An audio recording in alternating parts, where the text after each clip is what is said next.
Chapter 2231, Instant Killing Apex Experts. Shifeng was already unstoppable on his own. He could single-handedly destroy a 1,000-man legion of expert players. And now that he had split into 8 clones of himself, even a fool could predict what was about to happen. Startled Wind and Evil Blade stared with grim faces. They wanted to curse this swordsman for cheating. Although doppelganger skills were very rare in God's domain, they were apex experts and had seen quite a few before, but they had never seen a doppelganger skill as despicable as the one Shifeng had just used. Run! Before anyone could recover from their shock, Startled Wind shouted for a retreat. He turned and fled without any hesitation. Startled Wind could sense doppelganger skills' effects, and although Shifeng's doppelgangers had lower attributes than the main body, he could tell that their basic attributes were still higher than his and Evil Blade's. As for combat standards, Shifeng might not be able to control all 8 doppelgangers as efficiently as his own body, but each doppelganger could likely rival Ink Rain and Brilliant Python. If that were the case, they had no chance of victory even if he worked with Evil Blade. Moreover, since the doppelgangers shared a single consciousness, their coordination would be seamless. Following Startled Wind's order, Evil Blade ran in the opposite direction. Even he recognized that only one outcome awaited them if they tried to fight Shifeng head-on: death. The only way out of this predicament was to buy time and run. No doppelganger skill lasted forever, and as long as they could survive the skill's duration, all would be well again. Doppelganger skills were quite powerful, but they had an obvious flaw. They were a huge burden on players' concentration. Every summoned doppelganger increased the user's concentration consumption by 100%. If Shifeng were facing boss monsters or ordinary experts, he might be fine, but he was fighting apex experts. His concentration consumption would be just as high as his stamina concentration. Once his concentration fell to a critical low, it would affect his mental state, which would, in turn, severely impact his performance in battle. In other words, if they could survive until Shifeng's doppelganger skill ended, they could defeat the swordsman. Startled Wind and Evil Blade weren't the only ones to flee for their lives. The experts that clashed with Zero Wing's vanguard retreated as well, especially Starlink's Domain and Void Realm experts. They practically ignored their opponents and fled. They knew how great the difference was between their strength and Shifeng's. Once Shifeng killed Startled Wind and Evil Blade, they'd be next on his menu. Even on the off chance that Shifeng couldn't slay his current 2 opponents, he'd make the best use of his doppelganger skill by attacking weaker enemies like them. For a time, chaos reigned over Starlink's Refinement Realm and higher experts as everyone ran for their lives. The audience in the stands was stupefied. The weakest player among Starlink's main force was a Refinement Realm expert, and the force was more than capable of annihilating a 10,000-man army of ordinary experts. However, these experts fled just because Shifeng had used a skill. They looked like mice that had just run into a cat. It's too late. With a glance at Startled Wind and Evil Blade, Shifeng directed his doppelgangers to surround the 2 experts. If he wanted Zero Wing to win this competition, he couldn't let these 2 live no matter what. Shifeng had avoided using Twilight Blade's skills precisely because he worried that Startled Wind and Evil Blade would flee. Naturally, the rest of Starlink's main force would run the moment their commanders did so, and that wasn't the desired outcome. Starlink's Refinement Realm experts far outnumbered Zero Wing's. If these Refinement Realm experts split up and targeted Zero Wing's main army, they'd pose a much greater threat than if they operated as a single unit. Not even Shifeng would be able to kill every one of these Refinement Realm experts before exhausting his stamina. Hence, Shifeng's plan since the beginning was to gather Starlink's members as close to each other as possible. He could then pick off these experts and reduce the threat to Zero Wing's main army. By this point, only half of Starlink's Refinement Realm experts were still alive. Shifeng had hoped to continue this stalemate for a while longer, slowly reducing their numbers, but as Zero Wing's main army was close to falling, he decided to change his plans. Although Zero Wing's main army still had over 7,000 experts, a battle between such large armies would snowball. The casualty rate at the start of the battle might not be that high, but as time passed, players would begin to die faster. Shifeng could no longer wait. The moment Shifeng's doppelgangers surrounded Startled Wind and Evil Blade, all 8 attacked together. Feng held a massive advantage over the duo when it came to basic attributes. Hence, even though each doppelganger only possessed 85% of Feng's basic attributes, they were still far superior to Startled Wind and Evil Blade when it came to speed.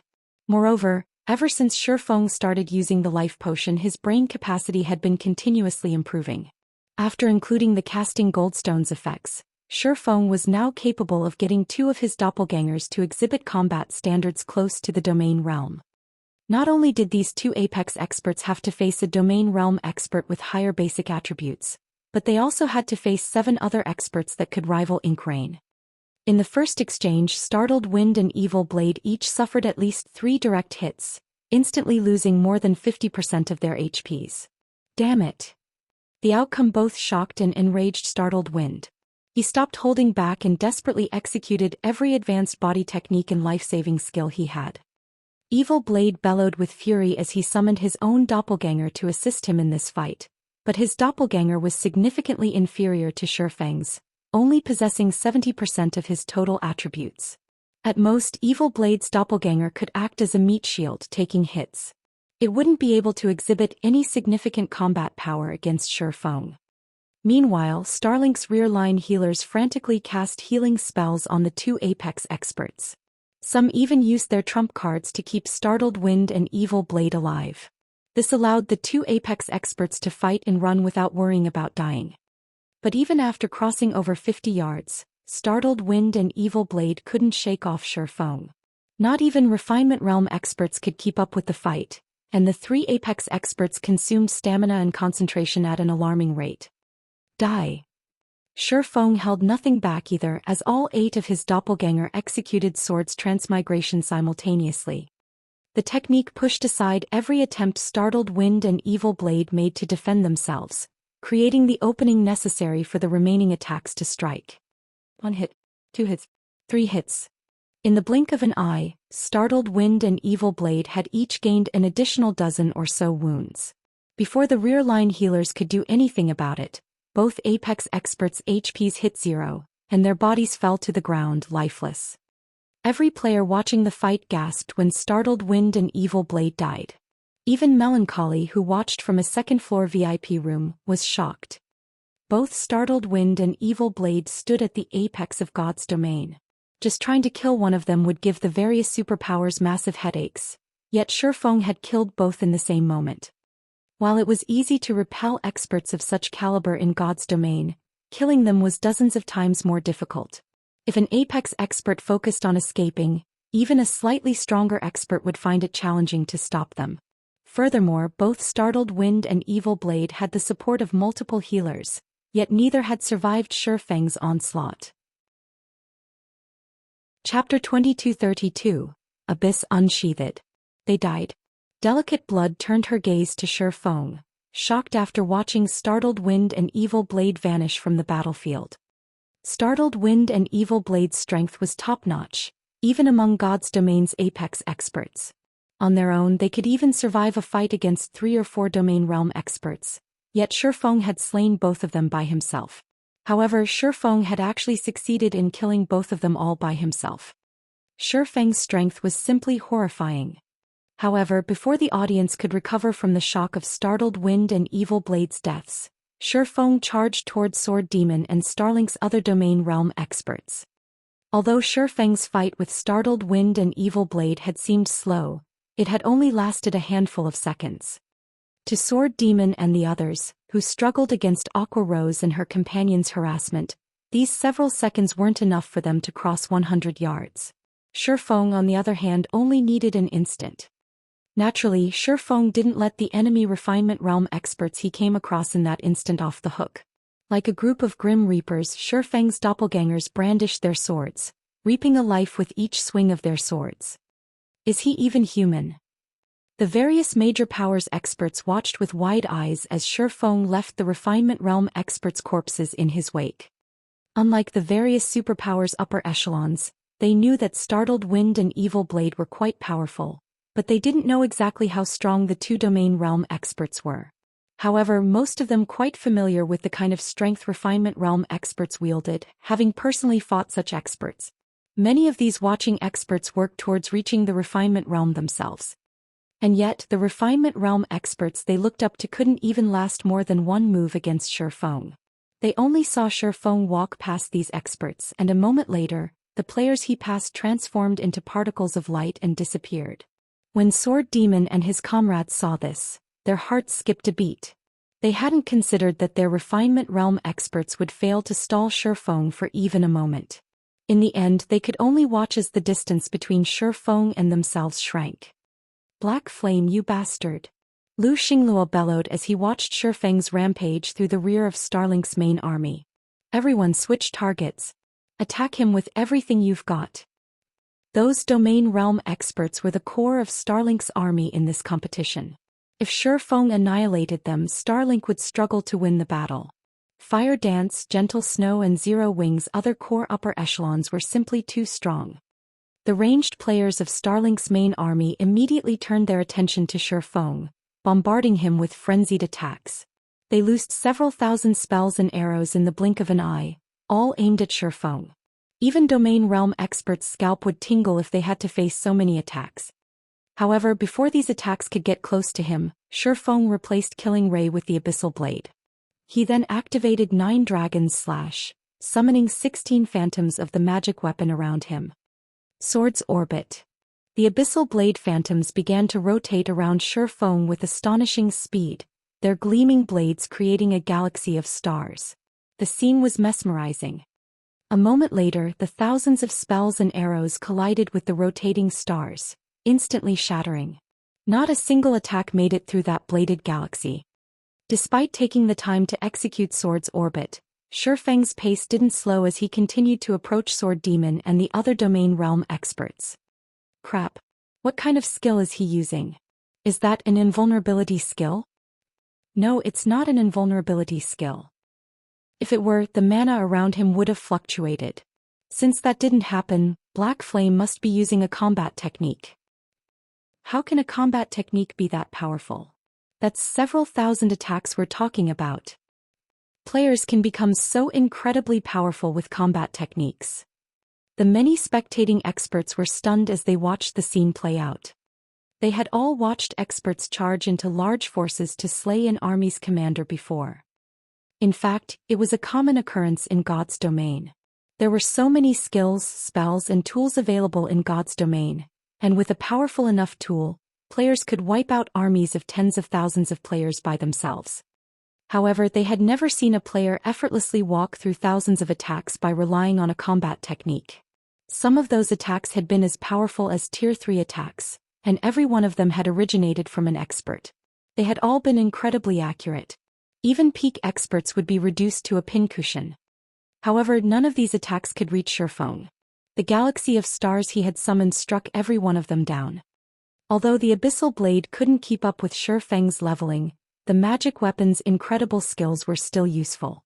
9 Dragon's Slash, in particular, was a major help in group fights. The summoned phantoms were even more useful than the Abyssal Blade itself since attacks wouldn't affect them. When Shi Feng used these phantom swords in conjunction with Sword's Orbit, the technique could be Shi Feng's strongest defensive maneuver. Don't think that I'm so easy to kill. Sword Demon knew that escape wasn't possible as he watched Shi Feng's rapid approach. He immediately used his strongest move against the swordsman. The twin swords in Sword Demon's grip began to release a dense, dark energy, and the atmosphere around him began to feel much heavier. It felt as if the space around him couldn't bear the existence of this dark energy. Following which, Sword Demon used Cross Slash, sending a pitch-black cross of dark energy flying toward Shi Feng. This attack was Sword Demon's last hope for survival. As long as the galaxy of stars around Shi Feng remained, Starlink's ranged players would be useless. But if Sword Demon could shatter that galaxy, Starlink could continue its assault against Zero Wings guild leader. Shi Feng would be forced to deal with the attacks, allowing Sword Demon to escape. Boom! A massive explosion rocked the battlefield the instant the Dark Cross collided with the galaxy of stars, creating a powerful storm that swept through the area. Black tears appeared as space began to unravel. However, when the dust cleared, what Sword Demon saw left him stupefied. His attack, which had the strength to rival mythic monsters' attacks, had done nothing to the defensive galaxy around Shifeng. He had done nothing more than push the swirling lights closer to the swordsman for a brief moment before they returned to their original positions. What power! If I hadn't reached the Ascension realm during my fight with startled Wind and Evil Blade, my sword's orbit would have broken. Shifeng flashed Sword Demon an amazed look. Players couldn't use berserk skills on this battlefield, so it was practically impossible for a Tier 2 player to display Tier 4 power. Not even Shifeng could do so. As a result, he had no choice but to combine his Abyssal Blade Phantom strength to deflect Sword Demon's attack. After that last attack, Sword Demon's aura had weakened substantially. Using this opportunity, Shifeng ganged up on Sword Demon with his doppelgangers. This domain realm expert was much easier to defeat than startled Wind and Evil Blade. The instant Sword Demon ran out of life-saving skills, Shifeng killed him and moved on to his next target. The scene rendered the spectating crowd speechless. Despite several thousand attacks bombarding him, Shifeng had slain Sword Demon. His strength was absurd. When Lu Xinghua watched another domain realm expert fall, he paled. Shortly after Sword Demon died, Wind Demon and Cloudy Mountain, the closest domain realm experts, fell under Shifeng's blades. Surprisingly, Gentle Snow and Yen Tianqing had successfully killed 3 kills, while Fire Dance and Eluofei ended Ink Rain. Because of this development, Starlink's morale plummeted. In less than 2 minutes after Shifeng had activated Twilight of the Gods, all of Starlink's domain realm experts had died. Furthermore, Starlink had less than 200 refinement realm experts remaining. Everyone could see that Zero Wing's main army had suffered over 6,000 casualties, yet it had secured a chance of emerging victorious. If Zero Wing's remaining members hid in the nearby forest, they could recover their stamina and concentration, turning the rest of this competition into a battle of attrition. What should we do next, guild leader? Should we use that move? A woman in a strange black robe asked from beside Lu Xinghua. That is my final trump card. I will not use it here. Lu Xinghua said, shaking his head. Viciously glaring at Shifeng, Lu Xinghua continued, We're retreating. Lu Xinghua then left the battlefield, as did the rest of Starlink's experts, one after another. In less than a minute, the battle ended and a message appeared above the battlefield. Victor, Zero Wing. Chapter 2233, New Powerhouse. As the system announced the competition's victory, silence descended on the entire venue. Only after some time did the audience snap out of their daze. What? Zero Wing won just like that? The spectators couldn't believe their eyes as they stared at the words hovering above the battlefield. Although Zero Wing had killed all of Starlink's top combatants, Zero Wing's army had suffered. After such a long fight, Zero Wing's top combatants should have exhausted much of their stamina and concentration. If they had continued this battle, they would have likely collapsed from exhaustion. Moreover, Zero Wing's 300-man vanguard only had a little over 100 survivors remaining. Among them, less than 70 were refinement realm experts. In contrast, although Starlink had lost all of its domain realm experts, it still had over 200 refinement realm experts. Overall, Zero Wing had still been at a disadvantage. Most importantly, Starlink's main army had crushed Zero Wing's main army to a point where it couldn't even be considered an army anymore.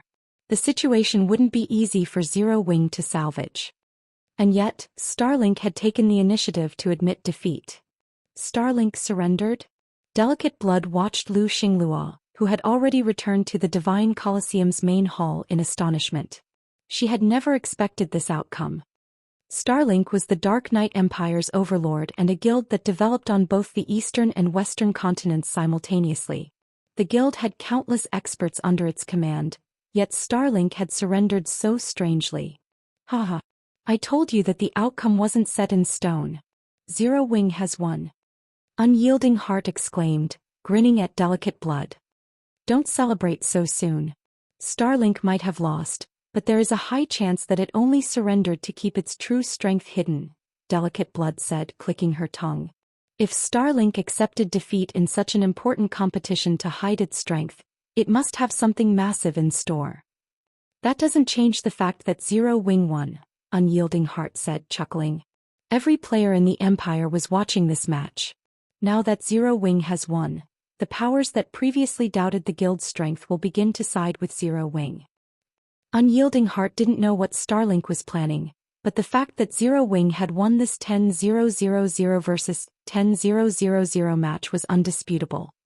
Today the Dark Knight Empire entered a new era.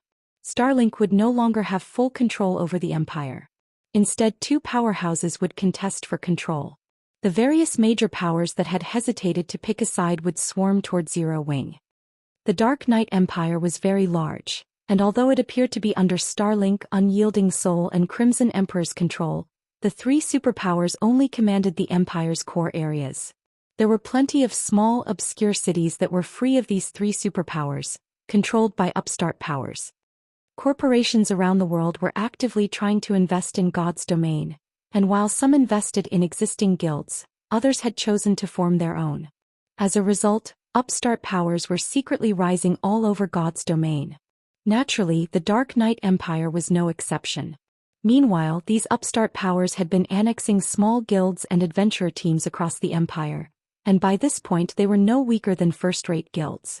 Some were even stronger. Since these upstart powers had their own agendas, they weren't willing to submit to Starlink. That being said, they didn't dare oppose the superpower either. As a result, they had remained in an awkward position. However, now that Zero Wing had defeated Starlink and proven itself to be just as powerful in the Dark Knight Empire, these upstart powers would eagerly ally themselves with Zero Wing to work against Starlink. Delicate Blood had no response to offer Unyielding Heart. Instead, she shifted her gaze to Shi Feng, who had just left the battlefield. It seems I'll have to report this to the old commander, Delicate Blood thought as she watched Zero Wing's guild leader. Unyielding Heart hadn't been wrong. A victory was just that. From today on, the Dark Knight Empire had a new powerhouse, Zero Wing. Meanwhile, in one of the Divine Coliseum's second-floor VIP rooms, Happy Art could not believe her eyes as she stared at the outcome of this competition. Guild leader, Zero Wing won, Happy Art muttered, dazed. She had insisted that Zero Wing was an excellent guild, but she hadn't actually expected it to defeat Starlink in this competition. The difference between the two guilds was just so massive. I can see that, Melancholy said, smiling at Happy Art's dazed expression. Zero Wing has certainly surprised me. With such strength, we'll have a much better chance of securing the fortress. I really must thank you for your recommendation and reports. I will leave our cooperation with Zero Wing to you. Also, I want you to tell Black Flame something for me. Others will always envy those who stand out. Even super guilds will be envious of Zero Wing's incredible development speed. Melancholy didn't particularly care about Zero Wing's other experts, but the strength its vanguard had displayed in this battle had surprised him. Now he more or less understood why Shi Feng had been so confident. Zero Wing's growth rate was too frightening. It had grown from an obscure guild in a kingdom into Starlink's rival in such a short time. Moreover, it had successfully nurtured so many powerful experts. There was definitely a secret behind Zero Wing's success, one that even tempted Melancholy. I understand, Happy Art said, nodding. While everyone discussed the competition's outcome, Shi Feng, who had just left the battlefield, was puzzled. He had been prepared to order a retreat into the forest, employing guerrilla tactics against Starlink's remaining forces. Not only would his strategy compensate for Zero Wing's numerical disadvantage, but it would also give his players time to recover their stamina and concentration. With their level and attribute advantage, they could whittle Starlink's survivors down. He had never expected Lu Xinglua to give up so quickly. Shi Feng found the situation strange since it didn't fit with Lu Xinglua's usually rash behavior. Just forget about it. In any case, we've won. Shi Feng shook his head as he dismissed the issue. What mattered the most was the reputation boost Zero Wing would gain with its victory. Although Zero Wing had established a foothold in the Dark Knight Empire, it hadn't made any developmental progress yet, even with the benefits Stone Forest City provided. Starlink was simply far too strong. However, Starlink's prestige in the Empire would suffer, while Zero Wing's would soar. After this, Zero Wing could finally absorb the Empire's talented players.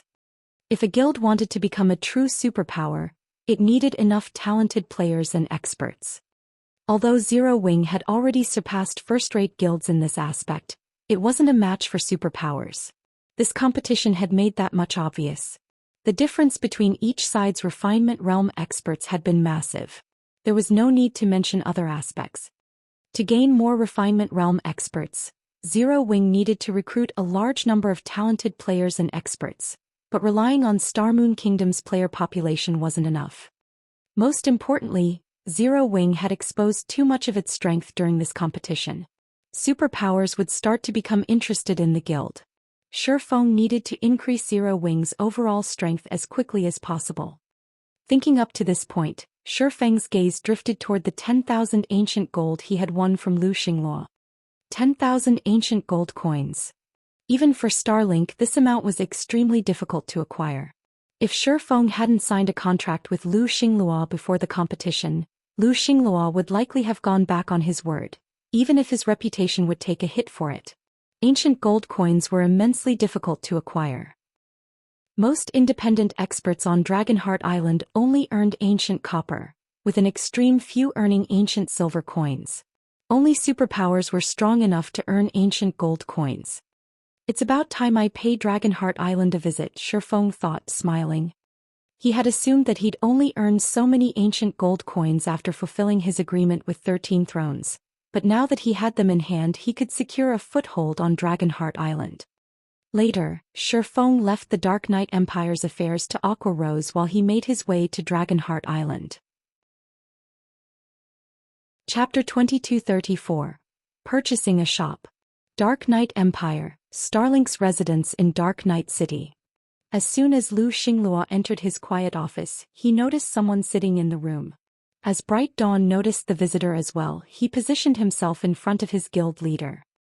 Starlink's residence was heavily guarded, and the guild had a rule that no one was allowed in the guild leader's office on their own without the guild leader's permission. Not even Bright Dawn, Starlink's vice guild leader, was an exception. And yet someone sat apparently waiting in the guild leader's office. Even more frightening, this player wasn't wearing Starlink's guild emblem, and if Bright Dawn hadn't spotted this player he wouldn't have noticed their visitor at all. It was as if this person did not actually exist inside this room. Although Bright Dawn wasn't a domain realm expert, he was a void realm expert, a peak expert. He had sharpened his 5 senses to their very limits. He'd notice a tiny fly, let alone a living person. However, when it came to the young man in silver leather armor, he couldn't sense the youth even as he looked straight at him. As Bright Dawn stared, he felt cold sweat drip down his back, yet he couldn't sense where the danger came from.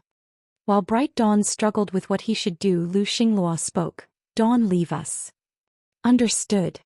The command informed Bright Dawn that his guild leader was acquainted with this stranger. Before he left, however, he spared one last glance for the thin young man on the sofa. Once Bright Dawn left the guild leader's office, Lu Xingluo took a seat opposite of the youth. "Why are you here, Blue Mask?" Lu Xingluo asked frostily. "I'm here to ascertain your progress with the task that Great Personage has assigned you, of course," the youth, Blue Mask, replied, unperturbed by Lu Xingluo's cold treatment. "Rest assured, everything is progressing smoothly. I will personally report on this matter. You don't need to concern yourself," Lu Xingluo said. "Good." Blue Mask nodded. Smiling, he continued, "However, I've heard that Zero Wing has defeated your guild. This is quite interesting." "I am merely letting Zero Wing live a little while longer," Lu Xingluo said, his expression darkening. "Once I've finished my tasks, I'll teach Zero Wing the meaning of despair." He had no choice but to surrender to keep his trump card hidden. There was no way he'd let Shifeng and Zero Wing off the hook. When the time was right, even Unyielding Soul and Crimson Emperor would meet their doom, not to mention Zero Wing. "Don't misunderstand. I'm not trying to mock you. I'm merely talking about Zero Wing. Despite its lack of background, it has developed with such ferocious speed and nurtured so many powerful experts. Zero Wing has even defeated your subordinates," the youth said, shrugging. Every existing superpower had only developed into such due to an abundance of capital and resources. This was especially true when it came to nurturing experts. Money wasn't enough to accomplish this feat. However, despite lacking investors, Zero Wing had displayed an astonishing growth rate. No one believed that Zero Wing wasn't hiding some kind of secret. "What? Are you actually interested?" Blue Mask's comment surprised Lu Xingluo. The young man had never paid attention to anything outside of his own concerns and had zero interest beyond his own. I'm on the one who's interested. That great personage is, Blue Mask said, smiling faintly. That great personage will likely seek out Zero Wing for a chat. That great personage is interested in Zero Wing? Lu Xinglua was stunned. Lu Xinglua was the Starline Corporation's heir and enjoyed high status and an immense amount of influence in the real world. But compared to that person, he was little more than an ant. Lu Xinglua had never thought that an insignificant pest like Zero Wing would catch that person's interest. That's right. I'd suggest that you avoid messing with Zero Wing. At least not until you've completed your tasks, Blue Mask said. I understand. Lu Xinglua nodded. Since that great personage had decided to make a move on Zero Wing, there was nothing Lu Xinglua could do about it. If negotiations were successful, he'd be fine, but if they failed, Zero Wing would be doomed, even if he didn't make a move. While the Dark Knight Empire was in an uproar about the match between Starlink and Zero Wing, Shifeng secretly arrived on Dragonheart Island in the Sea of Death. Dragonheart City was currently crowded with people, and as Shifeng wandered down the city streets, he could tell that the city was even more prosperous than Empire's imperial capitals. As the only large-scale independent NPC city in the Sea of Death, many powers had gathered here. Even the rarely seen neutral powers and naval powers frequently visited, especially the neutral powers. Neutral powers were strong enough that not even superpowers dared to provoke them at sea. These neutral powers consisted of non-human players. Unlike on land, non-human players weren't restricted at sea. With the superior racial traits, it was easy to imagine how powerful these non-human powers would be on the open ocean. Non-human players were superior to human players in both leveling speed and combat power achievements. The only downside these players had to deal with was the promotion quests, which were far more challenging than those human players had to face. As for naval powers, they spoke with their ships. Naval powers fought in such a way that made individual players' strength nearly ineffective. This was why it was so difficult to secure a foothold on Dragonheart Island and why so many powers tried to do so, regardless. Shifeng hadn't had an opportunity to establish a foothold on Dragonheart Island in his previous life. At most, he had been able to lead teams to the island to challenge the World Tower. His guild hadn't even had a temporary residence on the island. However, Shifeng had reached Dragonheart Island much sooner in this life. Moreover, he had the ability to establish a foothold here. He couldn't help but sigh ruefully at the situation. I missed the best chance to prepare for the Tier 3 promotion in my last life. I won't let it happen this time, Shifeng swore to himself as he gazed at Dragonheart City's City Hall, his heart pounding with excitement. Completing the Tier 3 promotion quest was an intense challenge. Not only did players need a certain degree of strength, but they also needed the help of specific external items. Fortunately, Dragonheart City had a large variety of items to offer. As long as he could purchase a shop here, he could buy many of the items NPC had for sale. It was one of the most reliable methods of acquiring items in Dragonheart City. Of course, the quality of the items available would largely depend on the shop's location and rank. Many powers had failed to establish a shop in Dragonheart City in the past, and as a result, they had lagged behind when it came to Tier 3 players. Shifeng would not miss this opportunity in this life. Shifeng quickly entered the city hall, and following an NPC administrator, he arrived in an elegant reception room. The NPC administrator then retrieved a list of available shops in Dragonheart City, allowing Shifeng some time to browse through his options. Purchasing a shop with a high star rank was the most important thing to Shifeng right now, but considering the amount of ancient gold he had on hand, his choices were limited. If he wished to purchase a 2-star shop, his only options were grocery stores. He simply couldn't afford a 2-star alchemy workshop or smithy. Sure enough, I'm limited to a grocery store in the city's inner area. After browsing through the list for some time, Shifeng felt like a pauper. Almost all of the 2-star shops available cost more than 10,000 ancient gold. Some of the more expensive shops even cost upward of 30,000 ancient gold. However, as Shifeng considered purchasing the 2-star grocery store, he noticed a 1-star shop at the very bottom of the list. Unlike the other shops, this 1-star shop's name was written in gray. When he read the shop's name, Shifeng was stunned. The Wanderer's Shop? Chapter 2235, Shop's Secret. When Shifeng saw the words, Wanderer's Shop, excitement and shock filled his heart. He had never dreamed that he'd get lucky enough to come across such a golden opportunity. Can I purchase this Wanderer's Shop? Shifeng asked the female elven NPC beside him. Most players wouldn't recognize the Wanderer's Shop. Even the current superpowers were likely unaware of what it was. However, every power would recognize the Wanderer's Shop by its other name. The Black Market. The Black Market existed on the dark side of God's domain, but its influence could be found in many of the game's neutral areas, and the Black Market always had a variety of items for sale.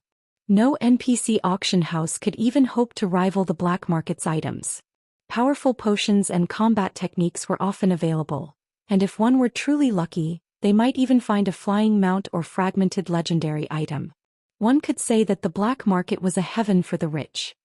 Naturally, purchasing the Wanderer's Shop wasn't easy. It would appear randomly in the various neutral NPC cities. Moreover, it would only remain in a city for a certain amount of time before disappearing. Purchasing it would require incredible luck. And now, the Wanderer's Shop was in Dragonheart City and only cost 9,000 ancient gold, which just so happened to be within Shifeng's budget. Of course you may. However, you are not allowed to convert this shop for other uses after purchasing it. You will also be required to pay a 3,000 ancient gold management fee once every 10 days. If you fail to make the payment, we will repossess the shop, the elven NPC explained. How vicious. It's no wonder why none of the powers here have bought the Wanderer's Shop. Shifeng was astonished when he heard the pricing for the shop. A one-star shop in Dragonheart City's outer area only cost 1,000 ancient gold per month to maintain. Even the one-star shops in the city's inner area only cost 1,500 to 1,800 gold per month to maintain. On the other hand, despite occupying the city's outer area, the Wanderer's Shop's maintenance cost 3,000 ancient gold every 10 days. In other words, maintaining this shop each month would cost 9,000 ancient gold. 9,000 ancient gold coins. Even the first-rate powers that had operated in Dragonheart City for some time now only earned around 9,000 ancient gold per month. Only superpowers could afford such a high management fee. Of course, no superpower would be willing to spend that kind of money on a one-star shop. Even the one-star Wanderer's Shop wouldn't have anything particularly valuable to sell. It mostly sold ordinary clothing and groceries. At best, one could purchase ordinary herbs and ores from the shop. There was simply no profit in owning the one-star Wanderer's Shop. In fact, it would be even less profitable than owning an ordinary grocery store. Players could sell their crafted products to an ordinary grocery store, but they couldn't do so in the Wanderer's Shop. Investing in this shop would be no different than investing in a bottomless pit. Only a lunatic would pay a monthly management fee of 9,000 ancient gold for such a worthless shop. Are you sure you wish to purchase the Wanderer's Shop, Lord Bronze Legatee? The NPC administrator asked for confirmation. That's right, I wish to buy it. Shifeng nodded. The Wanderer's Shop was a dying business, but that was only true until it was promoted to 2-star status. Once the Wanderer's Shop reached 2-star status, it would start to reveal its true purpose. At 2 stars, the Wanderer's Shop would gain 2 divine abilities. First, it could purchase rare items that weren't usually on the market, such as magic array designs, which kingdoms and empire considered national secrets, and Tier 3 and higher skill books. Tier 3 classes were an intermediate force anywhere across God's domain's main continent. Tier 3 NPCs could even serve as some NPC cities' magistrates. Hence, the various kingdoms and empires typically regulated items for Tier 3 and above classes. This was also why players had to visit neutral maps for their Tier 3 promotion quests, rather than in a kingdom or empire. The second ability was the Black Market Teleportation Gate. This ability allowed players to teleport to the Black Market's marketplace. However, the entry slots were severely restricted. Not only was there a limited number of entry slots, but each slot could also only be used a certain number of times. These entry slots were the Wanderer's Shop's true merchandise.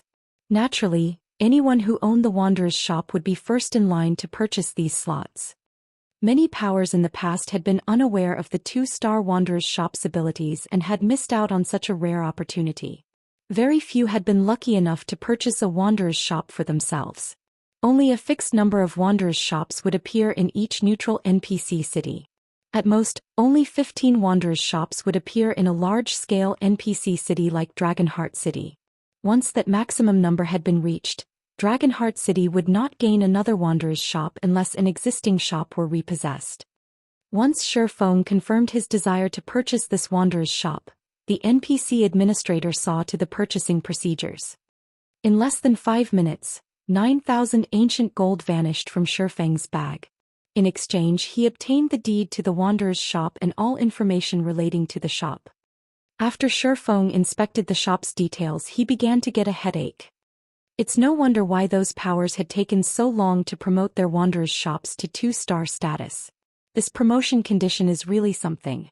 Shifeng frowned at the wanderer's shop's promotion condition.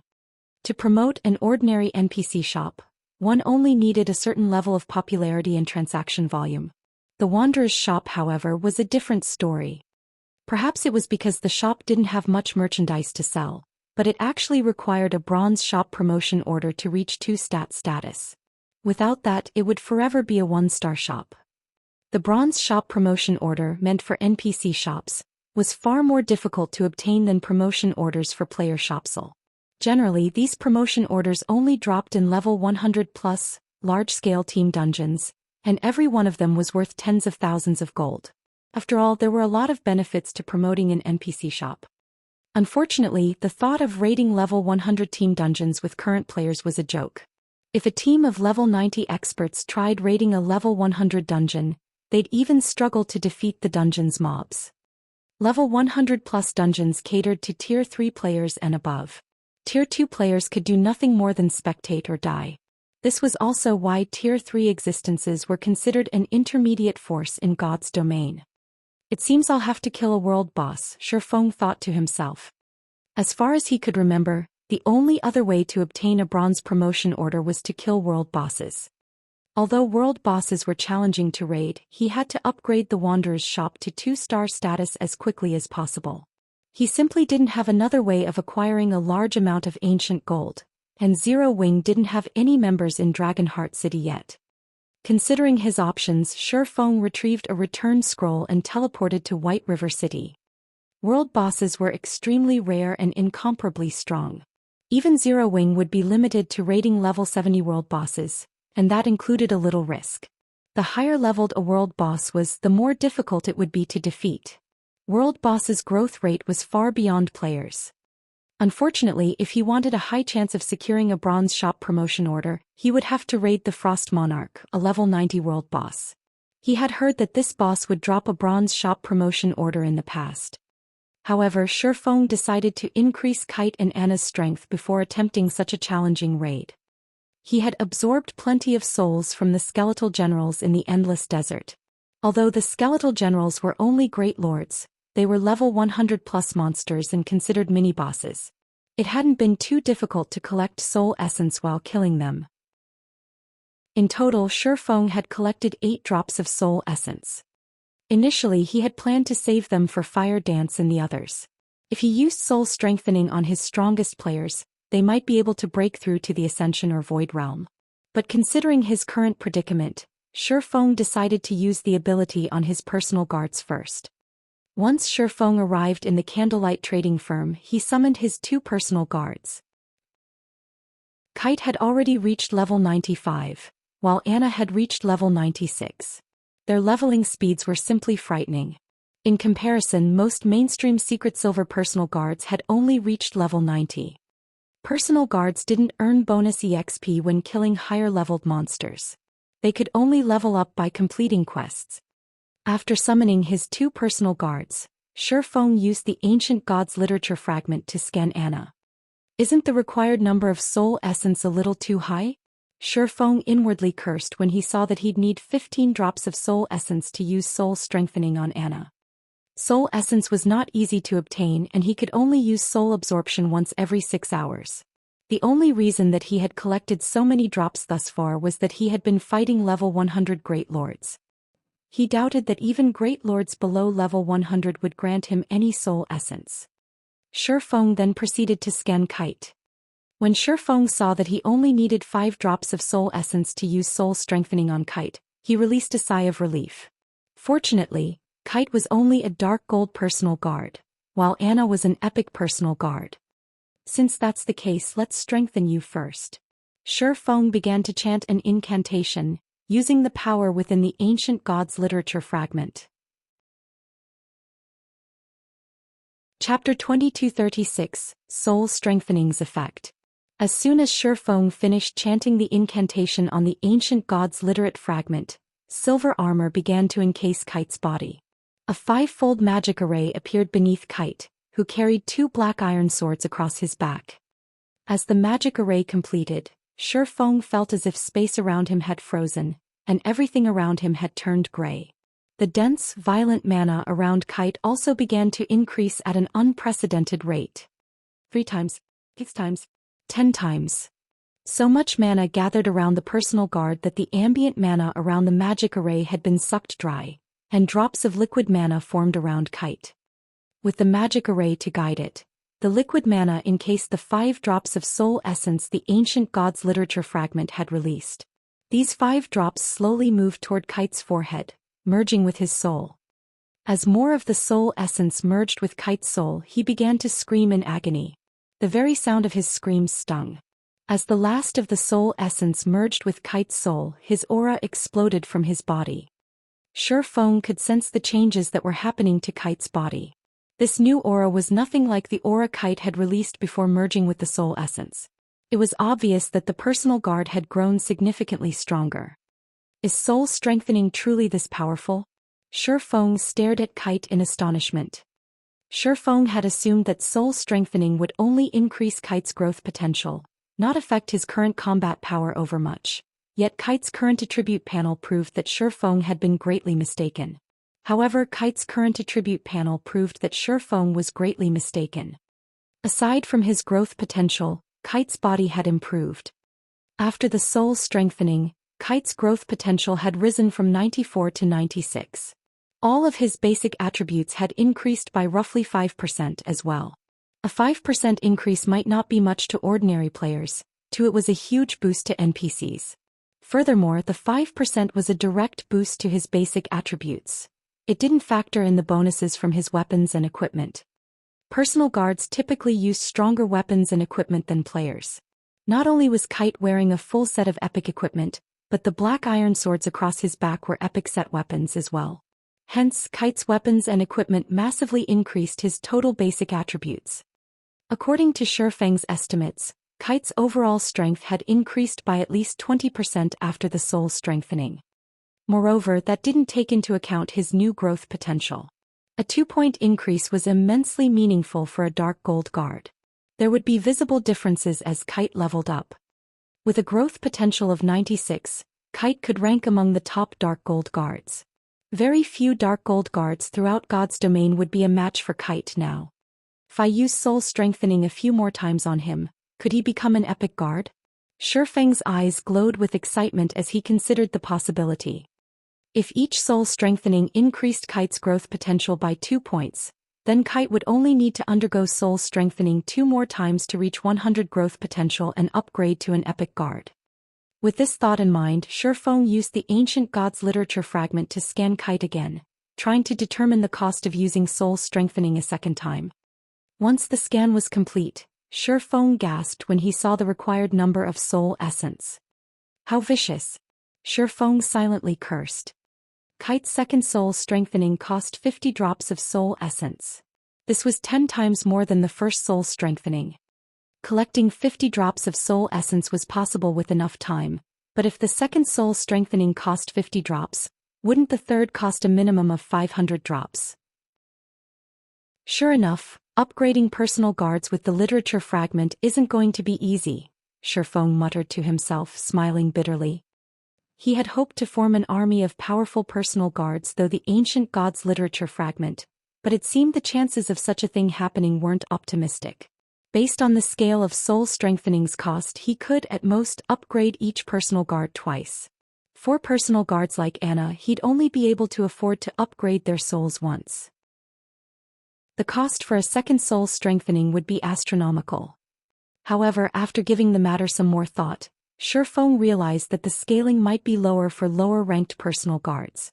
If that were the case, he could then afford to upgrade them a few more times than he could with Kite and Anna.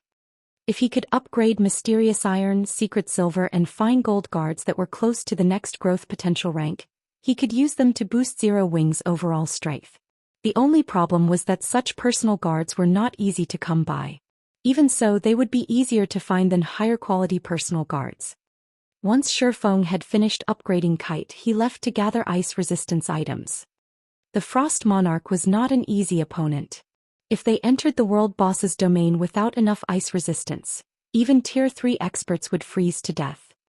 Fortunately, Zero Wing had been developing its potion and equipment production excellently. The Master Ice Resistance potions, which the various major powers still considered rare, were relatively easy for Zero Wing to obtain. In fact, several hundred bottles already sat in the Candlelight Trading Firm's warehouse. Zero Wing also had the advanced ice resistance armor kits, which Melancholic Smile had been researching and crafting. Not only would these armor kits increase players' ice resistance by 10 points when equipped, but they'd also increase players' base ice resistance by 3%. Furthermore, each player could equip a total of 5 kits. In other words, players could increase their ice resistance by 50 points and base ice resistance by 15% if they equipped the total number of advanced ice resistance armor kits. It was an absurd amount compared to the ice resistance equipment that was currently available. If the required materials weren't so rare, Zero Wing would have made a fortune by selling off these kits. Players had already begun to explore level 80 maps, a few of which included snowy environments. If players could equip 5 advanced ice resistance armor kits, they'd have no trouble traversing these maps. They wouldn't need to sacrifice their basic attributes by unequipping their normal armor either. While Shifeng crafted these armor kits, he received a call from Melancholic Smile. Guild leader, the Azura Adventurer Team's members have arrived at White River City's teleportation hall. Should I call them here? Melancholic Smile asked. They're here? Good. Have them wait at the teleportation hall for a little while longer.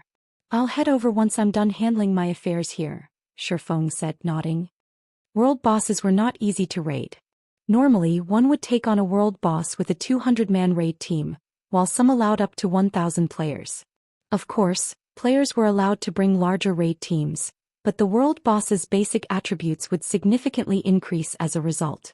Meanwhile, a team could raid the Frost Monarch with 200 players before the world boss's basic attributes rose.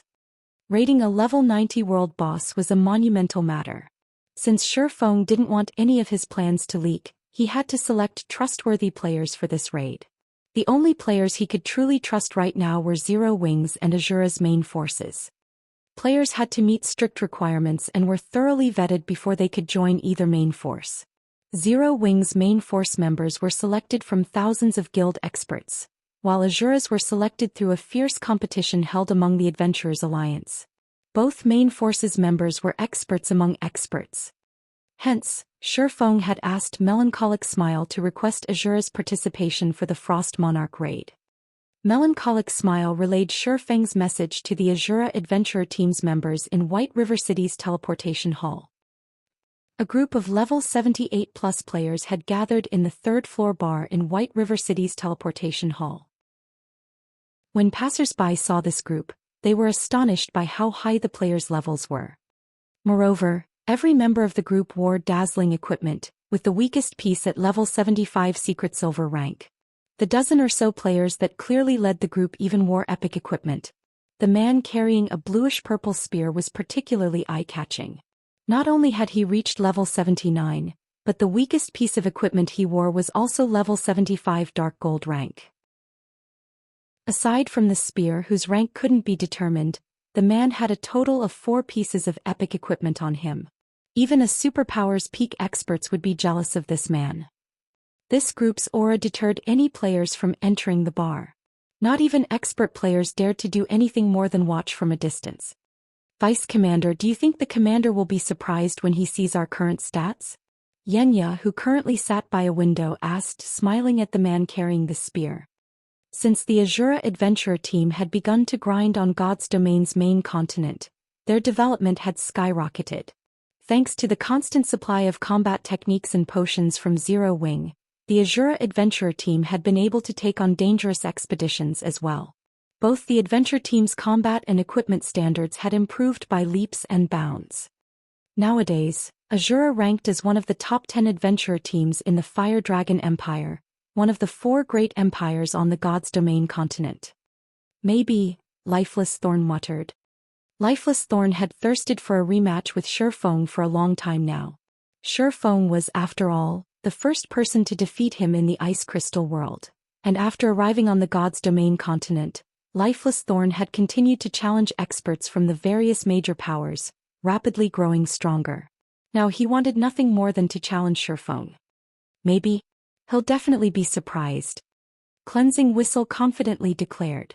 We've even raided a level 80,100-man Hell Mode team dungeon. Our weapons and equipment are just as powerful as the main force members from the Fire Dragon Empire's superpowers. Solitary 9 and the others nodded their agreement. At this point, only superpowers could successfully raid level 80 100-man Hell Mode team dungeons. Not even first-rate guilds had survived the dungeons. After waiting for about 2 hours, Azura's members spotted a group of players wearing 6-winged emblems as they entered the bar. Chapter 2237 Difference in Growth. Azura's members fell silent as they watched Shifeng and the others enter the bar. When they saw Aqua Rose and her companions in particular, they were overwhelmed with shock. How does Zero Wing have so many Refinement Realm experts? Cleansing Whistle muttered, dazed. Although Zero Wing's members hid their levels with black cloaks, Cleansed Whistle could tell by their movements that these players had already reached the Refinement Realm. As Zero Wing's members walked, they used subtle movements, minimizing their stamina consumption. It was almost a form of training for them. Ordinary experts might not see the difference, but as someone who had reached the Refinement Realm as well, Cleansed Whistle noticed immediately. In fact, she had even incorporated that subtlety in her daily life as a form of continuous training to minimize her stamina consumption while in the fields. Once she had become familiar with this form of subtle movement, she had begun to subconsciously use the technique while fighting powerful bosses or other experts in high-speed battles, significantly reducing her stamina consumption. This was the greatest difference between Refinement Realm experts and ordinary experts. However, reaching the Refinement Realm wasn't easy. Cleansed Whistle had run around and fought countless experts to train. She had also run across multiple fortuitous encounters in the game. This combination was the only reason she had successfully reached the Refinement Realm. And yet, every Zero Wing member before her was a Refinement Realm expert. The situation was both unbelievable and frustrating. Is this really the Zero Wing we know? The situation even shocked Lifeless Thorn and Solitary 9. They were very familiar with the power Refinement Realm experts wielded. First-rate guilds, which ordinary players thought of as unreachable, would be fortunate to have 10 or so Refinement Realm experts at this stage of the game.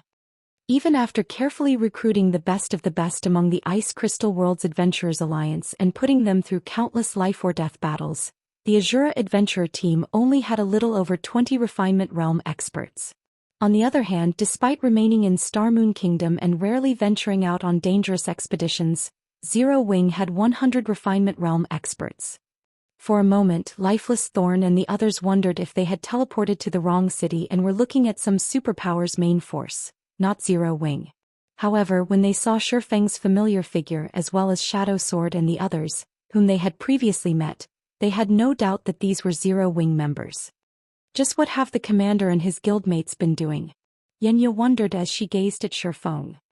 When she had lived in the Ice Crystal world, the Matchless family, a guild that hadn't even been first-rate, had been colossal to her, not to mention a guild like Zero Wing, but after adventuring around the various kingdoms and empires on God's Domain's continent, she had learned one thing. Although Zero Wing might be very powerful, it was only as strong as a first-rate guild. Across the expansive God's Domain, first-rate guilds could, at most, lord over a small kingdom. Compared to the various superpowers, a first-rate guild was nothing. However, Zero Wing had a team that wasn't any weaker than a superpower's main force. While Solitary 9 and the other Azura members focused on Zero Wing's Refinement Realm experts, Lifeless Thorn's gaze shifted to Fire Dance, Gentle Snow, and the few others that stood beside Shifeng. His expression shifted as complex emotions overcame him. Even if he weren't a match for Shifeng, Lifeless Thorn had assumed that no other player in Zero Wing could defeat him after he had reached the Flowing Water Realm, yet as he stared at Fire Dance and the others, they felt immensely dangerous. He could tell that they had also reached the Flowing Water Realm, and their combat standards were no weaker than his. There was also Yen Tianxing and Thilu. Lifeless Thorn could sense that those two had even greater combat power than his own. They were even stronger than the superpowers peak experts he had met thus far. After a moment of silence, Shifeng swept his gaze across Azura's members and nodded approvingly. He had to admit that Azura's development speed was impressive, and it was now full of talented players. Azura had been faring far better than he had expected. Although it didn't have the support of a complete Refinement Realm legacy, Azura had nurtured so many Refinement Realm experts. It was an amazing feat. Lifeless Tom in particular had already reached the peak of the Flowing Water Realm and was only one step away from the Void Realm. Any superpower would try to recruit him at all costs. If he had already reached the Flowing Water Realm without the support of a legacy, he might rise to become a Domain Realm expert with such help in the future, something that even the various superpowers dearly lacked. "Since everyone's here, let's head out," Shifeng said. "Where are we going, Commander?" "We've just arrived in White River City and haven't prepared anything," Solitary 9 asked. As players who constantly fought on God's Domain's front lines, they had made it a habit to prepare before heading off to complete a task, regardless of whether they intended to raid a dungeon or explore a new map. Most of these players had different environments, and players could easily die if they weren't prepared. "We're going to the Purple Frost Field and I've already seen to the necessary preparations. Here, distribute these to everyone," Shifeng said as he revealed a bunch of Master Ice Resistance potions and Advanced Ice Resistance armor kits. Purple Frost Field? Solitary 9 hadn't expected that answer. He had never heard of that place. However, he did not pay it much mind. God's Domain was quite large after all, and there were many level 80 maps he hadn't heard of before. He obediently accepted the potions and armor kits Shifeng handed him. When Solitary 9 inspected the items, however, his eyes went wide with shock. Master Ice Resistance potions were practically impossible to find on the market at this stage of the game. Even if they showed up, they usually sold for at least 60 gold. Yet Shifeng had handed him 200 bottles. Solitary 9 hadn't even seen the Advanced Ice Resistance armor kits before, and when he saw their attributes he knew that these items were extraordinarily valuable. One could easily fetch several hundred gold if they sold the armor kits as a 5-piece set. When Azura's members received their share, they were similarly astonished. Even superpowers would likely struggle to obtain so many of these precious items, yet Shifeng handed them out without any hesitation.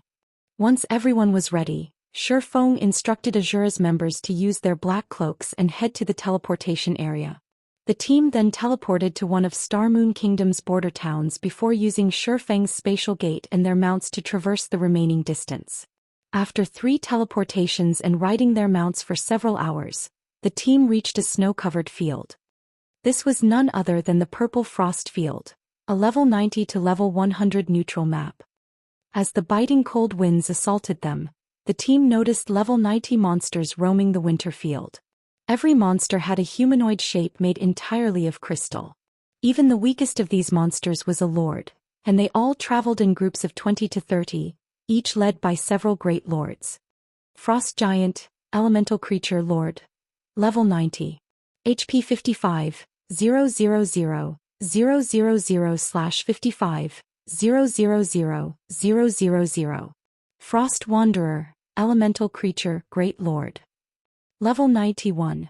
HP 120, 000, 000/120, 000, Azura's members gasped when they saw these monsters.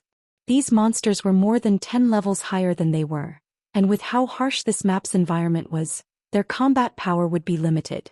Trying to defeat a single group of these monsters would be suicidal. "Commander, are we really going to explore this place?" Solitary 9 could not help but ask. He was Azura's lead MT, but even he doubted that he could hold his own against one Frost Wanderer, not to mention a group of Frost Wanderers and Giants. We're not here to explore. We're here to kill a boss, Shifeng said, shaking his head.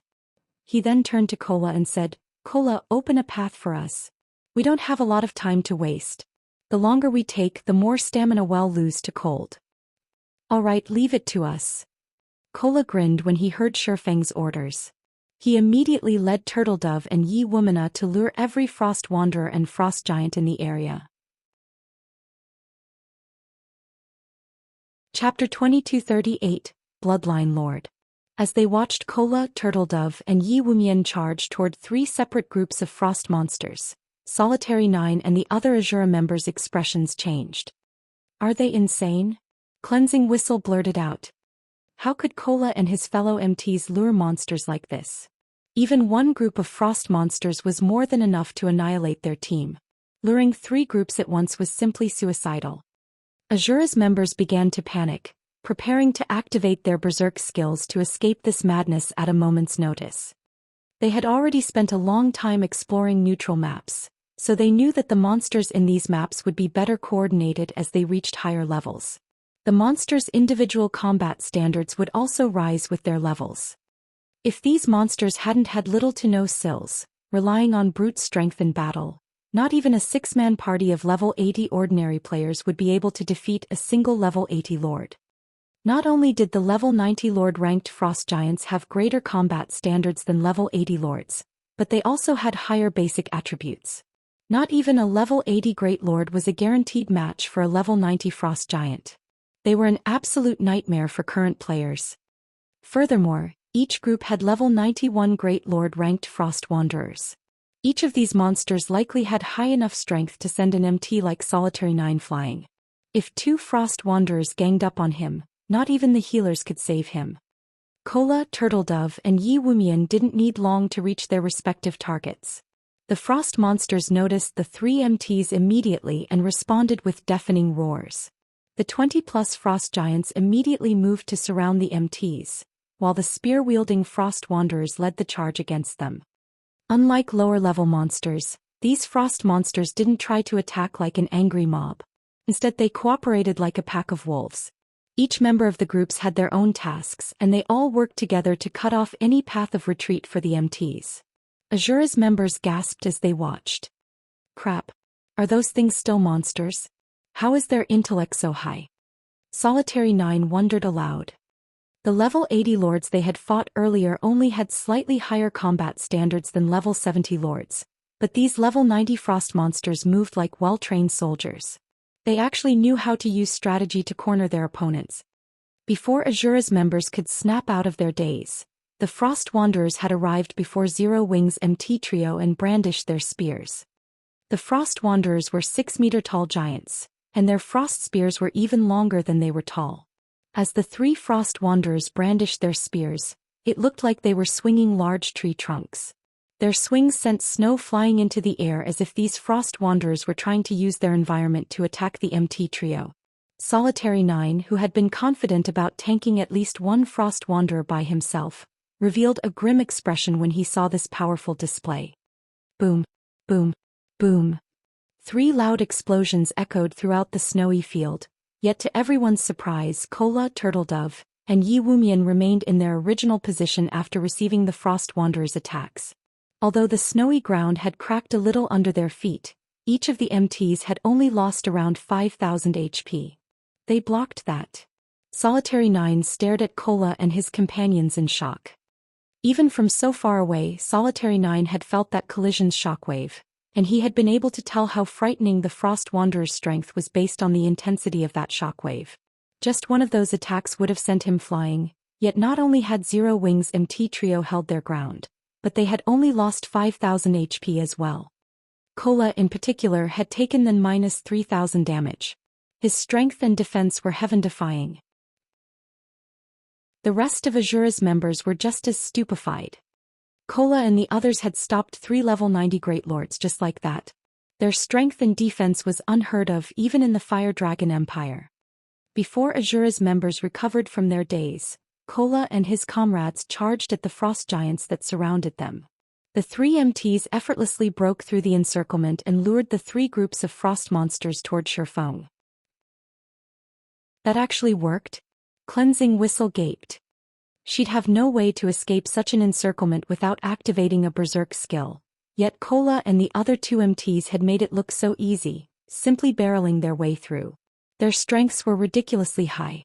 Not even Lifeless Thorn, who had the highest strength of any Azura member, would be a match for any one of those MTs. Aqua, get ready to attack. Shurfeng commanded as he watched the three groups of frost monsters approach. Nodding, Aqua Rose gave the magical class players behind her their priority targets. As soon as the three monster groups came within 50 yards of Shurfeng, spells flew at them in rapid succession. Damages exceeding -50,000 immediately appeared above the frost monsters' heads, and the impact from these spells forced the monsters to halt their charge.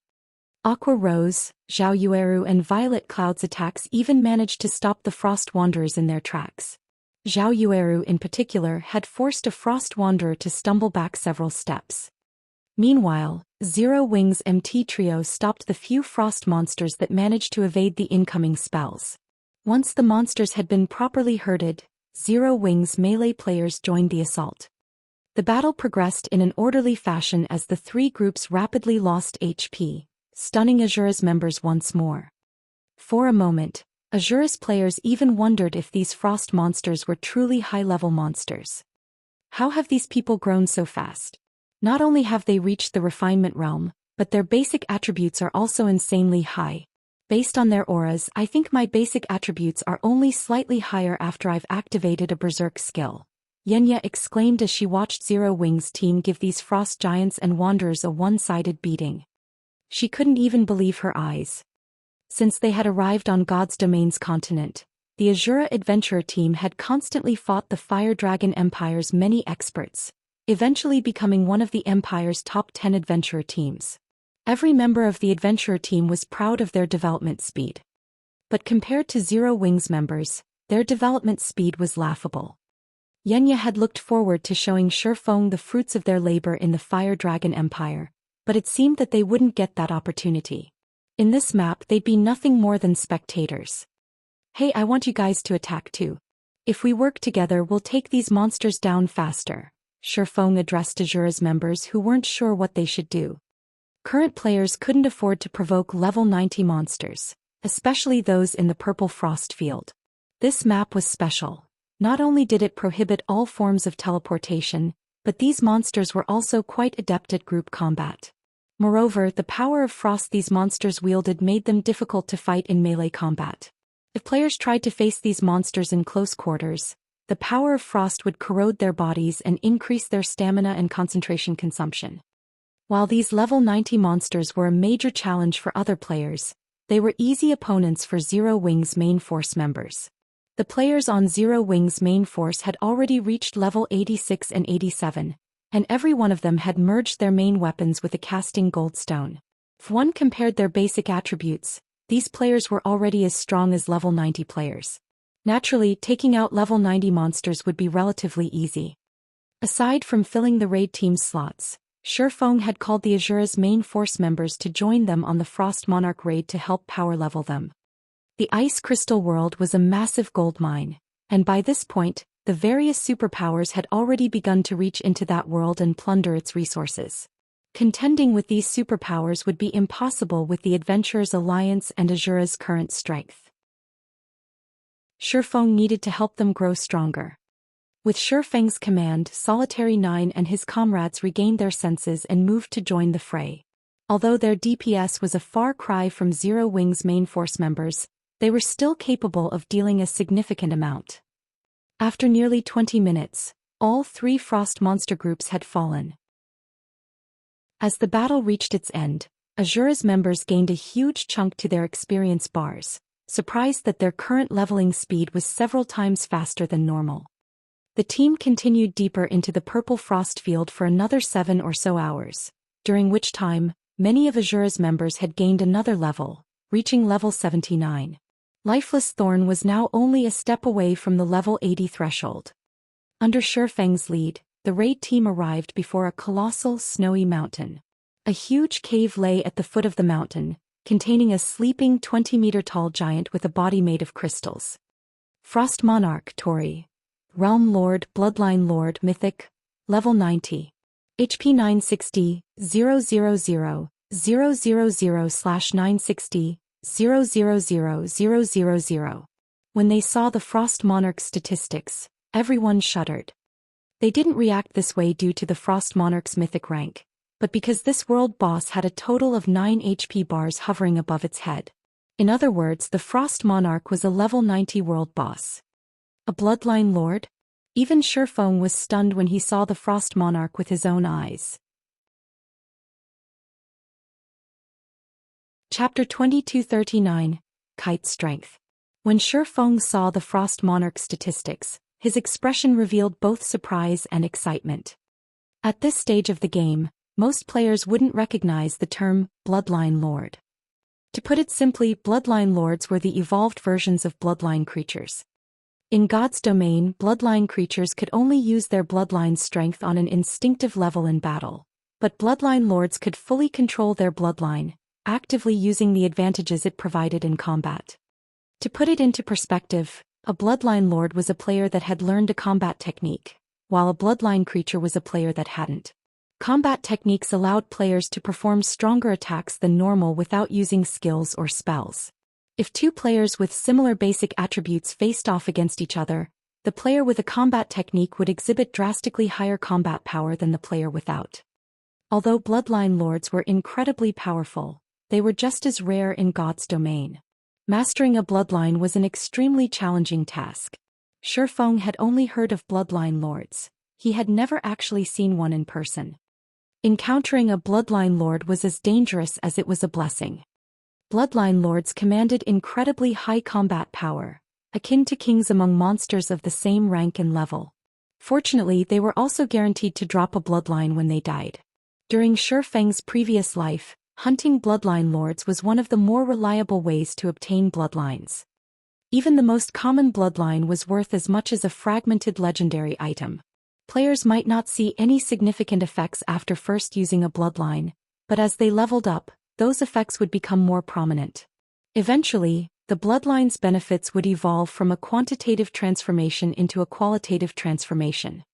Commander, that's a level 90 world boss. Is that what we're here to raid? Solitary 9 nervously asked Shifeng. A world boss. Even in a massive country like the Fire Dragon Empire, world bosses were extremely rare. The Empire's various superpowers had targeted a few of the world bosses within their borders, but they had only dared to raid level 60+ world bosses. Even so, they had incurred severe losses during those raids, sacrificing several teams to whittle the boss down and kill it. None of the Fire Dragon Empire's superpowers had even considered raiding level 70 world bosses yet. And yet, the monster before them was a level 90 world boss. This Frost Monarch could likely kill an MT like Solitary 9 in a single hit. He doubted that even Kola, Turtledove, and Yi Wumian could tank the Frost Monarch. After all, there was a full-tier difference between a Great Lord and a mythic monster. Moreover, the Frost Monarch would be even more of a challenge than an ordinary mythic monster as a world boss. Even lifeless Thorn turned to stare at Shifeng. Although a part of him wanted to raid the Frost Monarch as well, current players had no hope of defeating a level 90 world boss. Moreover, it was common knowledge that players couldn't use external items during world boss raids.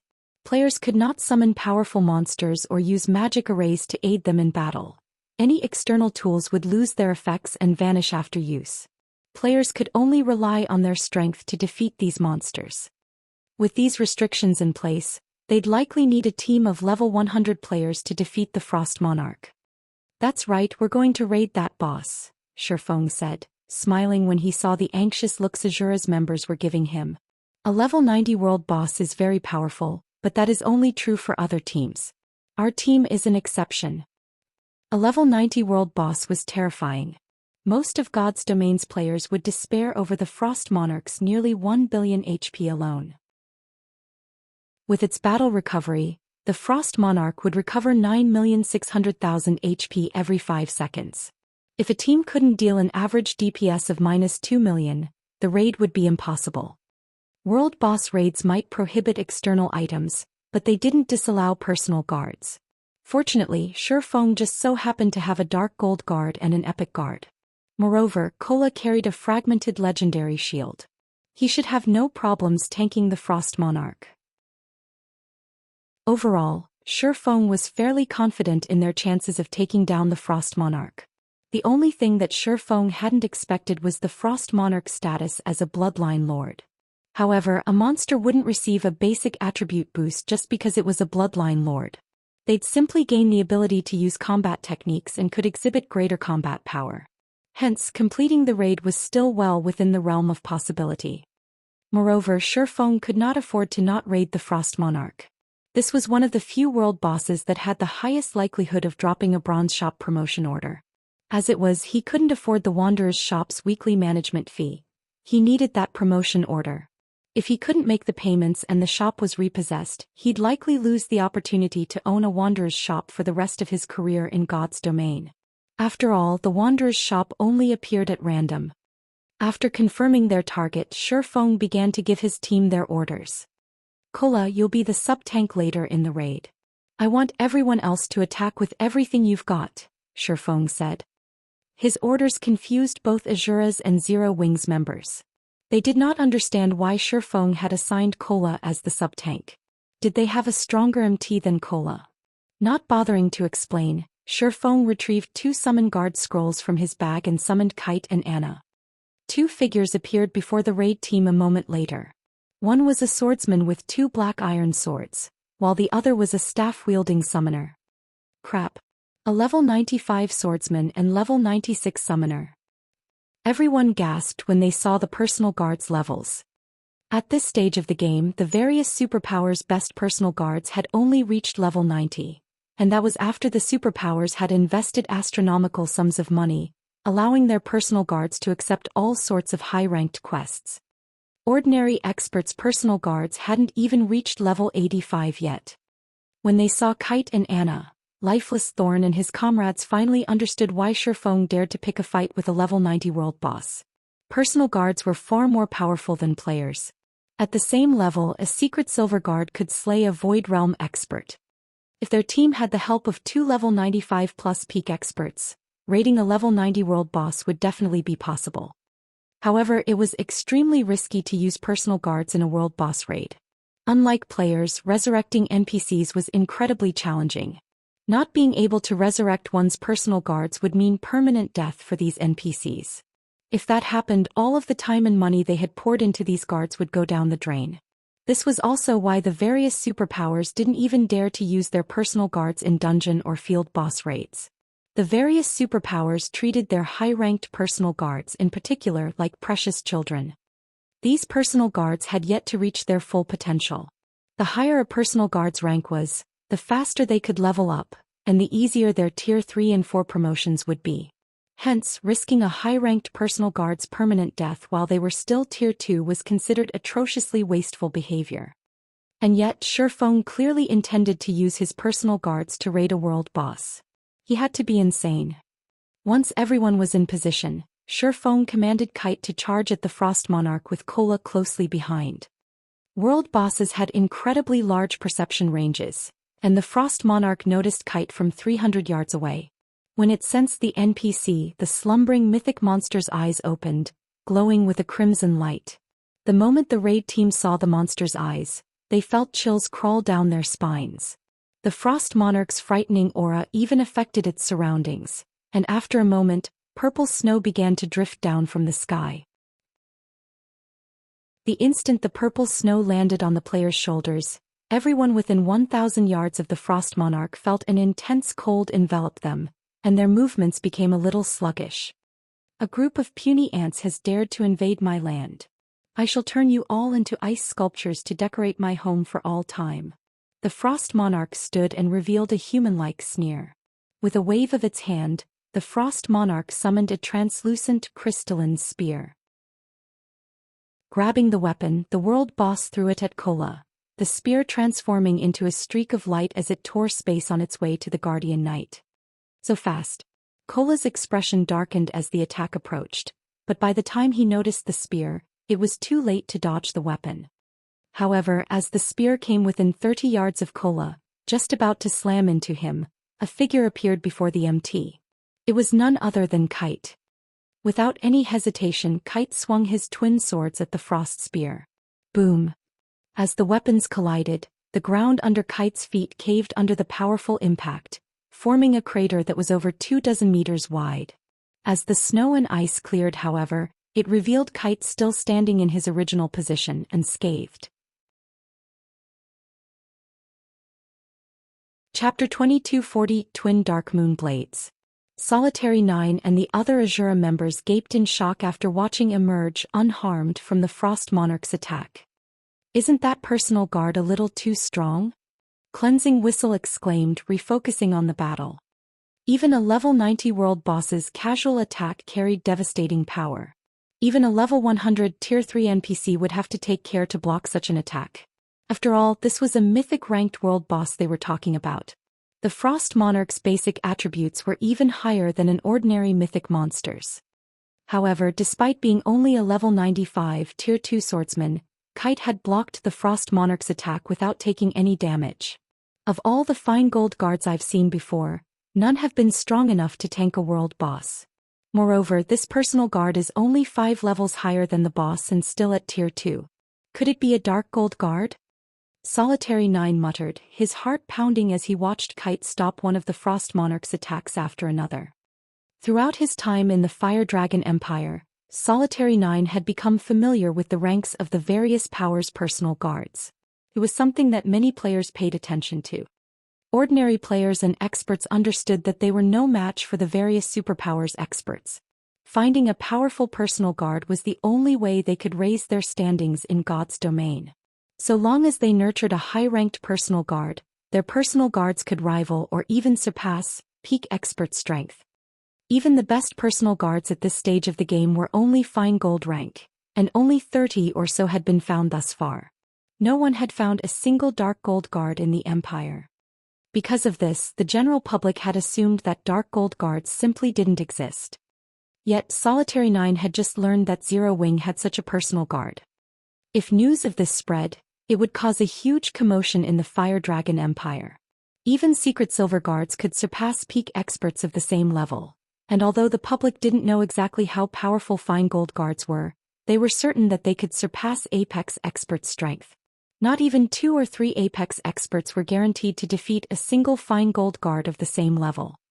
As for dark gold guards, their strength was beyond imagining. Many of the Fire Dragon Empire's players assumed that these personal guards would be invincible among those of the same level and tier, and as long as one nurtured a dark gold guard properly, they'd be able to explore God's domain undeterred. However, after witnessing Kite's performance, Solitary 9 decided that dark gold guards were even more powerful than anyone had imagined. Despite being a level 95 tier 2 swordsman, Kite could already contend with a level 90 mythic ranked world boss. The NPC's prowess was simply heaven-defying. Feng could tell what Azura's members were thinking the moment he saw their shocked expressions.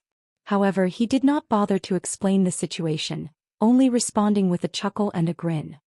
Kite was indeed a dark gold guard, but even among dark gold guards he was exceptional. Now that Feng had used soul strengthening on the NPC, Kite's combat power had risen as well. Most importantly, the black iron swords Kite wielded were the Dark Moon Twins, a fragmented legendary weapon set. It was a set Kite had obtained after completing an epic quest in a secret land. Even if Kite combined the strength of 2 attacks, he wouldn't have blocked the Frost Monarch's attacks so easily without the Dark Moon Twins. He would have definitely taken some damage after blocking those attacks.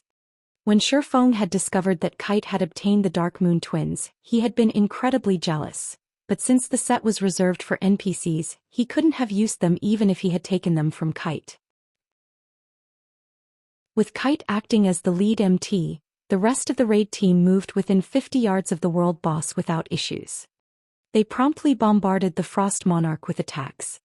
However, when Kite moved up to the Frost Monarch, the world boss stopped throwing its spears. Instead, the Frost Monarch wielded its weapon with both hands, sweeping the spear in a horizontal arch against the personal guard. The weapon was as thick and long as a large tree trunk, and the Frost Monarch easily reached targets that were over 20 yards away. As the spear swept across the battlefield, the melee players in its trajectory felt their hearts skip a beat. The Frost Monarch's long reach made its attacks impossible to dodge. Moreover, that horizontal sweep carried far more power than the Frost Monarch's ranged attacks. Everyone within 50 yards of the world boss felt suffocated as the wind the attack generated assaulted them. It felt as if the attack had created a vacuum. However, Kite moved to intercept the attack before it could strike any of the raid team's players. Boom! An explosion shook the battlefield and Kite stumbled 3 steps back, a damage of over -230,000 appearing above his head. The strength in the Frost Monarch's latest attack was obviously much higher than before. When the team's players saw the damage, they couldn't help but gasp. Even Kola broke out in cold sweat. If even a level 95 personal guard like Kite took -230,000 damage after successfully blocking the Frost Monarch's attack, he'd die instantly if he tried to do so without activating a life-saving skill. Of course, the system reduced monsters' damage to a certain degree when they attacked players, but even so, how could any player have higher strength than Kite? Good. He blocked it. Shifeng breathed a sigh of relief when he saw that Kite had only lost a little over 230,000 HP. Everyone attack the boss with everything you've got. The Frost Monarch was a bloodline lord, and it could use that bloodline to increase the power of its attacks. The thrown frost spears had been a casual attack at best, and now that Kite was within melee range, the Frost Monarch had gotten serious about this battle. However, the situation was far better from what Shifeng had expected. Kite had more than 2 million HP, so losing 230,000 HP was well within his tolerance. Shifeng's reminder to attack snapped his teammates out of their daze, and they turned their attention to bombarding the Frost Monarch. The raid team's spells and arrows were the first attacks to strike the Frost Monarch's colossal form. -34,174. 00. -31,647. 00. -17,548. 00. When these players saw how much damage their attacks dealt, they felt like crying, especially Azura's members. Although Zero Wings members didn't deal astounding damage, they still dealt over -30,000 with each attack. Azura's members, on the other hand, dealt less than -20,000 with their attacks. When they normally fought level 80 monsters, they easily dealt more than -50,000 damage. The damages they dealt were little more than pelting raindrops to the Frost Monarch. Fortunately, not everyone's damage was so low. A few attacks were particularly eye-catching, originating from Shifeng, Fire Dance, Gentle Snow, and Zhao Yueru. Zhao Yueru's fire-type spells were especially effective, dealing bonus damage. In addition, she forcibly elevated all of her Tier 2 spells to Tier 3. As a result, every one of her attacks dealt over -150,000 damage to the world boss. Her overall DPS was even higher than Shifeng's. Azura's members were thoroughly stunned. Zhao Yueru was doing the work of 10 Azura members right now. Even so, the Frost Monarch's HP bar hardly moved. "Commander, killing this boss with our current damage is going to be a problem," Lifeless Thorn shouted as he watched the Frost Monarch's HP bar. Even after such a long fight, they hadn't even dropped the world boss's HP by 1%. At this rate, they'd die from exhaustion before the Frost Monarch could kill them. Although the raid team's DPS was relatively high, the Frost Monarch's attack range was too vast. Moreover, the Frost Monarch's extraordinary strength did not permit the slightest mistake, since the lightest touch from its spear could kill a player instantly.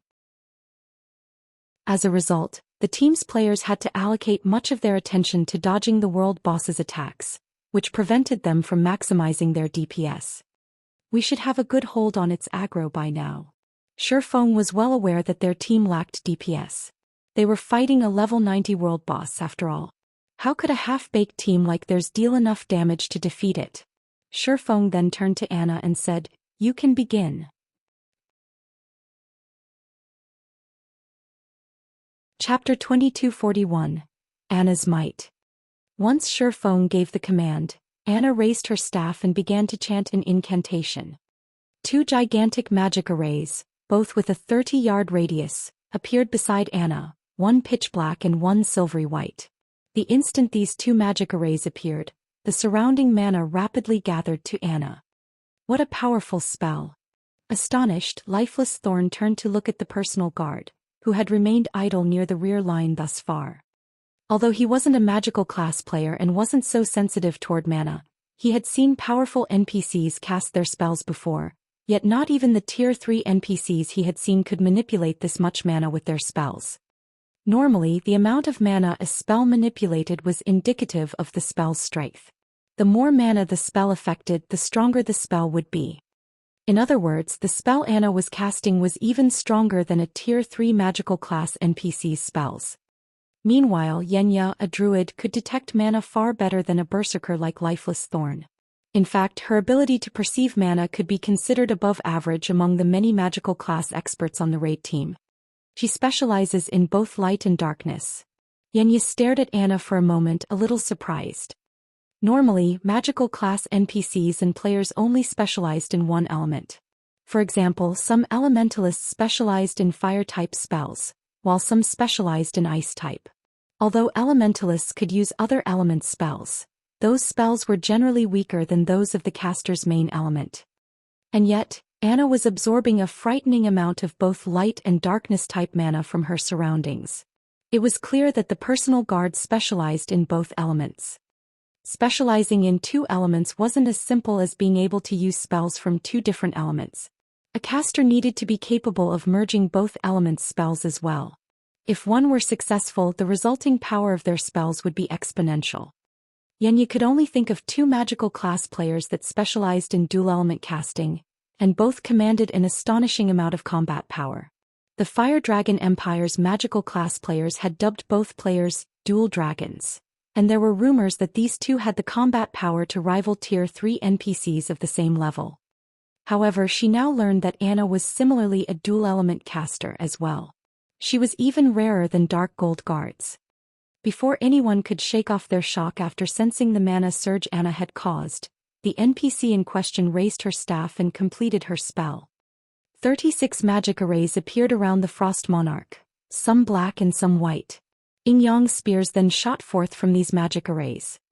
Every yin-yang spear was powerful enough to tear apart space itself. When the 36 yin-yang spears pierced the Frost Monarch's body, the world boss could not help but cry out in agony. -510,354. -503,474. A series of damages exceeding -500,000 appeared above the Frost Monarch's head, stupefying everyone present. With just one spell, the Frost Monarch's HP, which had barely budged before, had visibly fallen. Anna's DPS easily surpassed the entire team's. Is she a Tier 3 NPC? Lifeless Thorn voiced his thoughts, starting at Anna. Azura's members hadn't even dealt -20,000 damage with each attack, yet just one of Anna's attacks had dealt over -500,000. She was 10 levels higher than they were, but the difference between their damage outputs shouldn't be that large. The only reasonable explanation was that Anna was a Tier 3 NPC. However, there was no doubt that Anna was only level 96 and wore a Tier 2 class insignia. This proved that Anna was only a Tier 2 NPC, which confused Lifeless Thorn. Anna's performance even stunned Zero Wing's main force members. None of them had thought that she would be this powerful. Only Shifeng remained unperturbed after witnessing the display. Anna was an epic guard. Moreover, her growth potential had risen from 105 to 113 points after she became a peak-class Yin-Yang Saint. It was the highest growth potential he had seen in any NPC. Anna had only been a level 80 NPC when she had changed classes. Now that she had reached level 96, the boons her growth potential provided were massive. After factoring in her Yin-Yang Saint class's other abilities, she had even greater combat power than ordinary Tier 3 NPCs. This was why Shifeng dared to challenge the Frost Monarch with such a half-baked team. Initially, he had wanted Anna to summon her monsters to assist in the battle, but he had decided against that since controlling so many summoned creatures would waste some of Anna's energy. That would prevent Anna from exhibiting the full strength of the Yin-Yang Saint class. Moreover, he had Kite to tank the world boss, so summoning a lord or great lord into battle would be meaningless. As the Tier 2 curse Yin-Yang Baptism ended, Anna followed up with the Tier 3 spell Yin-Yang Burst. This was also the legacy spell Anna had learned after reaching level 90. Anna raised her left hand as two energy balls appeared in her grip. The energy balls then transformed into beams of light that slammed into the Frost Monarch. -1,434,884. -1,441,067. Everyone was flabbergasted once more when they saw these two damages. Her damage can practically cover the entire team's. As Solitary 9 watched Anna bombard the Frost Monarch with one powerful spell after another, he gained a newfound appreciation for magical classes. Even if Azura and Zero Wings members stopped attacking, Anna could likely finish this raid by herself with the damage she could deal. She might just need a little more effort to defeat the world boss. With Anna's participation, the raid team's confidence skyrocketed. They turned their attention to dodging the Frost Monarch's AoE attacks, rather than risking death to deal more damage. Time passed quickly and the Frost Monarch's HP eventually fell to 20%. After such a long fight with the Frost Monarch, the raid team's members had to admit that world bosses had a variety of skills. Even with Kite tanking the Frost Monarch, players had died from time to time. Moreover, the power of frost that continued to seep into their bodies had rapidly depleted their stamina and concentration reserves. Despite fighting for less than 30 minutes, they all had less than 30% of their stamina remaining. Without Anna's help, this raid would have been impossible. The boss is going berserk. Everyone, activate your berserk skills and attack with everything you've got. Shi Feng shouted when the Frost Monarch's frost spear suddenly vanished. The Frost Monarch would become even more terrifying when it went berserk. It would directly manipulate the power of frost around it to layer its attacks. Normally, a team would need around 6 MTs to stop these layered attacks, but among the MTs present, only Kola was capable of surviving one of these attacks, and that was if he had already activated his berserk skill. The world boss would instant kill the rest of the MTs, whether or not they had activated their berserk skills. The only option they had left was to kill the boss before it slaughtered the team. The Frost Monarch bellowed as soon as Shi Feng finished issuing his orders. The power of frost began to grow turbulent as it gathered to the world boss. Not only did this significantly increase the Frost Monarch's defense, but it also manifested 6 gigantic hands of frost energy around the world boss. These 6 gigantic hands began to swat at the offending players. Every hand was as powerful as the frost spears the Frost Monarch had thrown at the start of this raid. Only the hand's attack speed wasn't as high as the frost spears. In exchange for the reduced speed, the hands had a much larger attack range, with each possessing a 12-yard radius AoE. The moment the 6 hands descended, 3 Azura members died instantly. However, the Frost Monarch's increased defense shocked the raid team's members far more than the 6 gigantic hands.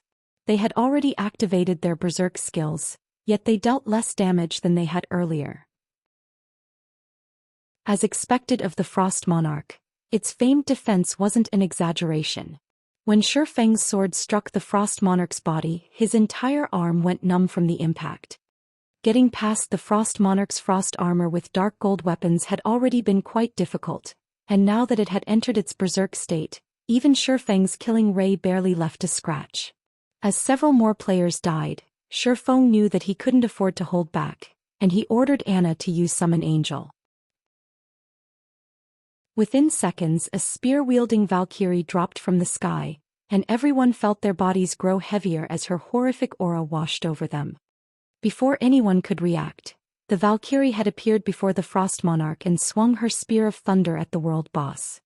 Ping!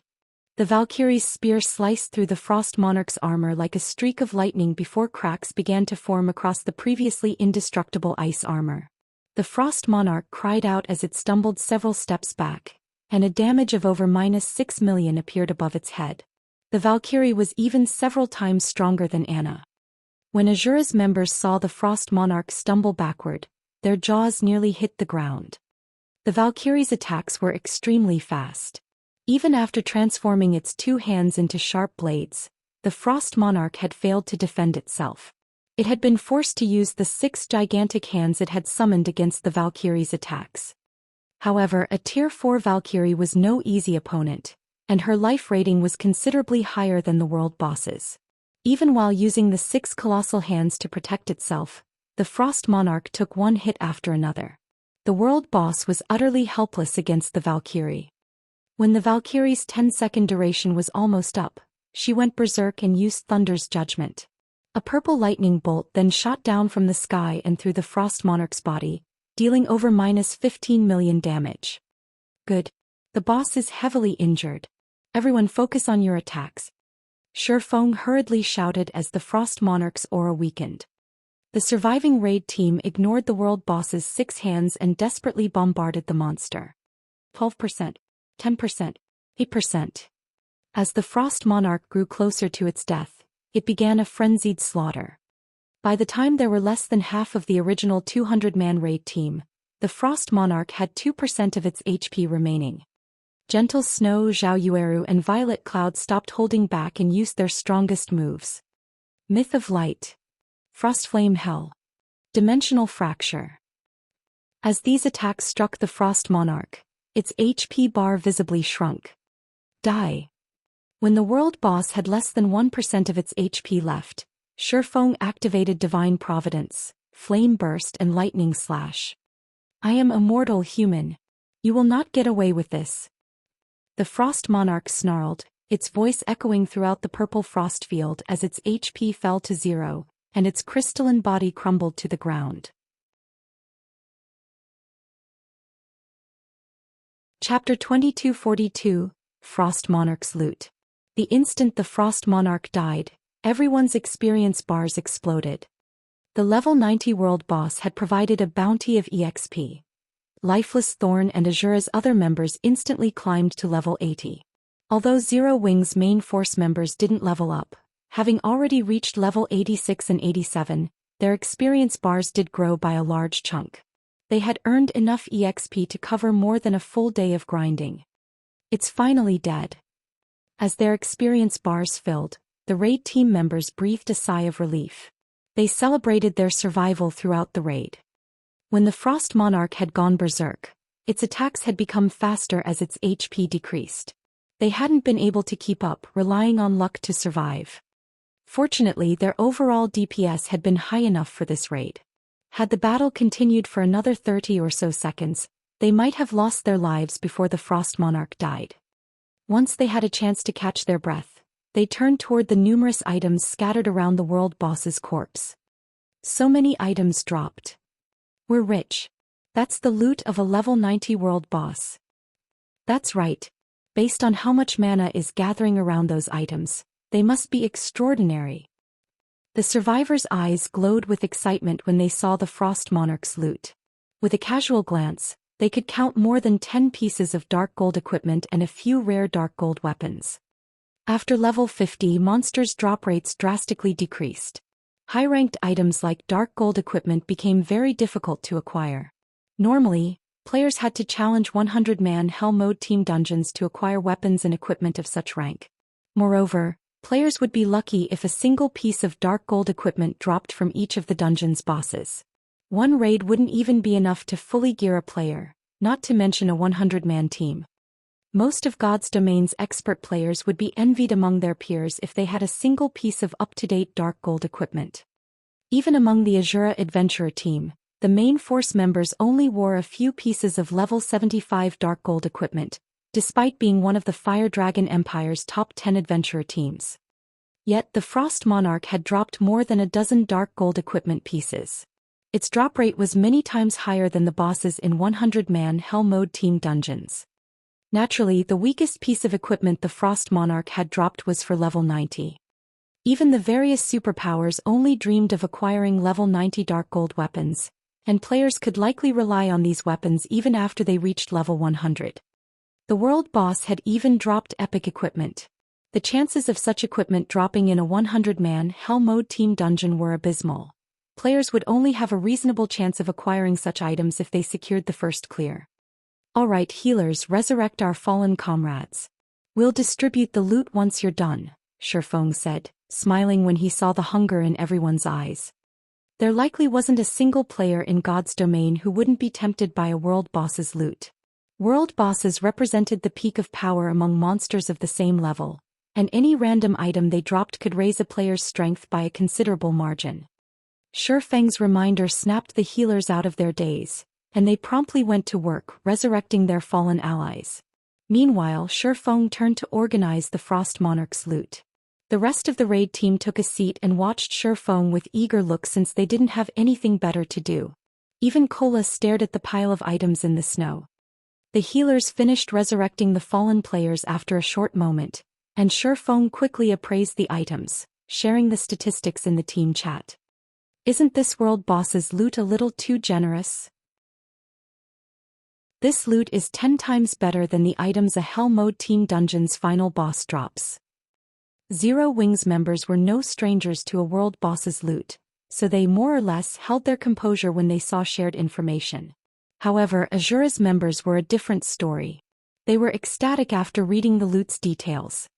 The Frost Monarch dropped a total of 115 items, far more than what ordinary mythic bosses typically dropped. Among the 115 items, there were 17 pieces of dark gold equipment and 3 dark gold weapons. The world boss hadn't even dropped one fine gold weapon or equipment piece. They'd likely have to raid 8 or 9 mythic bosses in Hell Mode Team Dungeons to acquire so many pieces of dark gold equipment. Unfortunately, Team Dungeons had very long cooldowns, and players couldn't raid them as often as they'd like. Furthermore, every dark gold weapon and equipment piece the Frost Monarch had dropped was top tier. This Golden Razor's attributes are just as high as an epic weapon's, Kola said, astonished as he inspected a dark gold ranked greatsword. Although the Golden Razor was only dark gold rank, its attack power and strength were on par with epic ranked two-handed weapons. Most importantly, the Golden Razor had a passive skill that allowed players to wield it as a one-handed weapon as long as they had the required 1,800 strength. In other words, players could wield a one-handed weapon with the attributes and attack power of a two-handed greatsword. This passive skill alone placed the Golden Razor at the top among level 90 dark gold weapons. Although the required 1,800 strength was relatively high to ordinary tier 2 berserkers, it wouldn't be an issue for expert players of Kola's caliber.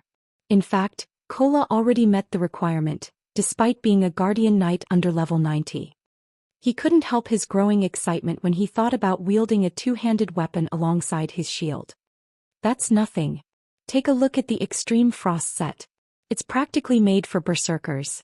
The 4-piece set effect even lowers the level requirement by 5 levels, on top of increasing the wearer's ice resistance by 100 and maximum stamina by 10%.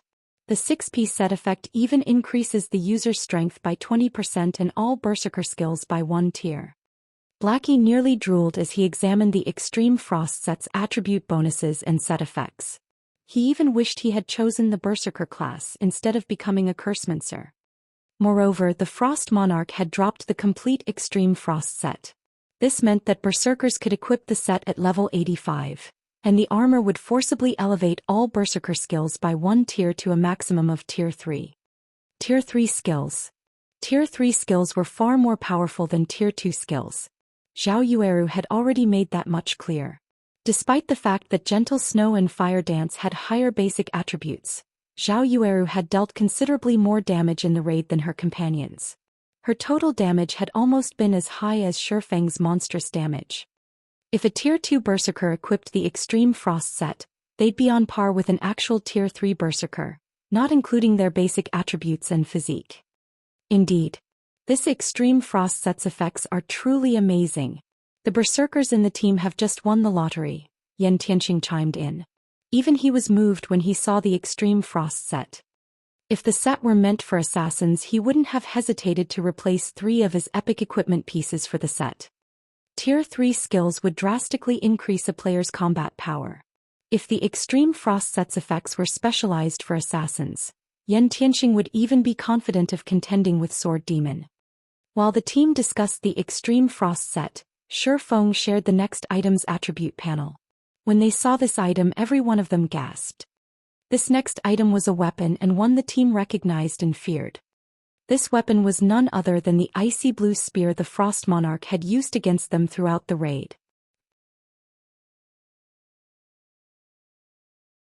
Chapter 2243, Winter Spear. The entire raid team had personally experienced how powerful this spear, which the Frost Monarch had manifested with condensed power of frost, was. The Frost Monarch's extraordinary strength and speed hadn't been the main reason that the raid team had struggled against it. They had relied on Kite as the lead MT, and the NPC was more than capable of surviving the world boss's attacks, taking barely any damage. Rather, the Frost Monarch's Frost Spear had been the main reason that these players had had so much trouble. Despite the Frost Monarch's focused attacks against Kite throughout the raid, it had used its attack's residual power to assault the players, sapping their stamina and concentration. This, in turn, had steadily decreased the team's combat power, and to make matters worse, they hadn't been able to block or dodge this residual power. If Anna hadn't been so powerful, the team would have died from exhaustion before they could kill the world boss. It's even possible for such a weapon to drop. Its attributes are insane. The team's berserkers have truly hit the jackpot. When they saw the Frost Spear's attribute panel, everyone on the team felt jealous. Even Shadow Sword and Rampant Blade, who both used an epic weapon, couldn't help their desire for the spear. Its attribute bonuses were just that awesome. Winter Spear Replica. Spear Epic Rank. Level 50, Level 100. Equipment requirement. Strength 2100. Attributes adjust according to user's level. Attack power plus 2550, Level 50. Strength plus 301. Agility plus 210. Endurance plus 270. Attack speed plus 12. Attacks carry the power of frost. When attacking, all attacks reduce the target's stamina and concentration. Attacks have 30% chance to deal frost damage to all enemies in a 10-yard radius. 20% chance to trigger frost possession, increasing strength by 20% by 3 seconds. During this time, attacks also deal an additional 270% frost damage and reduce target's movement speed when struck by 30%. When equipped. Main attribute increased by 25%. All secondary attributes increased by 15%. Reaction speed increased by 10%. Ignore levels plus 10. All berserker skill effects increased by 30%. All item level requirements reduced by 5 levels. Additional passive skill 1 dash. Chaotic Battle. Strength, attack speed and movement speed increased according to the number of enemies hit. Each enemy hit will grant a 3% increase for 5 seconds. Bonus can stack to 30%. Additional passive skill 2 dash. Ice Guard. When HP falls below 50%, Power of Frost triggers to improve the user's physique by 15%, main attribute by 15% and defense skill by 3 levels. Additional active skill dash. Frozen Sentry. Converts a 100-yard radius into a frozen realm, using the power of frost to corrode all enemies in range. At the same time, the user creates 2 frost doppelgangers, each with 115% of the main body's strength. Duration, 5 minutes. Cooldown, 1 hour. Even Shurfeng was relatively surprised to see the Winder Spear replica drop.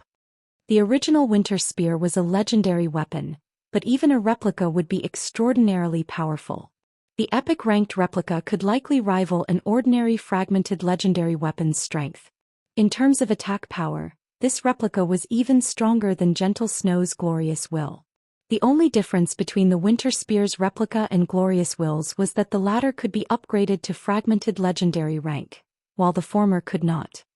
Even so, the Winter Spear was the best weapon under fragmented legendary rank for berserkers at level 100 or below. If current players wielded this spear, their attack power would be among the best in God's domain. Moreover, players wouldn't have to worry about fighting groups or a single opponent with the Winter Spear's effects. Naturally, Ever Berserker on the raid team grew restless after seeing the Winter Spear's attribute panel, and they all turned toward Shurfeng almost as one, waiting to learn how he intended to distribute the weapon. According to Shurfeng's rules, everyone that participated in the raid would have a chance of competing for any dark gold weapon. Unfortunately, those rules didn't hold true for epic ranked weapons. Even the various superpowers treated epic weapons and equipment as a part of the guild's foundation, and not even the guild's upper echelons could claim such an item simply because they wanted it. Guilds had strict inspections and evaluations before they'd assign an epic item to their members, especially when it came to a top-tier epic weapon like the Winter Spear. The Winter Spear and Extreme Frost set will go to Lifeless Thorn, Shi Feng announced after giving the matter some thought. Although he was Azura's commander, Shi Feng hadn't contributed to the adventurer team recently since he'd been so busy with Zero Wing. As a result, Lifeless Thorn had taken full responsibility for leading the Azura adventurer team and the massive Adventurers Alliance. By now, many superpowers had begun to compete for resources and player population in the Ice Crystal world. If the Adventurers Alliance wished to maintain its standing, it needed to rely on more than a flowing water realm expert like Lifeless Tom. The Alliance would need a peak expert at the very least to defend it. Commander. Lifeless Tom stared at Shi Feng moved. He had never expected his commander to hand him the Winter Spear and Extreme Frost set. Not even superpowers upper echelons had the privilege of using such high-quality weapons and equipment, yet despite being Azura's vice commander he had earned the right. Adventurer teams weren't nearly as restrictive as guilds, and even though Lifeless Thorn was Azura's vice commander, he enjoyed far more freedom than large guilds' elite members. Moreover, Zero Wing's members wouldn't be pleased to hear that their guild leader had given him such powerful items. The consequences were just too high. Lifeless Tom couldn't understand what Shi Feng was trying to do. And yet, despite carrying an epic weapon and multiple pieces of epic equipment, he was sorely tempted to wield and wear the Winter Spear and Extreme Frost set. Refusing such a generous offer wasn't easy. Naturally, Shi Feng understood what Lifeless Thorn was thinking. Taking the initiative, he said, "There's no need to say anything. Zero Wing isn't like other guilds. Azura may only be Zero Wing's subordinate adventurer team, but it's still a part of Zero Wing. As long as you perform well, I have no problems giving you weapons and equipment of this quality. I hope that you will use this weapon and set equipment to improve Azura further." Zero Wing was quite different than the various superpowers. It didn't have the support of major corporations and it wasn't as attractive to expert players. If Zero Wing wanted to contend with super first-rate guilds and super guilds, subordinate, independent organizations like the Azura Adventurer Team were necessary.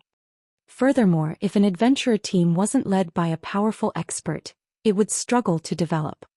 Although Azura was impressive enough to become one of the Fire Dragon Empire's top 10 adventurer teams, that was its limit. Growing any stronger would be an incredible challenge for the adventurer team. Unless Lifeless Thorn increased his strength, it would only be a matter of time before another adventurer team, one with a powerful background, surpassed Azura.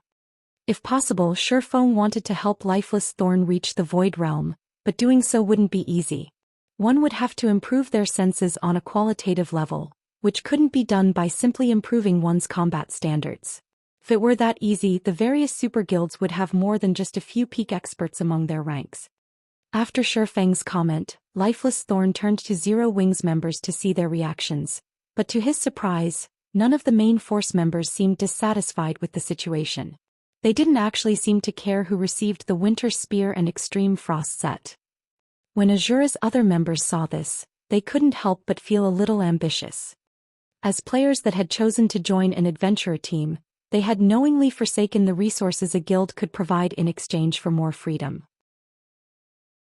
However, enjoying the freedom of an adventurer team, as well as access to a guild's important resources, was better than they could have hoped for. In that moment, Azura's members silently decided that they would become an even more powerful adventurer team in the future. Even if they couldn't obtain top-tier epic weapons like the Winter Spear, they'd still have a chance of securing ordinary epic weapons. Such a situation was normally unthinkable for adventurer team members like them. While everyone secretly envied Lifeless Tom, Shi Feng revealed a playful grin as he shared the attribute panel for a jade flute. When the raid team saw this item, their jealousy of Lifeless Thorn vanished. Crap. Am I seeing things? This is a flying mount.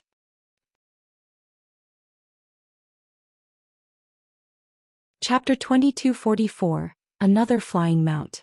Upon seeing the summoning flute decorated with blue runes, every member of the raid team was ecstatic. Thanks to the flying mount that had appeared in the Sea of Death, players were no longer strangers to the concept of flying mounts. News of that mount had spread across God's domain, giving countless players a new dream of obtaining one for themselves. Even Aqua Rose and Zero Wing's other main force members, who already knew that Shifeng was the owner of that mysterious flying mount, were at a loss for words, not to mention Azura's members. Except for Shifeng, they hadn't heard of any player owning a flying mount at this stage of the game.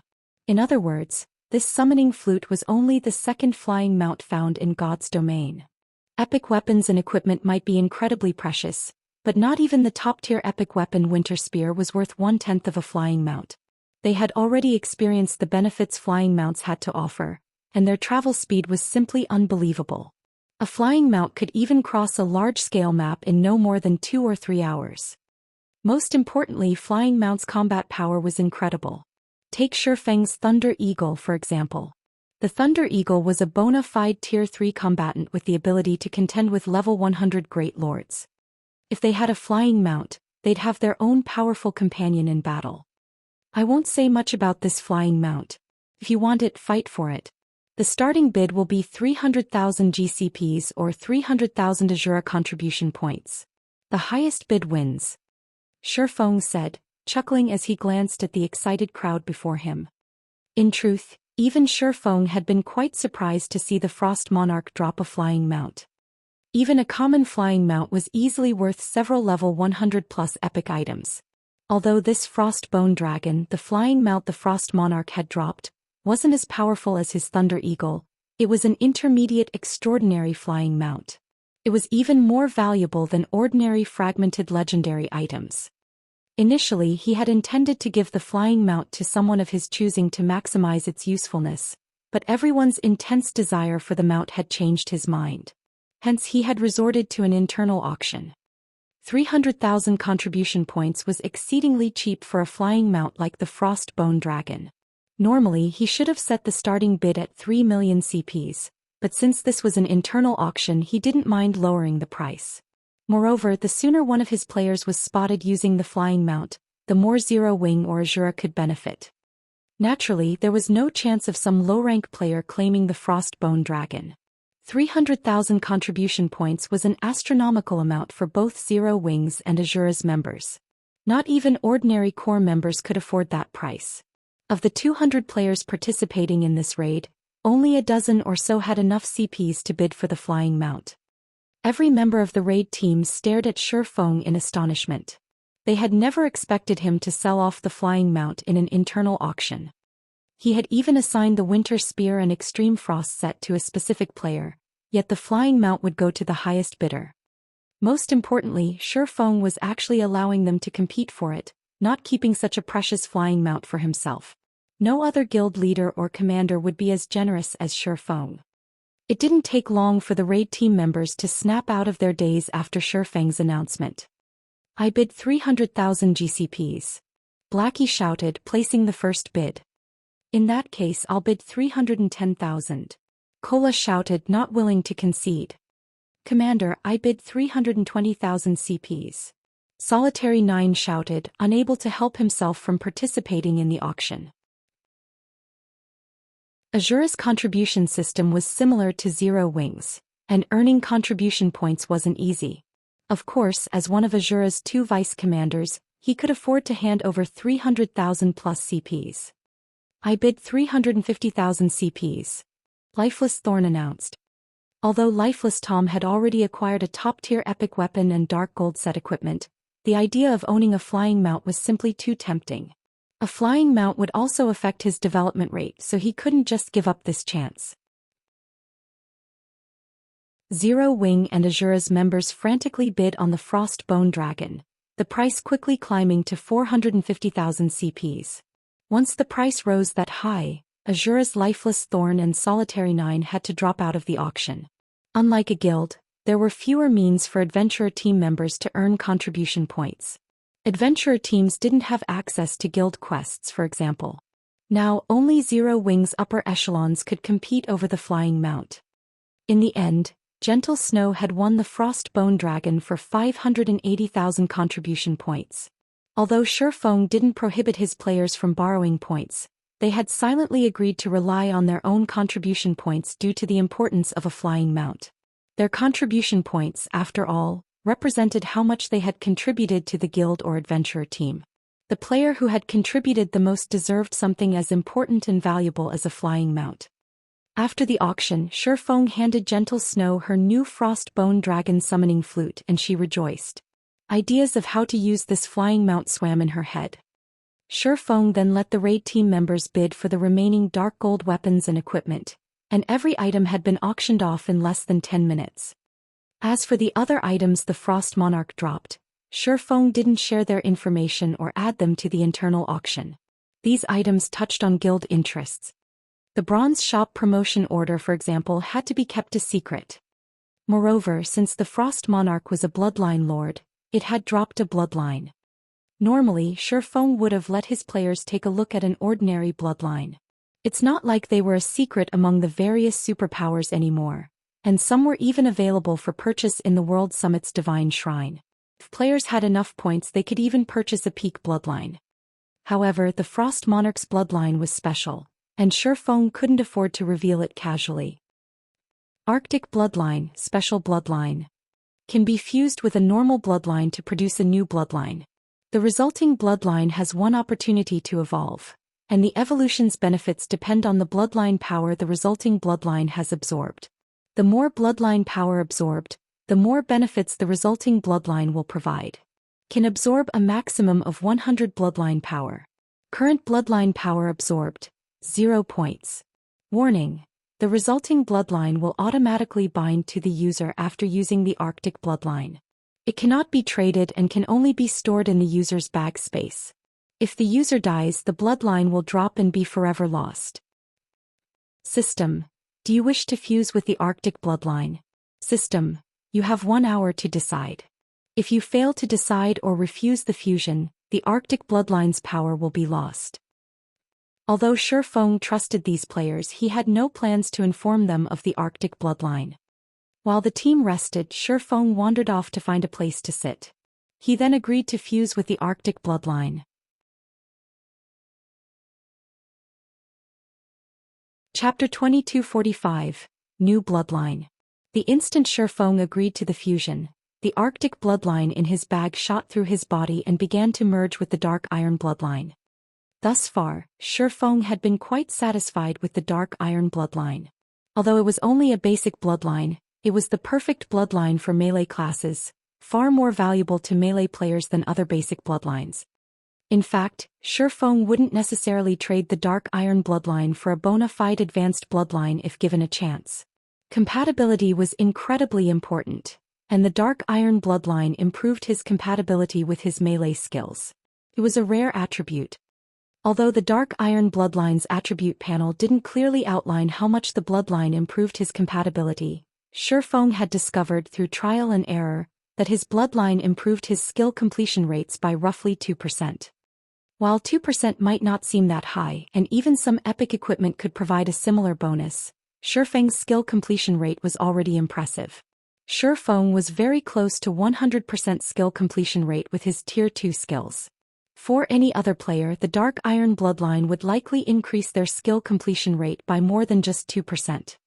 Even so, a 2% improvement was extremely valuable for Shifeng. As God's Domain evolved into a more perfect game, higher-tiered skills and spells would become increasingly difficult to use properly. A player who had a 100% completion rate with their Tier 1 skills wouldn't be guaranteed to perform as well with Tier 2 to 6 skills and spells. Take Fire Dance for example. When she had been a Tier 1 player, she had executed her Tier 1 skills with a 95% or higher completion rate, but after reaching Tier 2 and the Flowing Water Realm, she barely achieved a 90% completion rate with her Tier 2 skills. If she wanted to increase her skill completion rate, she had to continue her training and find more inspiration. In reality, not even Domain Realm experts fared better than Refinement Realm experts with skill or spell completion rates. Completion rates depended on a player's physical control and their understanding of the skill or spell in question. Refinement Realm experts already had precise control of their bodies, and Domain Realm experts' physical control wasn't that much better. Domain Realm experts merely had superior perception. Shifeng only had such a high completion rate with his Tier 2 skills because he had already grown incredibly familiar with the various Tier 2 skills in God's Domain. Not a single player in the game could compete with his experience in this regard. Moreover, the Dark Iron bloodline would offer greater benefits as he continued to level up and reach higher tiers, particularly as he rose through the tiers. Although he had already absorbed the Dark Iron bloodline, he couldn't yet fully exhibit the bloodline's power. Bloodline's strength was simply too great for low-tiered players like him to tolerate. He could only unlock more of the bloodline's abilities as he increased his tier. Otherwise, bloodlines wouldn't have been as valuable as fragmented legendary and legendary items, becoming one of the best tools to support God's Domain's players as they became powerhouses. As the Arctic bloodline continued to fuse with the Dark Iron bloodline, Zhou Xian felt an indescribable power spread throughout his body. This power felt violent and cold, the sensations mixing within him. If he hadn't deliberately concealed his aura with the Nightwalker's cape, fire dance, and the others would have sensed his transformation. After 10 seconds, the turbulent power within Zhou Xian had calmed. The moment it did, the crisp sound of a system notification reached his ears. System, congratulations. You have successfully fused the Arctic bloodline and Dark Iron bloodline. The Frost Iron bloodline has now bound with you. Eagerly, Zhou Xian inspected the resulting bloodline. Frost Iron bloodline, fused bloodline. Increases players' compatibility with melee skills and reaction speed.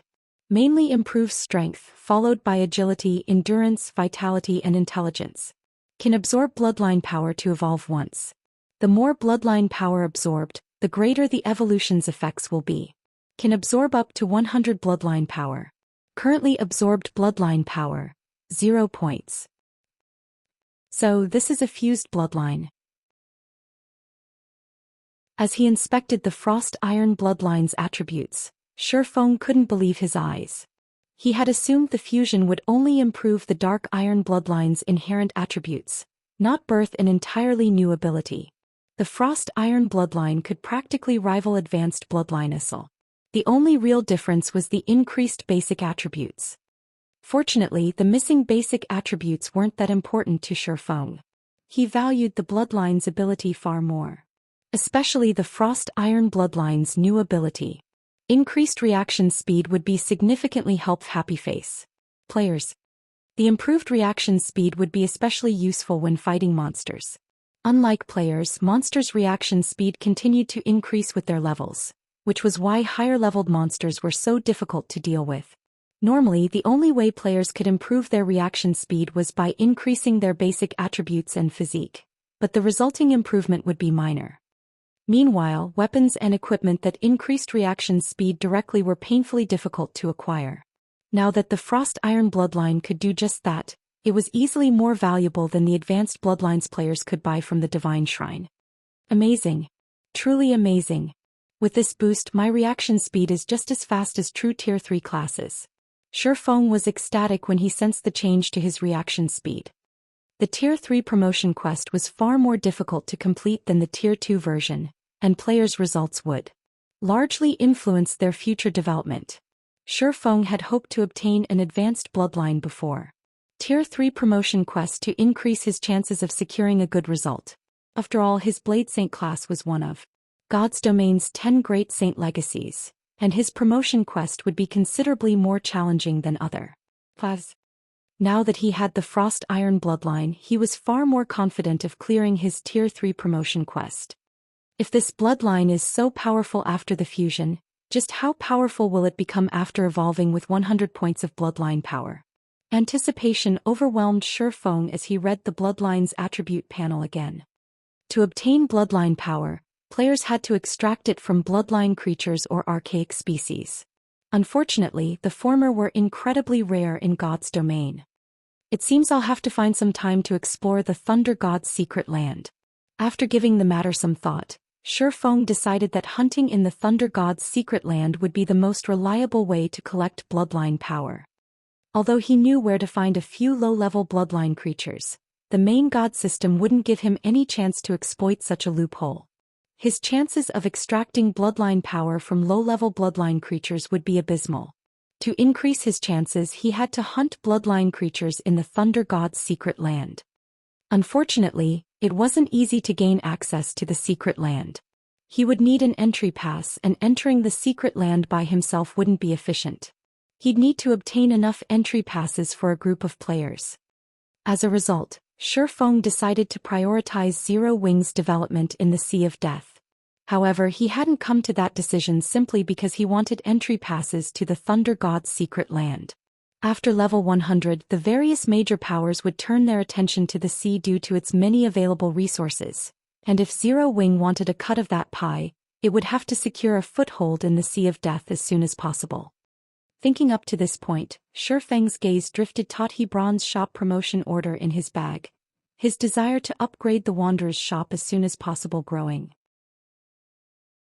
The naval resources he obtained through his partnership with Phoenix Rain wouldn't be enough for Zero Wing to establish itself in the Sea of Death, and Zero Wing still had to deal with Starlink's harassment. Once the raid team had rested, Shi Feng returned to White River City alongside his companions. Chapter 2246, Turmoil at Dragonheart City. Star Moon Kingdom, White River City. Hashes of light illuminated the teleportation hall as Shi Feng's team returned to White River City. After Monarch Raid, they had spent almost all of their stamina and concentration. Although they had rested in the purple frost field for some time, they were visibly exhausted. How strange. I'm back in the city, yet my stamina still feels like it's barely recovering? Aqua Rose muttered as she concentrated on her physical state. Fire Dance, Yen Tianxing and the other Refinement Realm experts felt the same. Once players reached the Refinement Realm, they gained more precise control over their bodies, and when they lacked stamina, it subtly influenced their physical performance. Hence, Refinement Realm experts could sense how much stamina they had remaining based on their physical condition. Normally, players' stamina rapidly regenerated when they returned to a town or city, yet Aqua Rose and her companion's stamina had barely changed. Their stamina recovery rate was surprisingly slow. Don't worry about it. It's just the result of the power of frost that infected your bodies. Once the power of frost dissipates, you'll return to normal, Shi Feng explained. Not only were high-level maps dangerous, but they also inflicted lasting negative effects on the players that dared to explore them. Even among high-level maps, the purple frost field was considered a special place. All forms of energy, with the exception of the power of frost, had been expelled from the map. Not only would players' stamina deplete far faster than usual if they remained in the map for a long time, but their stamina recovery rate would also be affected. Fighting a world boss like the Frost Monarch would only make their condition worse. In their current state, these players would need to rest in a city for at least 10 hours to recover fully. Doesn't that mean that we'll have to rest for a long time, unable to do much else? Gentle Snow asked, frowning. She had just obtained the Frost Bone Dragon, and she wanted to lead a team to grind field bosses in unexplored high-level maps as soon as possible to utilize this advantage and secure a large stock of high-level equipment. Zero Wing's main force members had reached such a high level, but most of their weapons and equipment hadn't. If they had had up-to-date weapons and equipment in their competition with Starlink, securing their victory would have gone much smoother. But it can't be helped. High-level resource maps aren't like they were before, Shi Feng responded with a shrug. Reaching level 100 in God's domain wasn't difficult. The true difficulty lay in obtaining top-tier weapons and equipment that corresponded with their levels. The Purple Frost Field was one of the best places to acquire top-tier level 90 equipment. Not only did the map have its own level 90 world boss, but it was also home to quite a few level 90+ mythic bosses. Unfortunately, maps like the Purple Frost Field had their own form of special energy, so grinding for top-tier weapons and equipment was even harder than normal. In reality, the Purple Frost Field's harsh environment was gentle compared to the various maps available at that level. Some environments even affected players' physiques and basic attributes. This was also why the various minor powers and adventurer teams had survived in God's domain in Shi Feng's previous life. Grinding in these special maps for long periods was impossible due to their environments, and as a result, the various major powers hadn't been able to monopolize these maps' field bosses. To dominate these maps, God's domain's major powers would need a lot more manpower. This was precisely why Shi Feng wanted to develop the Azura Adventurer team, using it to attract more expert players. Although Zero Wing had an incredible main force, the guild's other teams lagged far behind them. Gentle Snow's and Aqua Rose's frowns deepened. This meant that their level and mount advantages weren't as great as they had thought. Forget about farming top-tier weapons and equipment for now. You should help our other members level up. Once the power of Frost's effects wears off, you can organize teams to raid team dungeons and get our raiding progress up to speed, Shifeng said, chuckling. Collecting a large stock of top-tier weapons and equipment wasn't a walk in the park. If it were, the various superpowers would have squashed the game's minor powers and adventurer teams. They wouldn't have poured so much attention into nurturing lifestyle players and grinding for resources either. I'll do that then. Gentle Snow felt helpless. She had no choice but to accept Shifeng's suggestion and take things one step at a time. After their conversation, Gentle Snow and Aqua Rose left the teleportation with the rest of Zero Wings members. They planned to take the guild's members out to power level in high-level maps. Shifeng, on the other hand, led Azura's members to the Candlelight trading firm and loaded them up with advanced mana armor kits, all-round devices and other consumables that the trading firm only sold internally. He also instructed Melancholic Smile and her team to produce some resistance equipment for the adventurer team members to help them develop at a higher rate. Shifeng then found a special forging room before using the Abyss Pendant to teleport to Dragonheart Island. In the blink of an eye, Shifeng appeared in an alleyway in Dragonheart City's outer area. But for some reason, Dragonheart City seemed livelier than during Shifeng's last visit.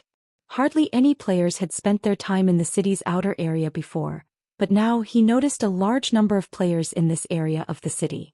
Moreover, most of these players were neutral race players, not human. Why are so many neutral players here? Shifeng was astonished when he saw how many neutral players roamed the street.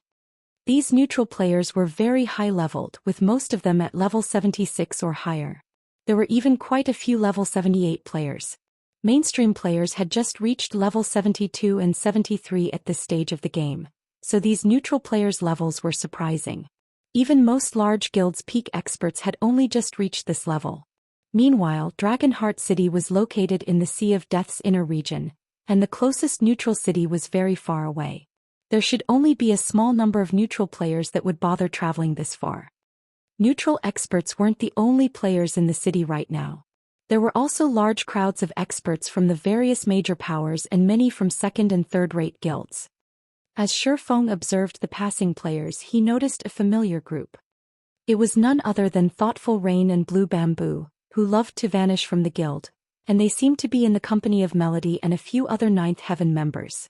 Since Shifeng was still disguised as Black Flame, Thoughtful Rain and her companions quickly recognized him. "You're here too, Big Brother Black Flame?" Blue Bamboo promptly walked up to Shifeng as soon as she saw him. Guild leader Black Flame, the half-elf Melody greeted. "Why are you guys here?" Shifeng asked, surprised. The fairy country, Melody's home country, was quite a distance away from Dragonheart Island. Traveling so far was a major challenge. "Oh, you don't know Guild leader Black Flame?" Melody asked, giving Shifeng an odd look. "Know what?" Shifeng asked. "We're here because we've received news that a pathway to the Western continent has appeared in Dragonheart City. All of the various major powers are heading this way to test their luck and see if they can make it to the Western continent," Melody explained.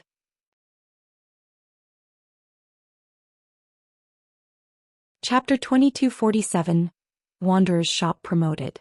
A pathway to the Western continent? Shifeng was surprised to hear the news. God's domain consisted of two main continents, separated by a massive distance. Even with a flying mount, it would take several days to travel from one continent to the other.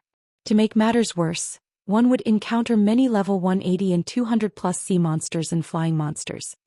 Even after players reached Tier 3 during Shifeng's previous life, very few people had been strong enough to travel between the continents.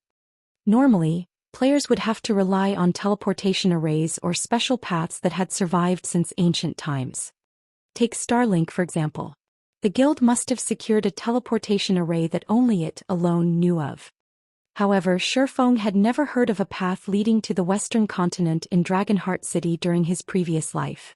Shifeng was also certain this wasn't because of a weakness in his information network or his guild's inability to learn it. If a path had appeared in the middle of a city, it would have shaken every power on the continent. The current situation was the best proof of this. Guilds from the eastern continent's various kingdoms and empires were rushing to Dragonheart City after learning of the pathway. Even the various neutral powers were making the trip. It would be very difficult not to learn of this pathway's discovery. A pathway between the two main continents represented unimaginable opportunities and wealth. The two continents had different cultures and development goals, which was why neither Unyielding Heart nor Crimson Emperor was a match for Starlink's economic development. I'm not sure about the exact details. I came here with a friend who is trying to find out more about the situation, Melody explained. Big brother Black Flame, why don't you come with us and take a look at this pathway? Rain and I have explored so many places, but we've never visited the Western continent. Blue Bamboo invited Shifeng. My friend has been in Dragonheart City for quite some time now, so his connections and information network are quite impressive. I'm sure he'll find the facts soon, Melody said, nodding in agreement. She had considered inviting Shifeng to join them as well, but it wouldn't be proper to invite another guild leader without a good enough reason. Since Blue Bamboo had taken the initiative to invite him, she might as well go with the flow and use this opportunity to develop the relationship between Ninth Heaven and Zero Wing. Zero Wing had prospered lately, and because of that, the Death God workshop had calmed quite a bit in the fairy country, allowing Ninth Heaven to develop peacefully. Since Shifeng clearly didn't know much about the Western continent, she could use this opportunity to earn a favor. All right, but I have some matters to see to before I can join you, Shifeng said after giving the matter some thought. A pathway to the Western continent was indeed a tempting issue. If he could visit the Western continent this early, Zero Wing could gain access to endless wealth and resources. Since Melody was trying to do him a favor, likely to earn one back, he didn't mind taking advantage of this situation. That won't be a problem. In any case, my friend still needs some time to investigate. We'll be wandering around this area of the city in the meantime, Melody said. She secretly rejoiced when she heard Shifeng's answer. Zero Wing was already incredibly strong as a guild and was almost guaranteed to become a superpower in the future.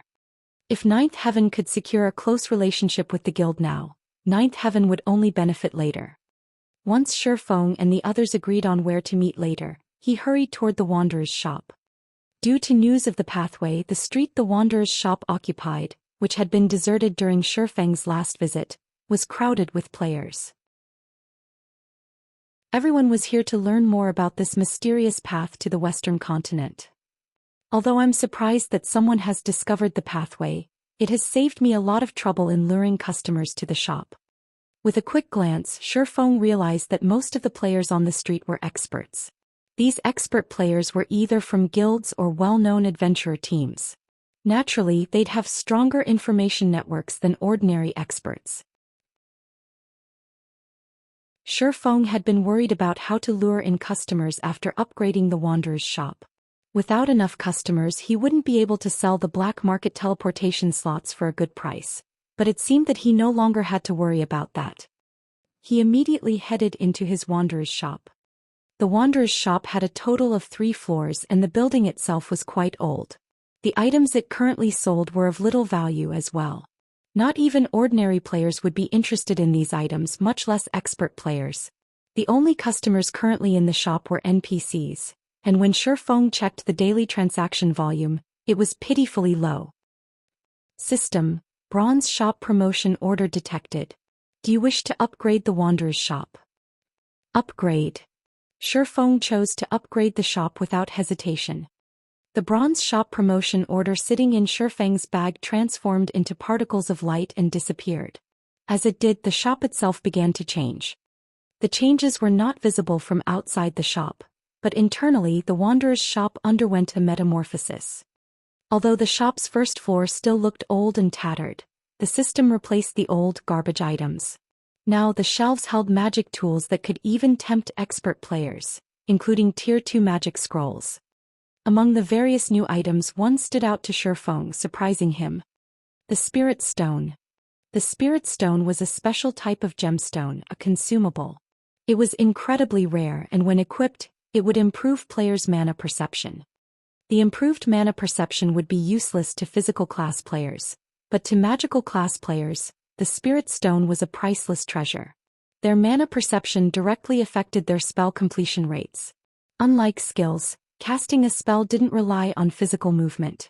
Instead, it relied on players' control over mana. Naturally, a caster with stronger mana perception would have better control of their spells. Once God's Domain's magical class players discovered the Spirit Stone, they'd go crazy over it. However, when Shifeng saw the Spirit Stone's price, he broke out in a cold sweat. Each Spirit Stone actually cost 400 ancient gold. The Spirit Stone was a consumable item and would vanish after 7 days of use. But even incredibly powerful experts would need several months to earn 400 ancient gold. As expected of the black market, the prices are all fraudulent. Shifeng realized that earning ancient gold through the Wanderer's shop alone wouldn't be as easy as he had hoped. Although the Wanderer's shop's merchandise was incredible, very few players would be able to afford any of it. As for the black market teleportation slots, the 2-star shop would only sell 20 slots each day, and the minimum price for each slot was 200 ancient gold, 10% of which would go to the shop's owner. Even if all 20 sold for the minimum price, Shifeng would earn 400 ancient gold from the Wanderer's shop each day. It was an absurd amount. Players would be lucky to earn 200 ancient gold from ordinary 2-star grocery stores or smithies each day. With the Wanderer's shop, on the other hand, a player could earn double that through the teleportation slots alone. And that was only the beginning. As the shop's traffic and transaction volume increased, more teleportation slots would become available for purchase, increasing the shop's total income. It's no wonder why the various superpowers were so desperate to own a Wanderer's shop. Every Wanderer's shop is a gold mine. The daily profit from one of these shops can rival 1/5 of the income from a newly captured fortress in the Gravity Mountain range. As Shifeng browsed the shop's wares, he determined that he could earn 500 ancient gold per day if sales were good. Even the well-established first-rate powers in Dragonheart City only earned that much ancient gold per day. As for the Gravity Mountain range's fortresses, players couldn't just capture one on a whim. Unlike other fortresses, a power would need a large number of experts to garrison the Gravity Mountain range's fortresses long-term.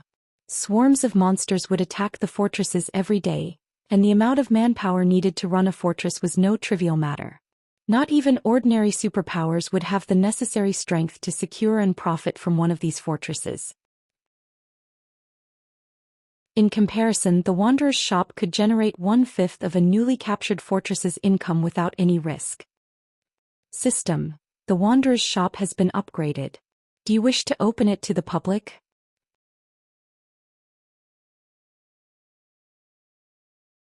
Chapter 2248, Blackheart Shop. Shifeng immediately agreed to open the Wanderer's shop to the public after hearing the system notification.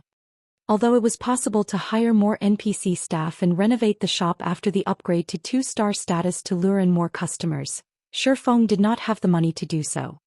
He only had 1,000 ancient gold remaining, and every item and service in Dragonheart City cost ancient coins. Players even had to pay to enter the World Tower. To enter the World Tower's first floor, where the Gravity Mountain range was located, a team had to pay 5 ancient copper per player. If one wished to explore the World Tower's second floor, it would cost 1 ancient gold per player. Dining in Dragonheart City was also very expensive. However, it was an unavoidable expenditure as the food and drink in Dragonheart City accelerated stamina and concentration regeneration, as well as expelling the otherworld energy that infected players' bodies, allowing players to re-enter the World Tower sooner. This was also why minor powers couldn't survive in Dragonheart City. Otherwise, the World Tower would have been crowded with players since it was such a wonderful place to level up and obtain resources. Players wouldn't need to waste hours traveling to high-level maps, subjecting themselves to strange energies.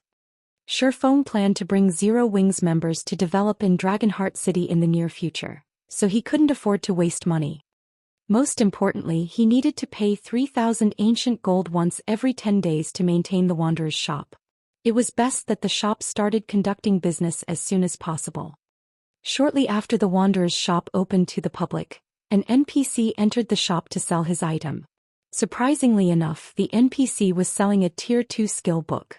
Unfortunately, his asking price was 60 ancient gold. Not long after this NPC entered the shop, players began to cross its threshold. These players had only intended to window shop, but once they saw the available merchandise they froze, their feet glued to the ground. Crap. Isn't this a resurrection scroll? These are even rare in Empire's auction houses. The last one I saw even went for 200 gold, yet this place is only selling it for 50 gold. Take a closer look. Cost ancient gold, not normal gold. The players' eyes glowed with excitement when they saw the shop's merchandise, but once they saw the listed prices, that excitement vanished.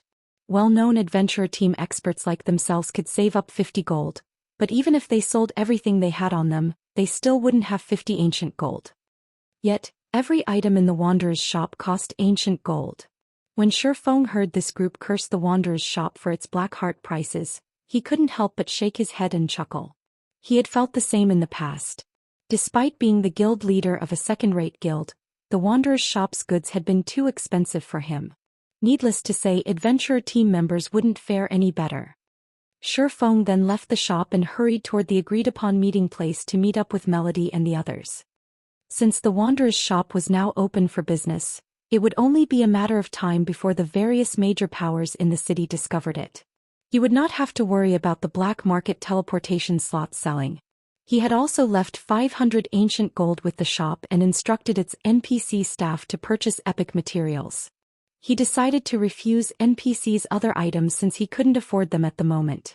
He could only slowly accumulate ancient gold through the Wanderer's shop. After a few minutes, Shifeng arrived at a bar in the city's inner area. The bar was called the Blue Rose, and as soon as he arrived he discovered Melody's group, happily chatting with a level 79 Tigerkin Berserker. Not only was this Tigerkin Berserker very high-leveled, but his equipment was also quite impressive.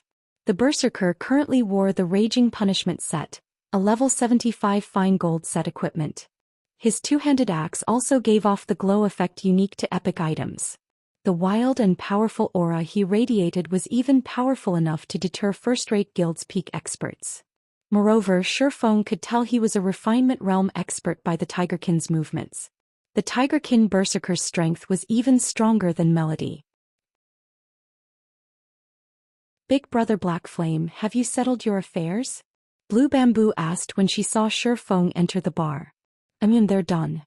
Shifeng nodded. You're just in time. Here, let me introduce you. This is my friend Swimming Dragon. He's the commander of the Dragon Riders Adventurer team, Melody said. She then turned to Swimming Dragon and continued, this is Zero Wings guild leader, Black Flame. So, you're that famous Sword King. Swimming Dragon looked at Shifeng in surprise. As Dragon Riders mainly operated on Dragonheart Island, Swimming Dragon was not particularly familiar with guilds and experts outside of his home base. However, the top 50 experts on the God's Domain experts list were a different story. Furthermore, Shifeng's rank had recently risen on the experts list. In the latest issue, Shifeng had been ranked 14th. The man was difficult to miss. Although the God's Domain experts list was not a clear indicator of an expert's strength, those who could earn a high rank were definitely extraordinary. However, Shifeng didn't seem any different than an average person as he sat before Swimming Dragon. If not for Melody's introduction, he might have dismissed the guild leader as an ordinary player. He couldn't sense the imposing aura that was typical of powerhouses. In fact, Shifeng's aura felt quite weak. Hello, Shifeng replied with a slight nod. After a brief introduction, Swimming Dragon informed the group of what he had learned about the pathway to the Western continent. However, to everyone's disappointment, the pathway didn't actually exist. Players had simply discovered a King-class sea monster a short distance away from Dragonheart Island. Based on what the various superpowers had discovered, this sea monster had a chance of dropping a teleportation stone that could transport players to the Western continent. The various superpowers had only spread the news because of how powerful the King-class sea monster was. There was also a group of powerful sea monsters protecting this King-class, and it would take more than 2 superpowers to take the King-class sea monster down. Hence, the various superpowers intended to use the various major powers' strength for the raid. When they found this out, the various naval powers that had gathered in Dragonheart City hurried toward the island nearest to the King-class sea monster. They would begin the raid once they had enough overall combat power. Swimming Dragon had voiced his intentions to join the raid to see if he could get a piece of the pie. Melody's group was interested in taking a look as well. Naturally, Shifeng wouldn't refuse this opportunity and decided to travel to the island with Swimming Dragon and the others. There are so many people here. Blue Bamboo was astonished when she saw the number of ships in the port. There were usually plenty of ships in Dragonheart City's port, but right now there were at least 10 times more ships than normal. Just leaving the port was a challenge. It will take too long to get to Tranquil Mine Island by ship. Dragonheart City has a specialized transport ship that travels to that island. The trip will be easier if we take the transport ship, Swimming Dragon said. Previously, I've already asked someone to purchase our tickets. We can just get on board the transport ship directly. After saying so, Swimming Dragon led Shifeng and the others to the transport ship's dock. Players crowded around the docked transport ship, everyone waiting to board. With no other choice, Shifeng and his latest companions patiently waited in line. After waiting for more than half an hour, it had come time for Shifeng's group to board the ship, but suddenly two burly men approached them. One of these players was level 78, while the other was level 79. When the surrounding players saw these men, they promptly stepped out of the way and did their best to avoid meeting their eyes. Both of these experts possessed powerful backgrounds in Dragonheart City, and ordinary experts wouldn't dare provoke them. Swimming, I've heard you've purchased tickets to board the ship. Give them to me. I'm in a rush, the level 78 shield warrior said, grinning at Swimming Dragon. Relax, I won't just take advantage of you. I'll pay the favor back later. You're too late, Iron Hand. I've already given my tickets away, Swimming Dragon said, shaking his head. Does that matter? People are easy to replace. Tell me who they are and I'll negotiate with them. I'm sure they'll gladly agree to give me their tickets, the shield warrior named Iron Hand said, laughing.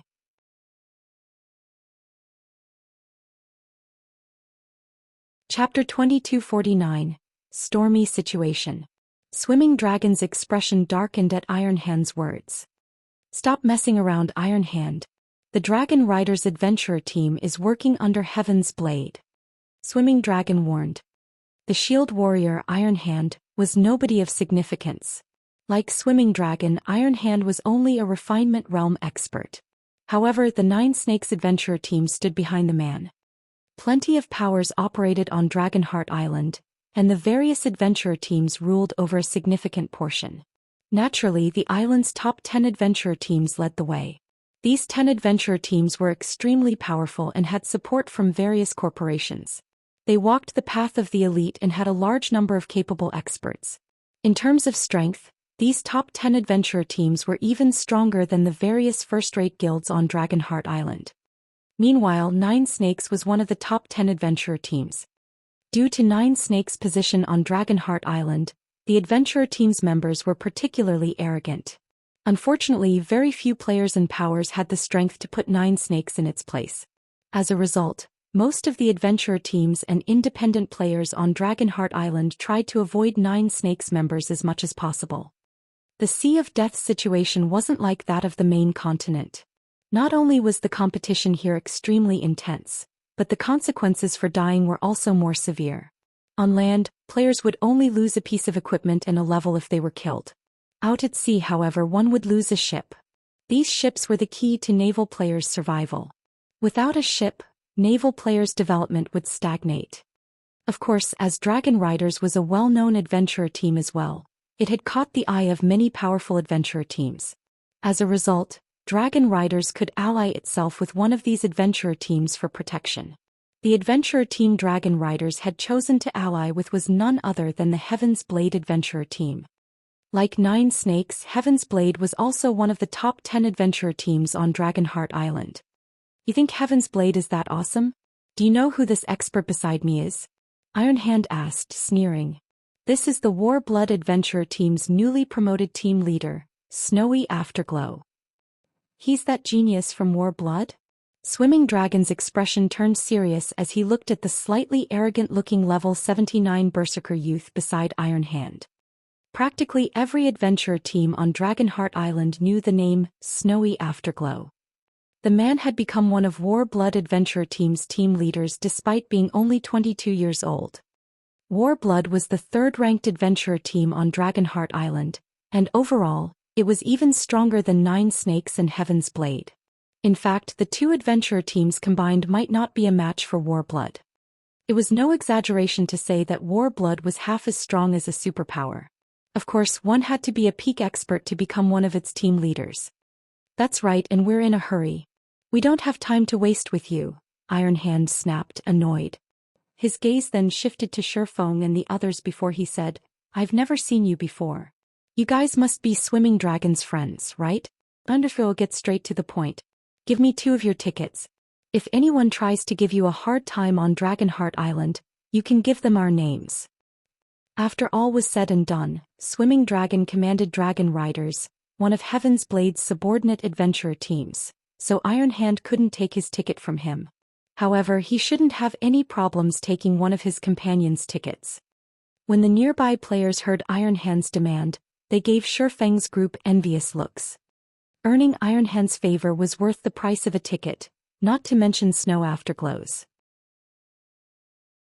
PvP was more common in the Sea of Death than it was on the main continent, and without sufficient strength, surviving here would be impossible. If one were protected by a VIP like Iron Hand or Snowy Afterglow, they could develop on Dragonheart Island without worry. The only problem was the blow one would suffer to their reputation by conceding their tickets. Unfortunately, there wasn't much Swimming Dragon could say against it. It might not have been an issue if Iron Hand had been alone, but he couldn't afford to offend Snowy Afterglow. Heaven's Blade might not protect him from the young man.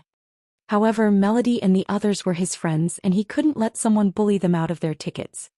As Swimming Dragon was about to offer his own ticket, Shifeng, who had been silent throughout the conversation, opened his mouth and snarled, "Scram." With one word, silence fell over the area. Even the adventurer team expert players who hadn't been paying attention, happy chatting among themselves, stopped and turned toward Shifeng. This situation was simply too shocking to ignore. Has this guy lost his mind? Based on his looks, he must be new to Dragonheart City. He probably doesn't know who Snowy Afterglow is. The various adventurer team players were already used to the arrogance Nine Snakes members displayed.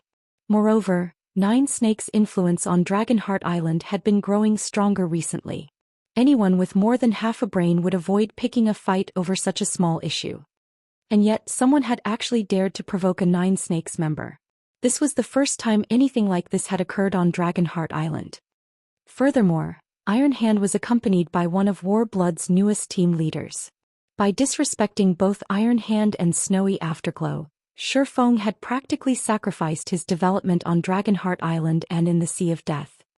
Shifeng's response even stunned Iron Hand for a moment. After snapping out of his daze, Iron Hand coldly asked, "Are you looking to die?" "What? You want to try me?" Shifeng shot back, smirking at Iron Hand. "Good. I'll remember you." Iron Hand growled as he glared at Shifeng. Strangely calm, the two experts left. However, none of the watching players were surprised by Iron Hand's reaction.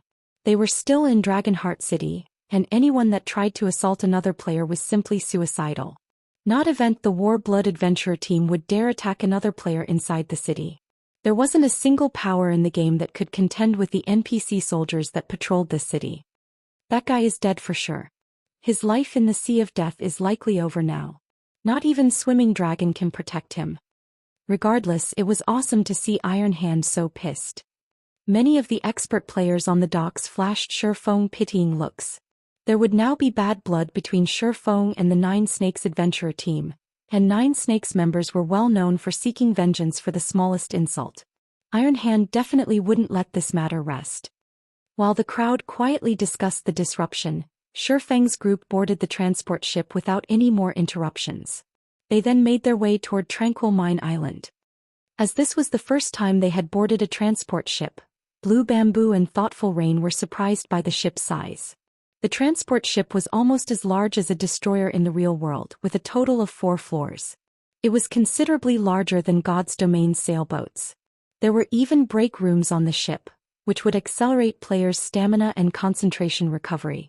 No other ship had this ability. Moreover, the transport ship was very fast, even faster than a bronze speedboat. It was the ideal ship for most players who wish to develop out at sea. It's a pity that only NPCs can own transport ships.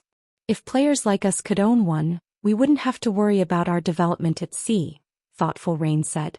When she had inspected the break room's effects, she had discovered that time flowed differently in these rooms.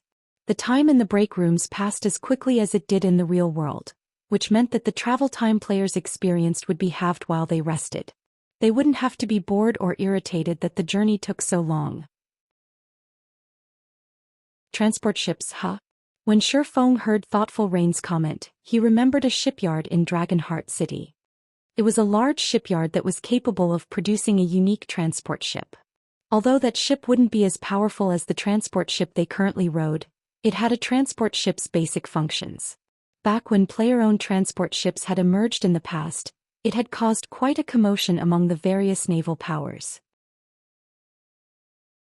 Players had only discovered which shipyard had been responsible for these transport ships after in-depth investigations.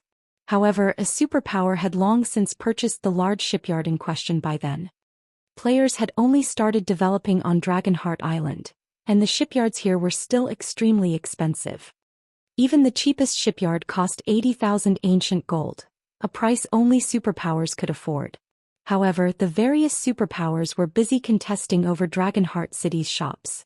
They had no time to pay attention to these shipyards. If Shifeng could purchase the large shipyard in question early on, not only would it generate a significant amount of wealth, but it would also drastically increase Zero Wing's naval strength.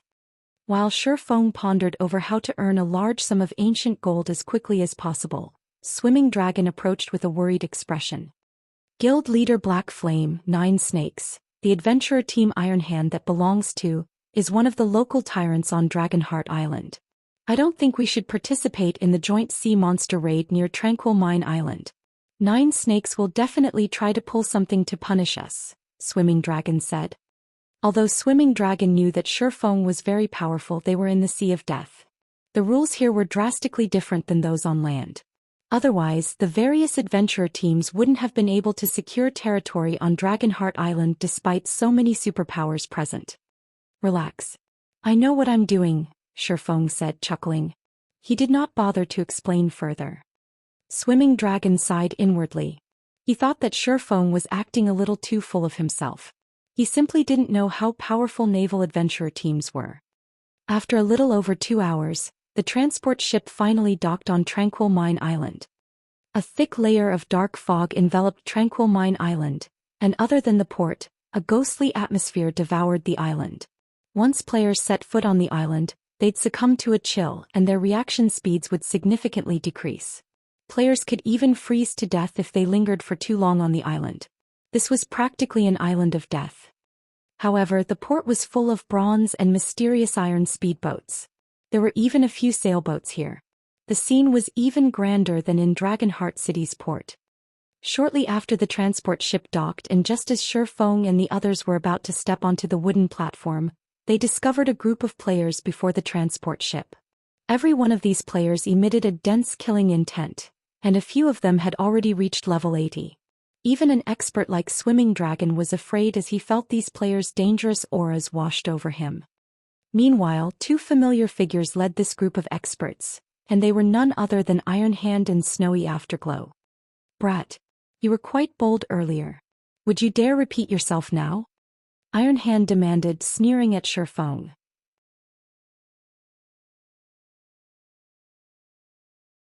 Chapter 2250, A Person You Shouldn't Provoke. When the players on the transport ship saw the small fleet surround them, they couldn't help but grow nervous. Combat was a daily occurrence for Dragonheart Island's players, whether it be against sea monsters or players. Although large-scale naval PvP was common as well, none of those battles had involved a fleet as powerful as the one around the transport ship. Over 20 speedboats had the larger ship surrounded, 8 of which were bronze speedboats, and 1 was mysterious iron rank. 9 Snakes' grand display of strength even surprised the other powers on Tranquil Mine Island, not to mention the players aboard the transport ship. These powers' upper echelons immediately ordered an investigation into this matter. We're doomed. Swimming Dragon stared at Nine Snakes' fleet with a grim expression. He hadn't expected Iron Hand to be so vicious. An ordinary adventurer team would be fortunate to have a single advanced speedboat in their fleet. The Dragon Riders were lucky enough to have 2 bronze speedboats, which were the reason that the adventurer team had become quite famous and gained some influence on Dragonheart Island. Yet the Nine Snakes adventurer team had dispatched a mysterious iron rank and 8 bronze-ranked speedboats. Even if they could sprout wings and fly, they wouldn't escape Nine Snakes' encirclement.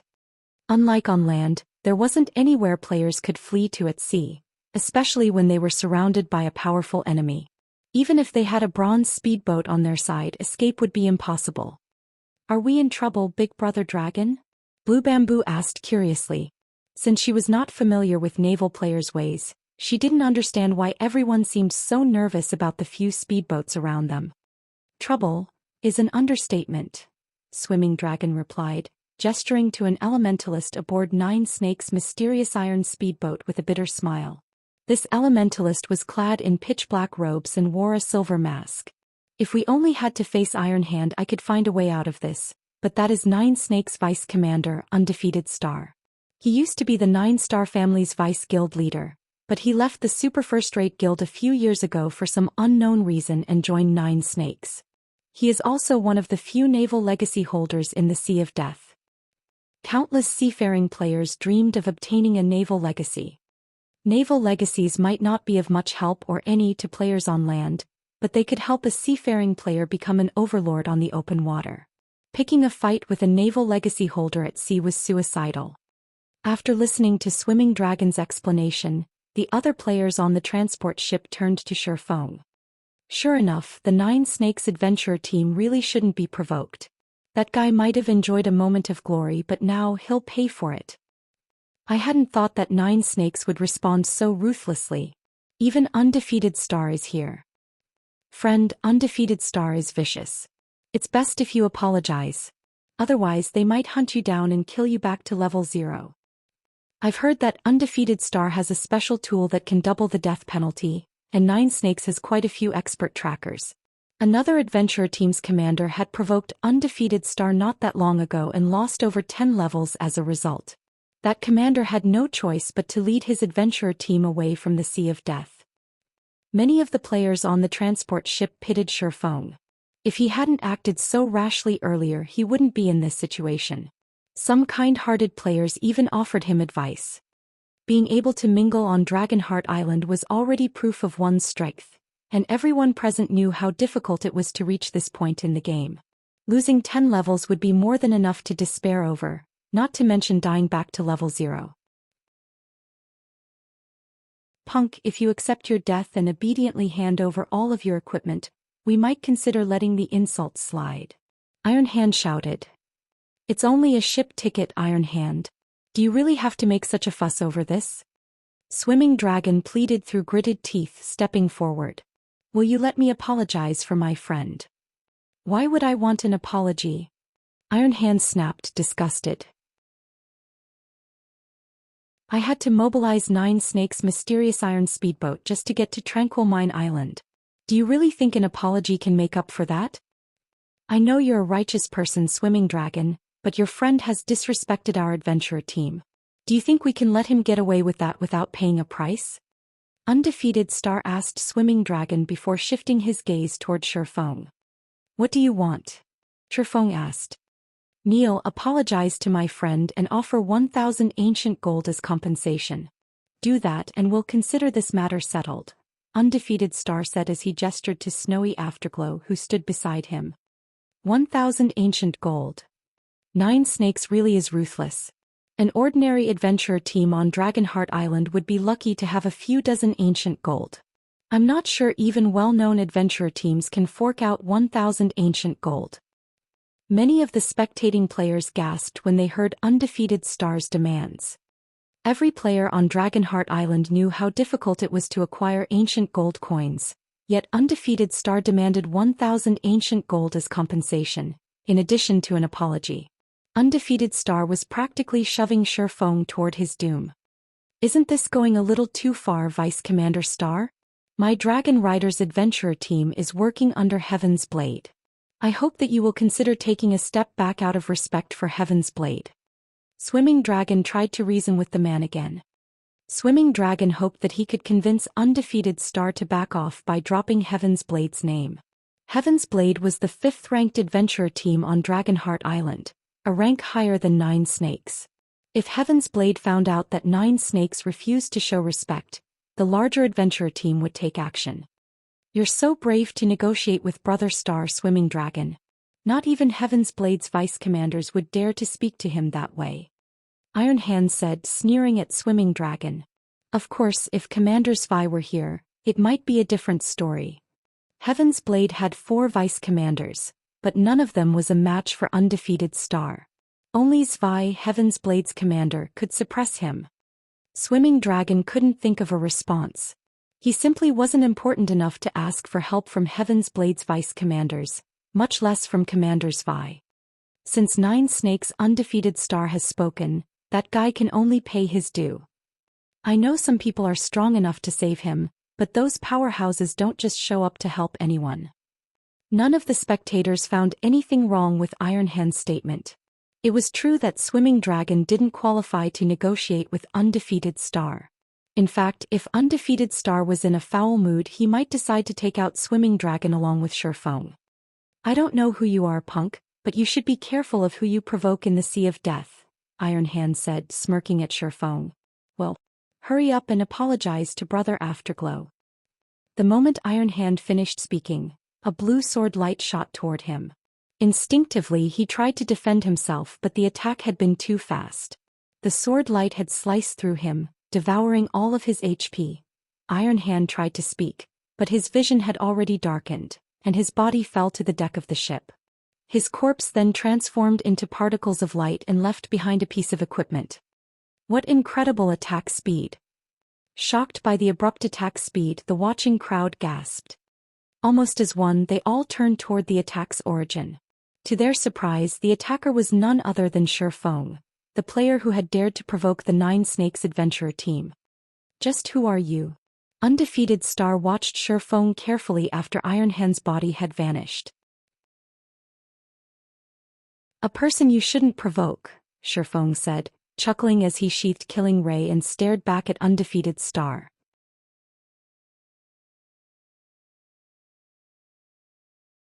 Chapter 2251, Fury. Silence fell over the area after Iron Hand's death, and everyone stared at Shifeng in shock. He's dead. Swimming Dragon muttered, utterly stupefied after watching Iron Hand's body transform into particles of light and disappear. However, he wasn't just shocked that Iron Hand hadn't responded to the attack in time to save himself and died instantly as a result. Rather, Shifeng's decisiveness astounded him. Swimming Dragon had known that Shifeng wouldn't tolerate humiliation, especially since Zero Wing had become a pseudo-super first-rate guild. As Zero Wing's guild leader, Shifeng was like a king. If he weren't, Melody wouldn't be working so hard to strengthen her relationship with him. However, Zero Wing might be Starmoon Kingdom's absolute overlord, but there were plenty of overlords on Dragonheart Island. The weakest guilds on the island was a first-rate guilds, and even they had to show 9 Snakes respect. The adventurer team was simply that powerful. This was also why Swimming Dragon had been trying to ease the tension between Shifeng and 9 Snakes, yet all of his efforts were for nothing. Not only had Shifeng slain Iron Hand, but he had spoken so arrogantly to Undefeated Star in front of a large crowd. It was akin to a slap in the face. Powers like 9 Snakes, which prioritized their reputations, wouldn't take this insult lying down. We're truly doomed now. Swimming Dragon couldn't help his bitter smile when he saw Undefeated Star's ashen complexion. Undefeated Star was one of the top-ranked experts on Dragonheart Island. Moreover, he was accompanied by his squad of powerful bodyguards, all of which carried a special item that allowed them to form a specific magic array. This magic array would massively boost these bodyguards' strength when they were on the open ocean. Every one of these bodyguards was like a humanoid sea monster when the array was active. Because of this, very few people dared to disrespect Undefeated Star. Even Heaven's Blade's vice-commanders treated the man with respect. You are the first person to speak to me in such a way in the Sea of Death, Undefeated Star said, staring at Shifeng like he was a dead man walking. Let's see whether or not I can afford to provoke you. Wolf, I want him to suffer 100 deaths today. Every one of Undefeated Star's last few words had been spoken in an incredibly chilling tone. Even unrelated players shuddered when they heard it. Understood, a man named Devouring Wolf who stood beside Undefeated Star replied. Devouring Wolf then led the dozen or so bodyguards in a charge against Shifeng. Not only were these bodyguards all level 79, but they were also experts that had followed Undefeated Star when he had left the 9 Stars family, giving up his position as vice guild leader. Every one of them was a veteran refinement realm expert. As these bodyguards approached Shifeng, magic runes began to appear on their bodies.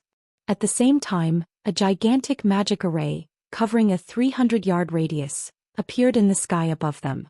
As the array manifested, the bodyguards' basic attributes began to rise. Their auras also underwent a tremendous transformation. Now they felt more like ancient sea monsters rather than human players. Careful. Their basic attributes are higher than a great lords of the same level while they're in the magic array. You can't face them head-on. Swimming Dragon hurriedly warned Shifeng. Thanks. Shifeng responded to Swimming Dragon's warning with a light nod.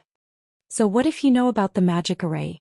You might be able to avoid a fight with one of us, but can you avoid us all? Devouring Wolf, the bodyguard's leader, asked disdainfully.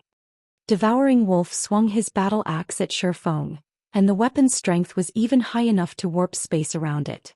However, before the battle axe could come anywhere near Shifeng, the swordsman used Killing Ray to deflect the attack. The moment the sword and axe collided, an intense shockwave shook the players' surroundings. The clash of metal echoed throughout the magic array. Surprisingly, Shifeng didn't stumble backward after the exchange, yet Devouring Wolf's expression changed as if he had just seen a ghost. How is his strength so high? Shock and confusion filled Devouring Wolf's mind as he glanced down at his trembling arms and the 1000+ HP he had just lost. He was as strong as a sea monster while the magic array affected him. He even had enough strength to frighten a peak MT. However, when his axe had met Shifeng's sword, he had actually taken damage. Swimming Dragon gaped at the two fighting players. Devouring Wolf wore even better equipment than he did, and while the magic array affected the bodyguard, even he'd have to activate a berserk skill to match Devouring Wolf's strength. However, Devouring Wolf had taken damage after charging at Shifeng. Not bad. I can see why 9 Snakes has become one of Dragonheart Island's top 10 adventurer teams, Shifeng said, chuckling at Devouring Wolf's frightened expression. Now that you've attacked me, I should return the favor. Shifeng then swung Twilight Blade. A sword light sliced at Devouring Wolf, and although he had seen it coming, he hadn't been able to keep up with the attack's speed no matter how hard he tried to block it with his axe. In the end, Devouring Wolf could only watch as the sword light passed through his body. His HP then plummeted, only stopping after it had hit 0. A moment later, Devouring Wolf's vision faded to black, and his body collapsed to the deck of the transport ship. Devouring Wolf was dead. Despite their many years of combat experience, Undefeated Star's other bodyguards were stunned when they saw this. For a moment they even forgot to surround and attack Shifeng. However, Shifeng did not wait for these players to recover from their daze and he charged forward. Shadow Blade. Immediately, 10 sword lights flew at the remaining bodyguards. After acquiring the Arctic bloodline, Shifeng had practically become a Tier 3 player. He only lacked the ability to use Tier 3 skills. The difference between Tier 2 and Tier 3 players was even larger than the difference between Tier 1 and Tier 2. The most obvious difference was the player's reaction speed. It was no longer a gap that could be shortened through basic attributes. Every one of Undefeated Star's bodyguards died in less than 20 seconds, and as a result the magic array vanished. The only evidence that they had been here was the several equipment pieces they had left behind. Vice Commander Star, do you still think you can afford to provoke me? Shifeng calmly asked as he sheathed his swords.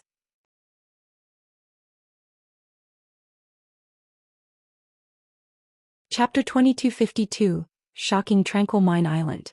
Shifeng's words, combined with the fact that all of Undefeated Star's bodyguards were now dead, stunned the spectating players. They had ridiculed him for his ignorance and arrogance, yet now they were silent, staring at Shifeng as if he were a frightening monster. On the other hand, Swimming Dragon's eyes were so wide they might fall from their sockets. Staring at Shifeng, Swimming Dragon unconsciously muttered to himself, "Isn't he a little too strong?" Although Swimming Dragon had known that Shifeng was extraordinarily strong, he hadn't dreamed that the swordsman was this powerful. Swimming Dragon had seen many peak experts before, but the difference between them and Shifeng was like the difference between heaven and earth. If he hadn't known that Undefeated Star's bodyguards had been trying to kill Shifeng, he would have suspected that they had been putting on a play with Shifeng as the hero. Those bodyguards' basic attributes were monstrous, and their combat standards were no weaker than his. Even Zwei, Heaven's Blade's commander, would have to retreat from Undefeated Star's bodyguards if they ganged up on him. None of those players feared death, and they were more than willing to disregard their defense to go blow for blow with their opponents like lunatics. However, those bodyguards had been as weak as toddlers before Shifeng. The swordsman had only needed one hit to kill each of those players. He had acted as if that fight had been nothing more than a walk in the park. Shifeng's strength was simply inhuman. Swimming Dragon couldn't help but turn toward Melody, who stood beside him. He had wondered why she and her companions had tolerated Shifeng's rash actions. Their opponent was Nine Snakes, one of Dragonheart Island's top 10 adventurer teams, but after this latest display, it seemed they didn't have to worry about dissuading Shifeng. What Swimming Dragon didn't realize, however, was that Melody and her companions were just as shocked as he was. Of course, they had been confident in Shifeng's prowess, not worried that he'd have issues when dealing with Nine Snakes. Even if Nine Snakes were Dragonheart Island's local tyrant, the adventurer team wouldn't find a domain realm expert like Shifeng easy to deal with. Even if the swordsman weren't a match for Nine Snakes, he was more than capable of evading their grasp. Only Melody and the others hadn't thought that Shifeng would be this strong, even able to kill Strength and Refinement realm experts without activating a berserk skill. Shifeng's basic attributes were simply heaven-defying. "It seems you're not all talk after all," Undefeated Star said suddenly, laughing. Contrary to everyone's expectations, Undefeated Star had remained calm, even after watching his bodyguards die. "However, this isn't some competition. You might be able to deal with a dozen or so players, but do you think your basic attributes can outmatch players with active berserk skills? If I send expert group after expert group to attack you, how long do you think you'll last? Moreover, we are on an island right now, surrounded by the sea. Don't think you can escape me." As soon as Undefeated Star finished speaking, another group of a dozen or so players stepped forward, sneering at Shifeng. Their combat standards might not be as high as the bodyguards, but their equipment was just as high quality. Moreover, every one of them possessed berserk skills. If they activated their berserk skills, their basic attributes would be even higher than the bodyguards, who had been strengthened by the magic array. Crap. Undefeated Stars aiming for a rotational battle. Swimming Dragon's expression darkened. Shifeng's strength was shocking, but they were still out at sea. These players didn't fight like those on land. On land, one could simply flee from an opponent with an active berserk skill, waiting until the duration ended, but an island was only so large. Where could players possibly run to? Moreover, Shifeng was greatly outnumbered. Even if he activated his own berserk skill and widened the gap in basic attributes, Undefeated Star's subordinates could take their time, dragging the fight out and waiting for Shifeng's berserk skill to end. Once it did, hundreds of experts with berserk skills would besiege Shifeng. "You're really quite brave to insist on provoking me. Unfortunately, you simply don't know how foolish it is to make me your enemy at sea," Undefeated Star said, glaring at Shifeng. However, he did not hurry to order an attack. He enjoyed seeing his opponent's despair before him. The stronger his opponent was, the more pleasure he'd get from seeing their anguish. "Are you not afraid that I'll kill you before my berserk skill ends?" Shifeng asked, curious. Berserk skills had short durations, but Undefeated Star only had so many players. Shifeng only counted 100 or so Nine Snakes members. If he activated his berserk skill, he could easily take these players out within a few minutes. "You think our adventurer team has so few members on this island, punk?" A bald man beside Undefeated Star spoke up, laughing. Dragonheart Island's various major powers have dispatched several hundred players to Tranquil Mine Island to raid the King-class sea monster. Some of them have sent over 1,000 members. How many players do you think Nine Snakes, an adventurer team famed for its high member count, has sent? Moreover, everyone knows that 13 Thrones, a bona fide super guild, backs Nine Snakes. Do you really think you can take on 13 Thrones? None of the watching experts commented on the bald man's statement. What he had said was true after all. 13 Thrones' support was the reason that so many major powers feared Nine Snakes, allowing the adventurer team to develop as rapidly as it had. 13 Thrones? The revelation surprised Shi Feng slightly. What? Afraid now, punk? Undefeated Star chuckled when he saw the change in Shi Feng's expression. Unfortunately for you, it is too late for regrets. Nine Snakes members aren't the only ones on their way. 13 Thrones experts are almost here. How long do you think you can evade us all? This latest information made Melody and her companions nervous. Nine Snakes was enough trouble on its own. They had never thought that the adventurer team had the support of a super guild. This mess had really blown out of proportion. God's domain only had a small number of super guilds, and every one of them was an overlord. Ordinary superpowers simply couldn't compare. Guild leader Black Flame, you should leave. We'll figure out a way to stop them. If we wait until their reinforcements arrive, it will be too late to escape, Melody said in the team chat as she disembarked from the transport ship. Shi Feng was Zero Wing's guild leader and the main reason for the guild's success. He couldn't afford to let other players kill him. If that happened and word spread, Zero Wing's reputation would take a massive hit. Moreover, she was responsible for inviting Shi Feng on this trip, so it was imperative that she keep him safe. Thoughtful Rain also nodded her agreement, following Melody as she approached Shi Feng. As the two women reached Shi Feng's side, a large group of players emerged from the island's forest. This group was comprised of 9 Snakes and 13 Thrones members, led by a savage man. This man was none other than 9 Snakes commander Half-Step Victor. Prep. How is this possible? Why is a VIP like him here? Swimming Dragon stared at Half-Step Victor in shock, unable to believe his eyes. How did they get here so soon? Melody's anxiety spiked as she watched reinforcements arrive. You're really unlucky, punk. Undefeated Star smiled when he saw Half-Step Victor's figure. If you have any last words, now's the time to speak up. When the spectating experts saw Half-Step Victor, they shook their heads and sighed. That man was a VIP that could shake Dragonheart Island with a stomp of his foot, and now that he was here, Shi Feng's fate was sealed. However, while Undefeated Star and his companions basked in their assumed victory, a rugged voice echoed across the port. Star, get over here this instant.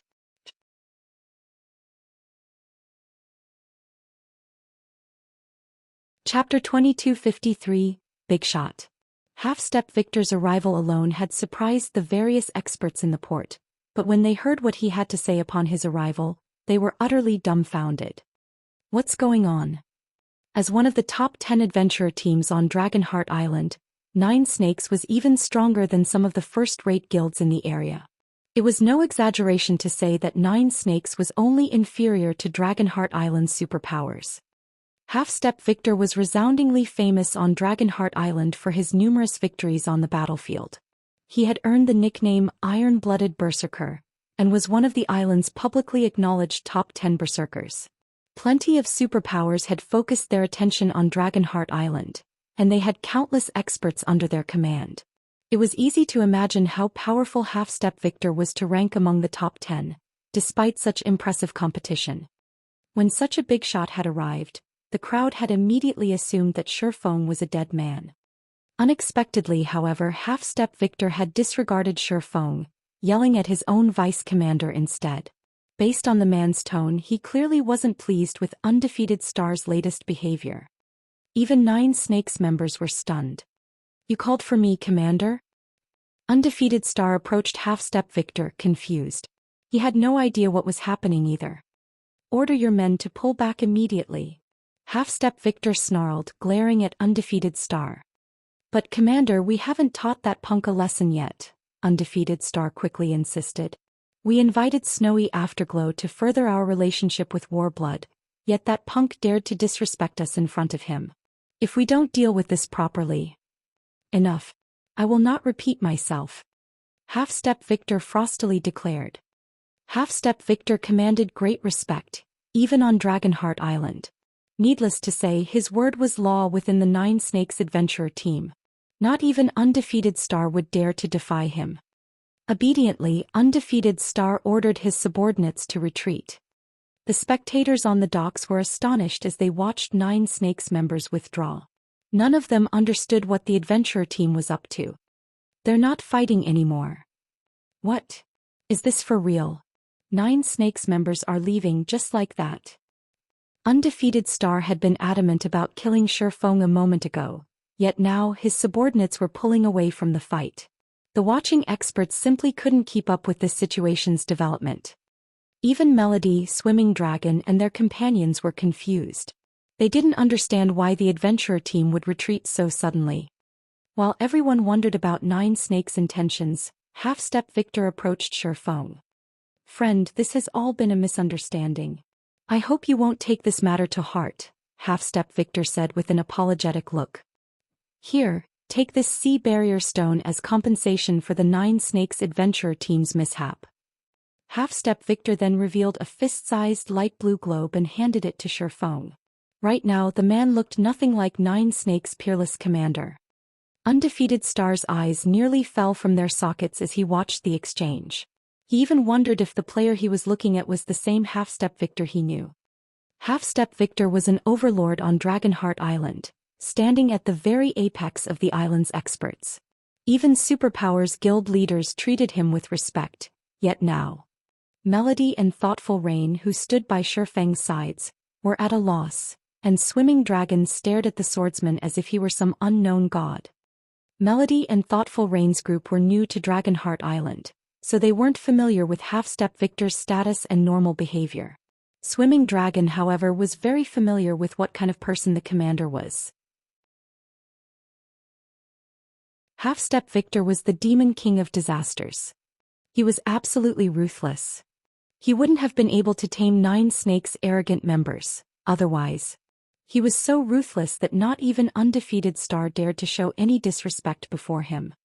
And yet Half-Step Victor apologized and offered Shifeng compensation. It was the first time many of the spectating experts had ever seen such a thing. Moreover, the item Half-Step Victor had offered was the Sea Barrier Stone. Players outside of the Sea of Death might not be familiar with the Sea Barrier Stone, but those who frequented the map knew it was a priceless treasure. First-rate naval guilds would go crazy over the item. The Sea Barrier Stone would generate a magic array that was strong enough to suppress any sea monsters caught within. Not only would players have an easier time defeating the sea monsters, but it also increased players' chances of escaping powerful sea monsters they encountered and couldn't defeat. However, the Sea Barrier Stone only dropped from level 70 plus mythic ranked sea monsters. Mythic sea monsters were many times more difficult to defeat than mythic monsters on land. Even the various superpowers would have to pay a high price to take down such a powerful target. Hence, very few powers were willing to raid mythic sea monsters. Swimming Dragon was utterly flabbergasted that Half-Step Victor was actually willing to offer Shifeng such a precious item. Do we know each other? Shifeng asked. Half-Step Victor's behavior surprised him as well. Shifeng had been prepared for a fight. Although the Nine Snakes adventurer team was quite formidable, the team had no hope against the cards he had on hand. Shifeng certainly hadn't expected Half-Step Victor to submit before him. He knew quite a bit about Nine Snakes' commander. The man was undoubtedly a ruthless player. Not only was Half-Step Victor a domain realm expert, but he would also grow into a tier 6 berserker god in the future. Half-Step Victor had been known as the iron-blooded war god during Shifeng's previous life. No, Half-Step Victor said, shaking his head. However, we have a shared acquaintance on Tranquil Mine Island. You'll understand once you meet them. A shared acquaintance? Half-Step Victor's answer confused Shifeng. He did not remember having any acquaintances on Dragonheart Island or Tranquil Mine Island. Since that is the case, let's forget about this issue. Take me to them. Please follow me. Half-Step Victor released a held breath, relieved after hearing Shifeng's reply. He then led Shifeng away from the docks. When the spectating crowd saw this, they were dumbfounded. Undefeated Star had been out for Shifeng's blood a moment ago, yet a big shot like Half-Step Victor had shown up, offering peace and leading Shifeng away. Moreover, Half-Step Victor smiled amicably and treated Shifeng with immense respect. For a moment the watching experts wondered if they were hallucinating. Who is that player? For Half-Step Victor to apologize and act as a guide, he must be some kind of VIP. The spectators discussed their guesses about Shifeng's identity, but since he wore a black cloak, they couldn't learn anything about him other than the fact that he was a level 80 swordsman. They had no idea who Shifeng really was. The experts from the various major powers promptly reported the situation to their superiors, while the adventurer team players spread the news throughout the Sea of Death. For a while Dragonheart Island was in an uproar.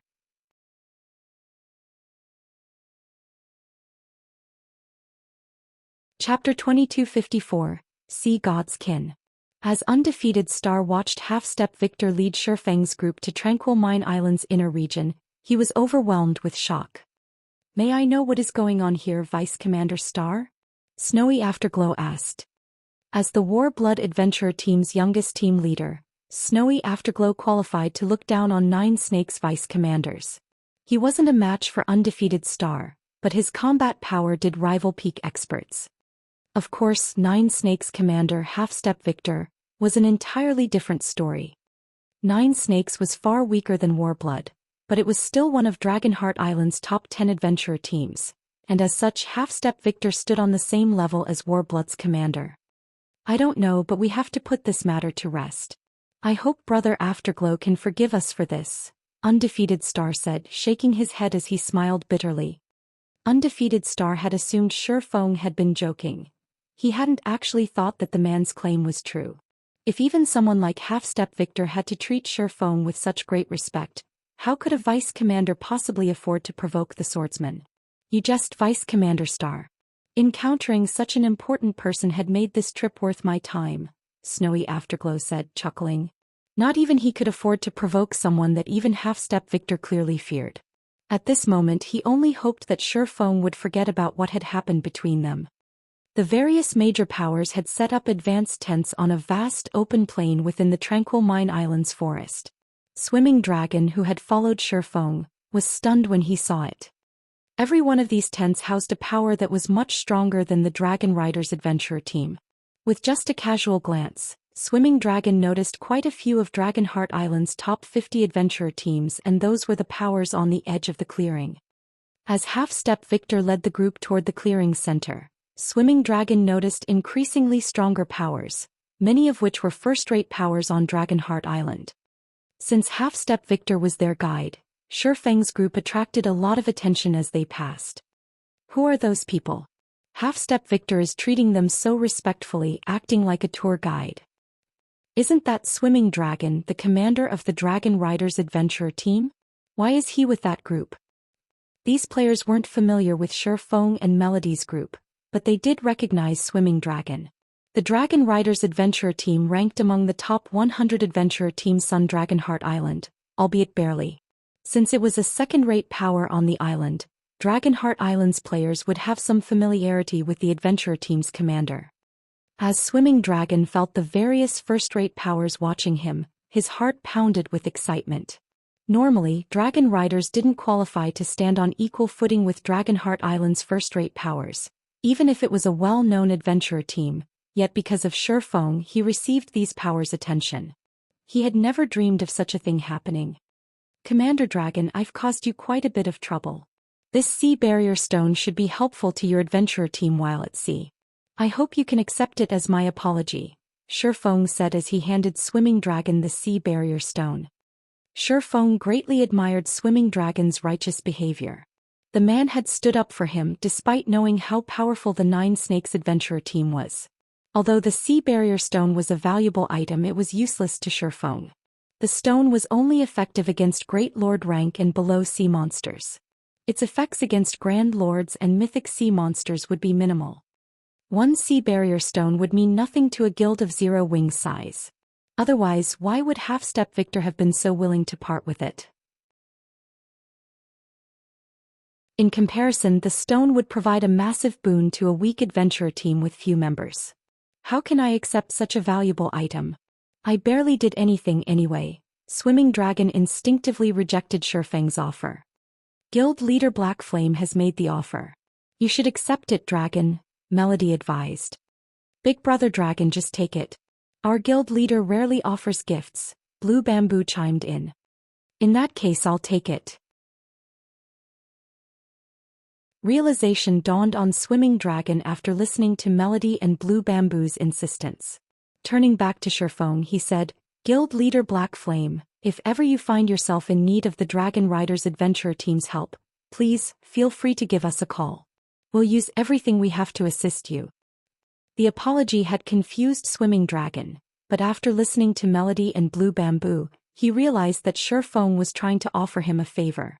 How could he possibly ignore the opportunity to form a connection with someone that even Half-Step Victor respected? I might have to take you up on your offer in the future, Commander Dragon, Shifeng said, nodding. Dragonheart Island would become the heart of naval development in the future. If Zero Wing wanted to gain strength on the open sea, it would have to develop on the island as well. Fortunately, Swimming Dragon was familiar with matters that related to the Sea of Death, and if he could convince the Dragon Riders to become one of Zero Wing's subordinate adventurer teams, Zero Wing would have an easier time developing on the island.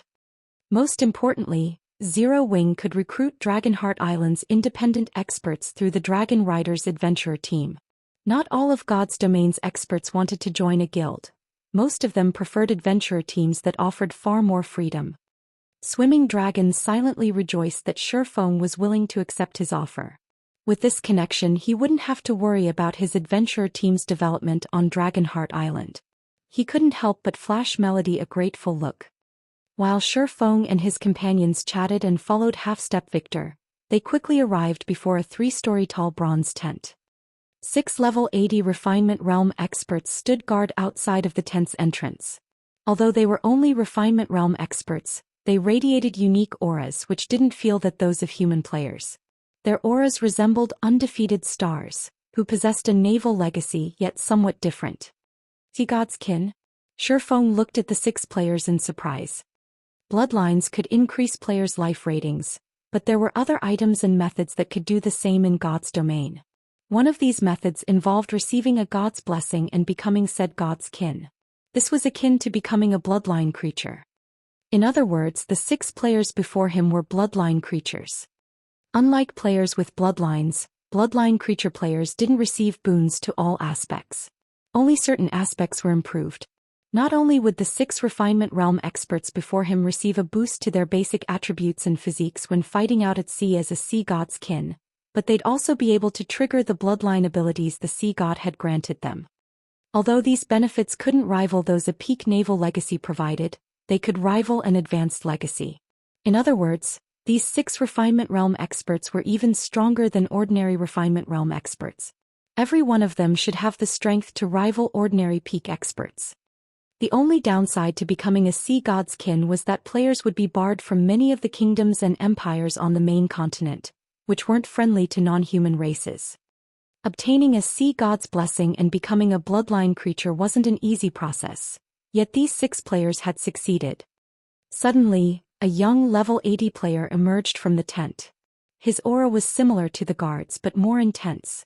Based on the young man's movements, Shifeng could tell that he had reached the Void Realm and was a bona fide peak expert. You may enter. The Lord is waiting inside, the young man said, glancing at Half-Step Victor with an indifferent gaze. Remember, you must show respect once you're inside. Half-Step Victor nodded in response before leading Shifeng and his companions into the tent.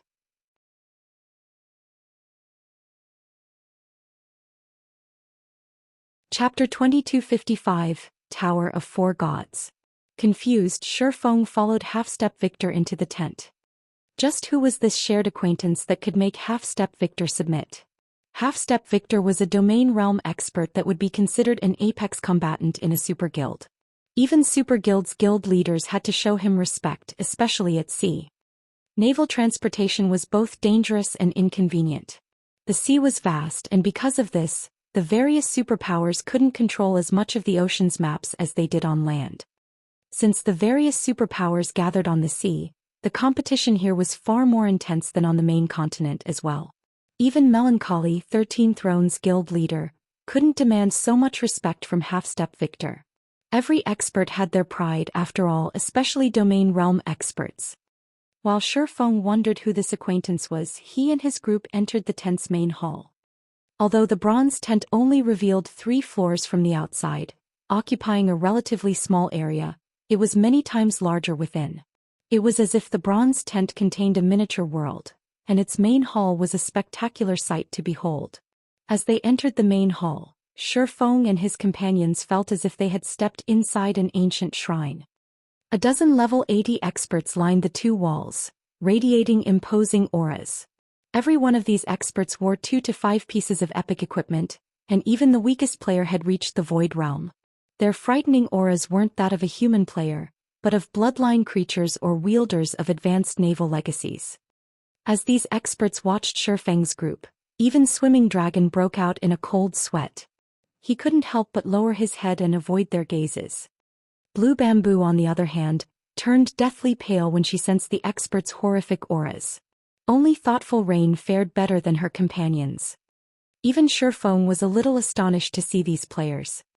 These experts could likely kill Half-Step Victor with very little effort if they wished to. Shifeng would have to rely on his trump cards to escape their pursuit. Among the dozen experts, Shifeng sensed 6 domain realm experts, 2 of which had even progressed even further in the domain realm than he had. However, since these players held special tools and wore black masks to hide their faces, he couldn't determine their identities. He couldn't even see their current levels. There were 3 other players in the hall, 2 males and 1 female. One of the 2 men was young while the other was older. Their female companion was a beautiful youth, and when Shifeng saw the young man and woman, he was surprised to recognize both of them. The young man was none other than his old acquaintance Lu Xingluo, while the beautiful woman was Happy Art.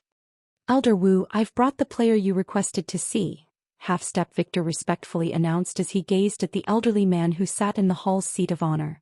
He behaved like a subordinate reporting to his superior. Elder Wu didn't radiate the terrifying aura the other experts in the room had. On the contrary, his aura felt ethereal as if he had 1 foot in the grave. The elder was level 79, and there was no comparison between him and the other experts in the room. Shifeng didn't recognize the older man at all, and he had never heard of him in this life or his previous one. However, the fear and respect Half-Step Victor showed this elder were legitimate. This wasn't some act. "You may go," Elder Wu said, nodding. Hearing this, Half-Step Victor bowed and left the hall, his usual arrogance in the sea of death nowhere to be seen. Swimming Dragon was stupefied, was so anxious he began to sweat. To Swimming Dragon's knowledge, Half-Step Victor could demand respect from Superpowers Guild leaders, even if he didn't stand on equal footing yet. While the Dragon Rider's commander wondered about the elderly man's identity, the player in question shifted his gaze to Shifeng. Shifeng felt as if this old man could look straight through him, and for a moment even he felt a little afraid. Sure enough, the younger generation will always surpass the old. It's no wonder why little Melancholy is so optimistic about your prospects, Elder Wu said, chuckling. Little Melancholy. Hearing the way Elder Wu referred to 13 Thrones Guild leader confused Shifeng. How is he still little? Melancholy might seem young in God's domain, but that was just his appearance. The man should be nearing his 60s. Moreover, Melancholy was 13 Thrones Guild leader, and he had held that position for over 2 decades. His word was practically law within his own guild. Who would dare call him little? Big Brother Black Flame, Elder Wu is 13 Thrones' largest shareholder and one of the guild's founders. You might not know of him since he had been in seclusion for some time. Our guild leader is 2 generations younger than Elder Wu, Happy Art explained in a whisper to Shifeng when she saw his confusion. The explanation stunned Shifeng. 13 Thrones had been established nearly a century ago. Initially, the guild had been supported by 2 major corporations. In other words, this Elder Wu was more than 100 years old. Although Elder Wu had the support of a super guild, it was astounding that a man like him had reached level 79 at this stage of the game. It was true that a person's physical body in the real world wouldn't impact their virtual body in God's domain. Someone as old as Elder Wu should have some mental deterioration. It was simply impossible for him to behave like a lively young man, even in God's domain. If Elder Wu kept up with peak experts despite his extreme age, Shifeng couldn't imagine how powerful this man had been during his prime. "May I know what business you have with me, Elder Wu?" Shifeng asked after taking a moment to calm down. He didn't know Elder Wu, and no one of this man's status would call him here for a simple greeting. "Smart young man," Elder Wu nodded approvingly. Smiling, he continued, "I've heard about your situation from Little Melancholy. I'll be direct. I want Zero Wing to withdraw from the deal involving Gravity Mountain Range's fortress. My reasoning is simple.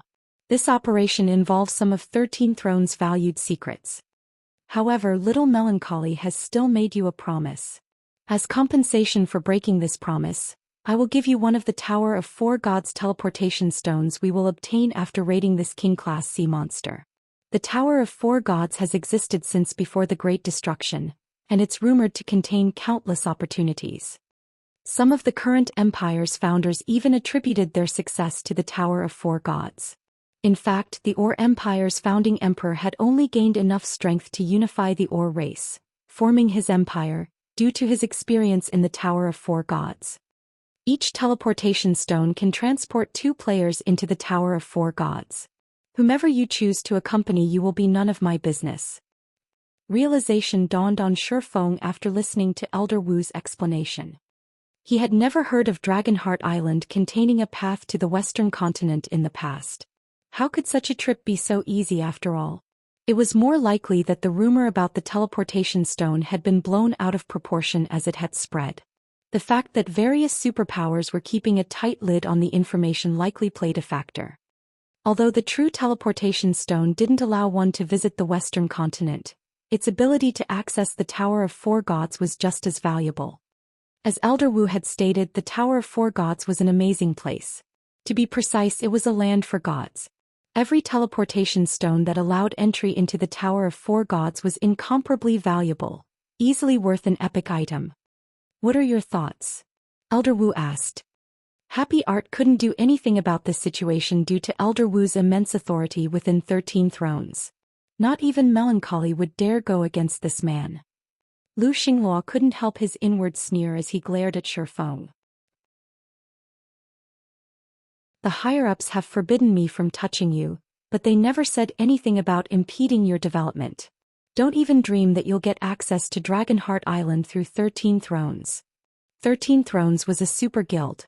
Melancholy might be interested in Shifeng, but he wasn't the only person with authority over the guild. Although Elder Wu offered the Tower of Four Gods teleportation stone due to the broken partnership, not everyone would find success within the tower, especially with a single teleportation stone. As Lu Xinghua felt pleased with himself for pulling this coup off, Shifeng opened his mouth and replied, "Thank you for your offer, Elder Wu, but since Zero Wing will not be participating in the fortress's capture, we will not need compensation. Zero Wing has its own strength and we will fulfill our dreams on our own."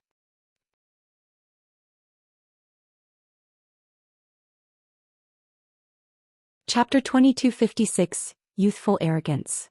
Lu Xinghua was stunned to hear Shifeng's reply, but his lips curled into a sneer. "Black Flame, do you really think such a noble attitude will gain Elder Wu's favor?" Lu Xinghua inwardly chuckled. "Unfortunately, you've made the wrong bet. Elder Wu is not Melancholy." Lu Xinghua was very familiar with Elder Wu's personality. Elder Wu was a man of his word. Since Elder Wu had promised to give Shifeng the Tower of Four Gods teleportation stone, he would ensure Shifeng took it. Rejecting the offer would only disgust Elder Wu. Moreover, the old man wouldn't mind retracting his offer after such a rejection. The experts standing guard along the hall's sides stared at Shifeng in astonishment, looking at him as if he were a fool. Has this kid gone crazy? Even if he isn't, I'm sure he is very close. Does he really think he can obtain an entry slot to the Tower of Four Gods with his strength alone? He might be trying to boast about his bravery before Elder Wu. The Tower of Four Gods entry slot presented a very rare opportunity, and only one king-class sea monster dropped the tower's teleportation stone. However, an extremely large number of powers was currently vying for these teleportation stones. There were already more than 10 superpowers preparing for the upcoming raid. At this point, only 13 Thrones was confident of securing these teleportation stones. The other superpowers had no guarantee of success. Shifeng had only recently reached Dragonheart Island, and even though Zero Wing had some naval power, it couldn't dispatch its forces to Tranquil Mine Island on such short notice. Swimming Dragon's Dragon Riders Adventurer team could help the guild by adding to its combat power, but the adventurer team wasn't even strong enough to defeat the sea monsters that guarded the king-class sea monster, much less the main boss. The idea that Shifeng intended to rely on his strength to obtain the teleportation stones was simply a joke. However, the moment Shifeng finished his statement, he turned and left the tent. He didn't even pause to wait for Elder Wu's response. Startled, Melody and her companions followed Shifeng out of the tent. Youthful arrogance, Elder Wu indifferently commented as he watched Shifeng leave. His gaze then shifted to Lu Xinglua as he began to address their plans, reacting as if Shifeng had never arrived. The expert guards found nothing strange about Elder Wu's reaction. They had watched many arrogant players behave as Shifeng had, and they received nothing from Elder Wu after rejecting his offers. Youthful arrogance, huh? Inwardly, Happy Art couldn't disagree with Elder Wu more. She had gained some understanding of Shifeng's mindset during her time with him in the Thunder God's secret land. He didn't act unless he was absolutely confident in succeeding. Since Shifeng had claimed that he'd secure the teleportation stones by himself, then he was confident he'd succeed. However, Happy Art couldn't help but worry. Trying to claim the Tower of Four Gods teleportation stones from the various superpowers wouldn't be easy, and they were currently out at sea. One would need ships to defeat sea monsters. If you're worried, Little Art, I can let them tag along with our fleet. At least that would give them a chance to approach the boss. It will also avoid giving the others a reason to call out our guild for being unscrupulous, a young, robust level 80 male ranger said when he noticed Happy Art's concerned expression. Really? Happy Art asked, giving the ranger youth an excited, joyful look. The youth before her was the commander of 13 Thrones' Third Fleet, Modern Rain. If Modern Rain were willing to help, they wouldn't have any trouble getting Shifeng's group close to the king-class sea monster. Rest assured, if they're with me they'll reach the boss's side, Modern Rain declared. Happy Art was 13 Thrones' prided daughter. Modem Rain was a little annoyed with how highly Happy Art thought of Shifeng, but he could use this opportunity to show off his power before the young woman. Once Elder Wu and Lu Xinglua finished their business, Happy Art and Modern Rain left in search of Shifeng. Countless ships, all belonging to the various major powers, were tied to the docks in Tranquil Mine Island's port, including hundreds of bronze speedboats, which the various well-known adventurer teams considered quite rare and precious. There were also quite a few small sailboats, and many of the expert players on the island were shocked by the spectacular scene. This was especially true when these experts saw the fleets the various superpowers had dispatched. Every fleet consisted of 100 ships, and even the weakest among them was an advanced speedboat. Each fleet had over 20 bronze speedboats and 2 or 3 mysterious iron speedboats as well. Every one of them was led by a medium sailboat. So, this is the strength of various superpowers' foundations? Melody gazed at the fleets, surprised. These superpowers were on an entirely different level compared to Dragonheart Island's adventurer teams. Melody even spotted bronze sailboats among the multiple fleets. A single bronze sailboat was more than enough to annihilate the Dragon Riders adventurer team. Of course, adventurer teams had their own powerhouses. Take Dragonheart Island's top 10 adventurer teams, for example. All of these top adventurer teams had their own medium sailboats as the core of their fleet. They only lacked the bronze and mysterious iron speedboats that the various superpowers employed. With so many ships heading toward the boss, I'm afraid that there won't be any room for us to squeeze through, Guild Leader Black Flame, Swimming Dragon said, smiling bitterly as he watched the powerful fleets sail toward the king-class sea monster's last known sea zone. Although Swimming Dragon was confident in his bronze speedboat, every one of the powers participating in this raid had their own bronze speedboats.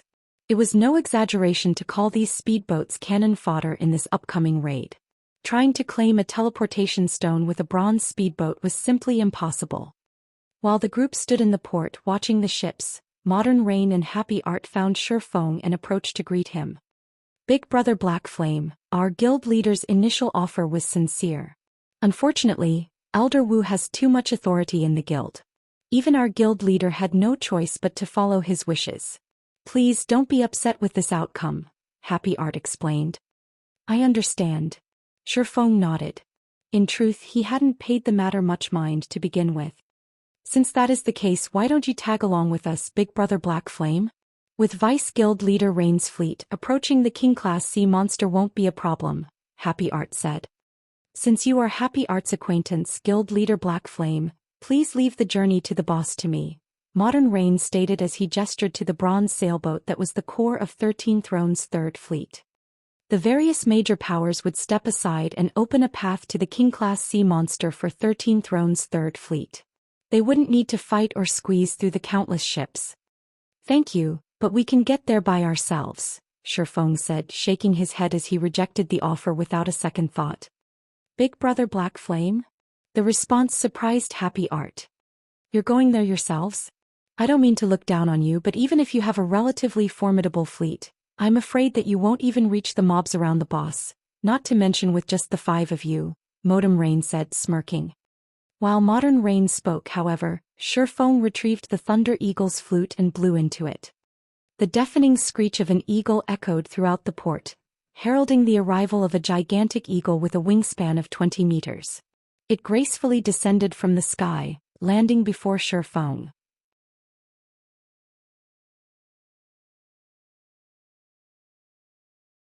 Chapter 2257, Reappearance of the Flying Mount.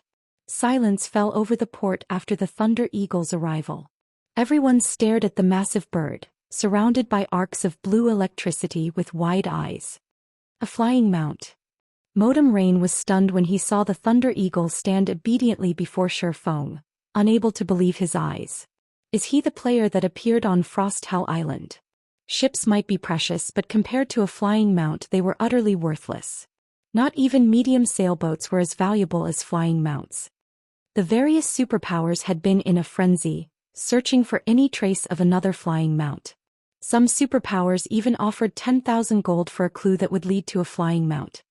However, their search had been fruitless thus far, which was only a testament to how rare and valuable flying mounts were. The only player-owned flying mount anyone had heard of was the one that had appeared on Frosthell Island. There hadn't been another sighting. Melody, Thoughtful Rain, and Blue Bamboo, who stood beside Shi Feng, were dumbfounded as well. They had only heard of flying mounts before. They hadn't bothered to look further into the matter or try to acquire one for themselves, however. If not even the various superpowers were having any success, what were their chances? Rain, look. It's a flying mount. A flying mount. Blue Bamboo excitedly exclaimed as she grabbed Thoughtful Rain's arm. Only Happy Art maintained her composure, yet even she envied Shi Feng for his Thunder Eagle. Thus far, the only person Happy Art had talked to about Shi Feng's Thunder Eagle was Melancholy. To prevent others from finding out, Melancholy had decided to keep the information between them. As a result, neither player had mentioned anything about the Thunder Eagle's origin or owner to anyone. Instead, they secretly assigned more teams to grind for Thunder God's secret land entry slots to prepare to raid the side temple. Let's go, Shi Feng told Melody and the others as he hopped onto the Thunder Eagle's back. He no longer cared whether or not people knew that he owned the flying mount. The current Zero Wing was no longer the guild it had been, and since he intended to develop Zero Wing on Dragonheart Island in the future, he could use the flying mount to garner some fame for the guild in the area. Melody and her companions quickly jumped up to join Shi Feng on the Thunder Eagle's back as everyone around them watched. Once everyone was on board, the Thunder Eagle screeched and flapped its wings. In the blink of an eye, it rose several dozen meters above the ground. With another flap, the flying mount broke the sound barrier, disappearing on the horizon and leaving behind a bunch of stunned players. Naturally, news of the Thunder Eagle quickly reached the various superpowers. So, it turns out this kid had such a trump card. It's no wonder why he was confident of securing teleportation stones to the Tower of Four Gods by himself, the masked man beside Elder Wu muttered, smiling as he watched the video of Shi Feng leaving Tranquil Mine Island's port on the Thunder Eagle. The masked man's information was thoroughly hidden, not even his name or level was visible. So what if he has a flying mount? Does he think that king-class sea monster is so easy to approach? Would we have lost so much to that sea monster if it were? A similarly masked woman next to him said disdainfully. Although a flying mount would give one an advantage in terms of speed, ships were king in a naval battle. Enough. Elder Wu snapped in a low tone. This matter is of no concern. Our goal is to secure as many teleportation stones as possible as well as that item. Elder Wu was surprised to learn that Shi Feng possessed a flying mount, but it was of little significance to him. It was not worth his attention and time. Understood. Berated by Elder Wu, the masked man and woman lowered their heads and promptly left the tent to see to the final preparations for the raid against the king-class sea monster. Meanwhile, on a bronze sailboat amidst Starlink's fleet. What? The flying mount that was spotted on Frost How Island belongs to Black Flame? When Lu Xinglua heard his subordinate's report, envy flashed in his eyes. A flying mount. As someone with the ability to travel between God's domain's two main continents, he knew just how valuable and useful a flying mount could be. Information about flying mounts might be scarce on the eastern continent, but it had already become a topic on the western continent. Some superpowers had even obtained clues leading to flying mounts. Based on what they had discovered, not only were flying mounts powerful tools for leveling, but they were also a miraculous addition to a team's strength. Flying mounts were particularly useful at sea. Ship travel was still incredibly inconvenient, and a single flying mount could carry multiple players at once. A flying mount could transport a team to various islands and provide a massive advantage when exploring new islands. Unfortunately, despite the discovery of quite a few clues, no one on the western continent had acquired a flying mount, yet the flying mount Lu Xinglua had been searching for belonged to Shi Feng. Why don't we shoot it down, guild leader? Although resurrecting a flying mount should be easier than reviving a personal guard, he won't be able to use it for some time, Bright Dawn ruthlessly suggested. His hatred for Shi Feng was truly immeasurable.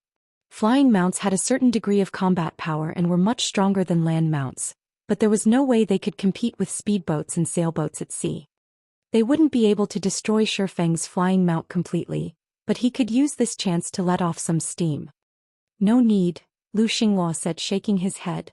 Sneering, he continued, Black Flame is a gullible fool if he thinks he can approach the king-class sea monster just because he has a flying mount. They were going to raid a level 91 mythic-ranked king-class sea monster. Every one of its attacks had tier 4 power. They were prepared to use their ship's extraordinary defensive capabilities to tank the boss. Even before this king-class sea monster, a level 100 flying mount was a joke. The shockwaves from the boss's attacks alone would likely be enough to throw the Thunder Eagle. Meanwhile, Shi Feng rode his Thunder Eagle through a stormy patch of the Sea of Death.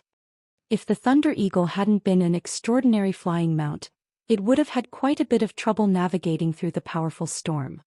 Sure enough, ships still have an advantage when passing through special sea zones. When Shi Feng glanced at the mysterious iron sailboats below, he noticed that they made more progress than the Thunder Eagle. Of course, not even dark gold speedboats would be a match for the flying mount's speed through normal sea zones. After nearly half an hour, Shi Feng's group arrived in the heart of the stormy sea zone. When they saw the spectacle before them, Blue Bamboo and her companions gasped. A giant tornado stretched between the water and the sky, spinning in the very center of the stormy sea zone. Nestled within the eye of the tornado was a colossal sea serpent that was several thousand meters long. The sea serpent's body was pitch black and a silvery white horn grew from its head. Storm Serpent King. Marine King Creature, King-Class Sea Monster, Mythic. Level 91. HP 2 250 000/2 250 000. The Storm Serpent King's 25 billion HP was more than enough to induce despair, yet the boss was protected by a group of Lord and Great Lord-ranked one-horned sea serpents. At a glance they were easily more than 300 of these monsters. The one-horned sea serpents would likely devour an ordinary fleet before it even reached the boss. For the moment, every ship in the area remained at least 1,000 yards away from these monsters. None dared to approach, yet as more powers gathered, the various superpowers began to assign tasks to their ships. The fleets then began to surround the Storm Serpent King. As all 10,000-plus ships spread out, even Swimming Dragon, who had seen many naval battles, was shocked. When these ships began to attack, the results were catastrophic. The level 90 Great Lord-ranked sea serpents rapidly lost HP, unable to survive a bombardment from so many ships. However, as they fell, new sea serpents surfaced to replace them. Prepared for this, the various superpowers lured these sea monsters away with their weaker ships, leaving their main ships behind to attack the Storm Serpent King. Foolish humans, I will tear you to pieces to feed the fishes. The Storm Serpent King bellowed in rage as the numerous ships approached. A massive tidal wave rose around the boss and swept toward the offending ships. Defend yourselves. The main ships promptly activated their defensive abilities. Among the various superpowers ships, the mysterious iron speedboats in the lead took the brunt of the Serpent King's attack. Boom. As the tidal wave slammed into the mysterious iron speedboats, their defensive barriers flickered with light. It was obvious that the barrier's durability had decreased by a sizable chunk. The lesser powers in the raid weren't as fortunate as the various superpowers. The tidal wave crushed their advanced speedboats, dragging ship and crew to their watery graves. Only their bronze speedboats had withstood the attack, yet they had lost nearly 100 durability from the blow. At this rate, the Storm Serpent King only needed 4 or 5 more attacks to skin the bronze speedboats. With its first attack, the King-class sea monster had sunk nearly 100 advanced speedboats. The attack's ferocity instilled fear in the various adventurer team's members. Of course, the superpowers didn't stop their assault, despite witnessing the Storm Serpent King's power. Immediately, several dozen sailboats responded with attacks of their own. Sailboats' cannons were far more powerful than speedboats, and the various superpowers had invested a large number of resources into reinforcing these ships. As a result, every one of their attacks had peak Tier 3 destructive power, and each sailboat carried 5 or 6 cannons. Each sailboat dealt over -1 million damage to the Storm Serpent King after a single round of attacks. The Storm Serpent King's HP fell by several tens of millions, inspiring hope in the various powers. They charged toward the boss without any regard for the sea monster's attacks. The Storm Serpent King shattered one speedboat after another, and in return, its HP rapidly decreased. The scene even shocked Shi Feng. Not even a creature as powerful as the Storm Serpent King could withstand a bombardment from 10,000-plus ships. As the Storm Serpent King's HP continued to fall, the intervals between each attack grew shorter. As a result, more ships began to skin. The tragic scene was even more frightening than a large-scale war between two guilds. "We should make our move too," Shi Feng said once the Storm Serpent King's HP fell below the 10% threshold. He directed the Thunder Eagle to fly into the King-class sea monster's domain. "We're going in?" Shi Feng's comment took Melody and her companions off guard. They had witnessed the Storm Serpent King's strength. Charging toward it now would be suicidal. When Lu Xingluo, who commanded Starlink's fleet, noticed the Thunder Eagle's approach, he sneered. The Storm Serpent King's attacks bombarded the entire area and were impossible to avoid, even from above. The sailboat's defensive magic arrays were the only reason that the various superpowers had survived the attacks thus far. How could a level 100 Great Lord-ranked flying mount possibly stand up against the Storm Serpent King's attacks? "Another attack is coming. Prepare to defend yourselves." The Storm Serpent King growled again, and the various superpowers' fleets deployed their defensive barriers once more. A powerful storm swept toward the players, and not even the Thunder Eagle, which had entered the Storm Serpent King's range, was spared. As the approaching blast of wind was about to strike the flying mount, Shi Feng retrieved a summon guard scroll and called forth Anna.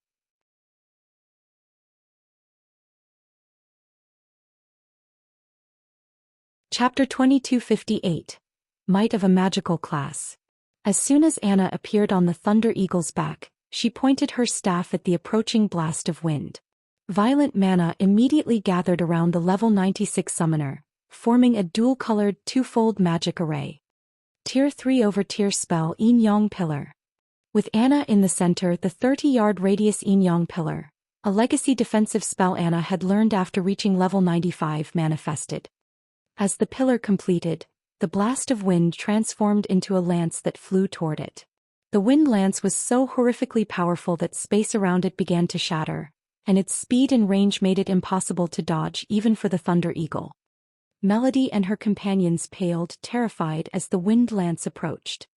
They had only watched from afar before now, and although they knew that the Storm Serpent King's attacks were incredibly powerful, they hadn't been able to get a clear sense of just how powerful the attacks were. Now that they faced one of these attacks personally, they felt nothing but despair as they felt the attack's devastating aura. It was this moment when Melody and the others finally understood how frightening the Storm Serpent King truly was. The strongest monster they had faced thus far was a joke compared to the Storm Serpent King. Before this sea monster, Tier 2 players were little more than ants. Boom! A massive explosion blasted through the sky as the wind lance plowed into the Yin Yang Pillar. The resulting shockwave was so powerful that it even pushed away the water below, creating 10-meter-high waves around the impact. Fool! Lu Xinglua sneered up at the Thunder Eagle. The mist the explosion had created obscured his vision, but he was certain that both Shifeng and the Thunder Eagle must be dead. Do you think the Storm Serpent King's raid is a battle you can just stroll into? The King-class Storm Serpent King was just as powerful as a world boss of the same level. In fact, the sea monster might actually command even more destructive power than a world boss. The Storm Serpent King was impossible to raid with normal methods. They could only defeat this boss by relying on powerful war weapons. Even the various superpowers ships, which had been upgraded multiple times, rapidly lost durability as the Storm Serpent King's attacks slammed into them. Trying to contend with this boss with the power of a single individual was extremely foolish. So what if you can fly? Did you really think that could save you? Modem Rain, who watched from his bronze sailboat's deck, was quite satisfied to see the Thunder Eagle collide with the Storm Serpent King's attack. A flying mount could cross the sea quickly, but one still needed ships for naval combat. However, to everyone's surprise, the mist revealed the Thunder Eagle, still hovering above them as it dissipated. Shifeng and his comrades appeared completely unharmed atop the flying mount. How is that possible? Lu Xinglua stared, stunned. That had been a Tier 4 AoE attack with just as much power as an intermediate mana pulse cannon. Such an attack would even shatter an intermediate defensive magic array, yet Shifeng's group had emerged unscathed. What? They blocked it. Quite a few powers aside from Starlink and 13 Thrones were paying attention to Shifeng's group. The Thunder Eagle was just too eye-catching after all. While the players below were surprised to see that the Thunder Eagle had survived, Shifeng flew toward the Storm Serpent King. The King-class sea monster's attacks were immensely powerful, but Anna was no ordinary Tier 2 personal guard. Her Yin Yang Pillar was just as strong as an advanced defensive magic array. Tier 4 attacks wouldn't be enough to break it. Unfortunately, Shifeng's group couldn't rely on the Yin Yang Pillar to block every one of the Storm Serpent King's attacks. That last blow had already depleted almost 6% of Anna's mana reserves. At most, the personal guard could block another 15 or 16 attacks. Shifeng needed to end this battle as quickly as possible. However, he was not a ship and he couldn't attack from hundreds of yards away. He had to get closer to the sea monster boss if he wanted to hit it. Due to the looting rules for sea monsters, he wanted to attack the Storm Serpent King personally. If he did not deal any damage, he wouldn't have any claim to the items the boss would drop. He would have to wait until someone else picked them up and kill that player to get what he wanted. However, trying to take an item from another player was easier said than done. The various powers would do everything in their power to protect the players that collected the loot. The moment the boss died would be the only opportunity he'd have to claim any of the loot. Everyone would be busy contesting for their share and wouldn't pay attention to him. This was why he had decided to attack once the Storm Serpent King had very little HP remaining. Don't even think of touching the boss that easily. Attack him. Lu Xinglua commanded. He recognized what Shi Feng intended to do the moment he noticed the swordsman approach the Storm Serpent King. Several dozen ships within the boss's range immediately turned their attacks on the Thunder Eagle. Gnome cannons. Magic cannons. Several hundred cannonballs and beam attacks flew toward the Thunder Eagle, each with peak Tier 3 power. Moreover, every player in charge of these cannons was a refinement realm expert, and they all had an accurate grasp of the Thunder Eagle's flight trajectory. They were able to get an accurate grasp of the Thunder Eagle's flight trajectory. It's over. Swimming Dragon's expression darkened as he watched hundreds of beam attacks and cannonballs fly toward him. These attacks might not be as powerful or cover as much area as the Storm Serpent King's attacks, but there were many of them. Not even a fly could evade these attacks in time. Don't think I'm that easy to stop. Shi Feng growled as he glanced at the incoming attacks. Do it, Anna. All players still had the opinion that magical classes were weaker than melee players in PvP. At best, a team treated its magical class members like mobile turrets. However, God's Domain's magical class personal guards were far more valuable than melee personal guards. The value of a magical class fine gold guard could even rival that of a melee dark gold guard. During Shi Feng's previous life, most players with magical class fine gold guards had refused to trade, even when offered melee dark gold ranked personal guards. At most, a powerful melee personal guard could annihilate a city by themselves, but a powerful magical class personal guard could obliterate an entire country. Hearing the command, Anna, who had completed her next spell's chant, waved her staff. Suddenly, a frightening amount of mana gathered around Anna. These mana fluctuations were even stronger than that of her previous spell. Several hundred magic arrays then manifested around Anna, their glowing light illuminating the stormy sky. Black and white chains shot forth from these arrays. Tier 3 over tier spell Yin Yang chains. Every one of these chains had peak Tier 3 power and they were all under Anna's control. The chains blocked and countered every cannonball and energy beam in the air, and none of the attacks reached the Thunder Eagle. Impossible. The players below were dumbfounded by the scene. The sight astonished Melody and her companions on the Thunder Eagle as well. They had never thought that a personal guard could be so powerful that she could render Starlink's several dozen ships powerless. While everyone watched Anna block one round of Starlink's attacks after another, the Thunder Eagle came within 100 yards of the Storm Serpent King. With less than 5% of the boss's HP remaining, it had gone berserk. But since there were so many ships participating in this raid, several thousand remained, despite the several thousand the King-class sea monster had already destroyed. Once the flying mount was within range of the Storm Serpent King, Shi Feng ordered Anna to attack the boss. Meanwhile, he pulled a Tier 4 magic scroll which he had obtained from the Frost Monarch from his bag. This Tier 4 magic scroll contained a single target spell, one that would be perfect against this boss. As the Storm Serpent King's HP fell to a critical low, Shi Feng unfurled the magic scroll and activated it. The mana around him grew turbulent, and the surrounding temperature plummeted. Tier 4 spell Arctic Fall. Immediately, countless ice shards appeared and rained down from the sky. As the ice shards collided with the Storm Serpent King, they formed an icy shell around the boss. 1 second after the Storm Serpent King had been imprisoned, the shell shattered, and a damage of over -10 million appeared above the boss's head, even surprising Shi Feng. This attack decimated the Storm Serpent King's remaining HP, and its titanic body slammed into the ocean, the impact forming a 30-meter-tall tidal wave that swept across the water's surface in a perfect ring.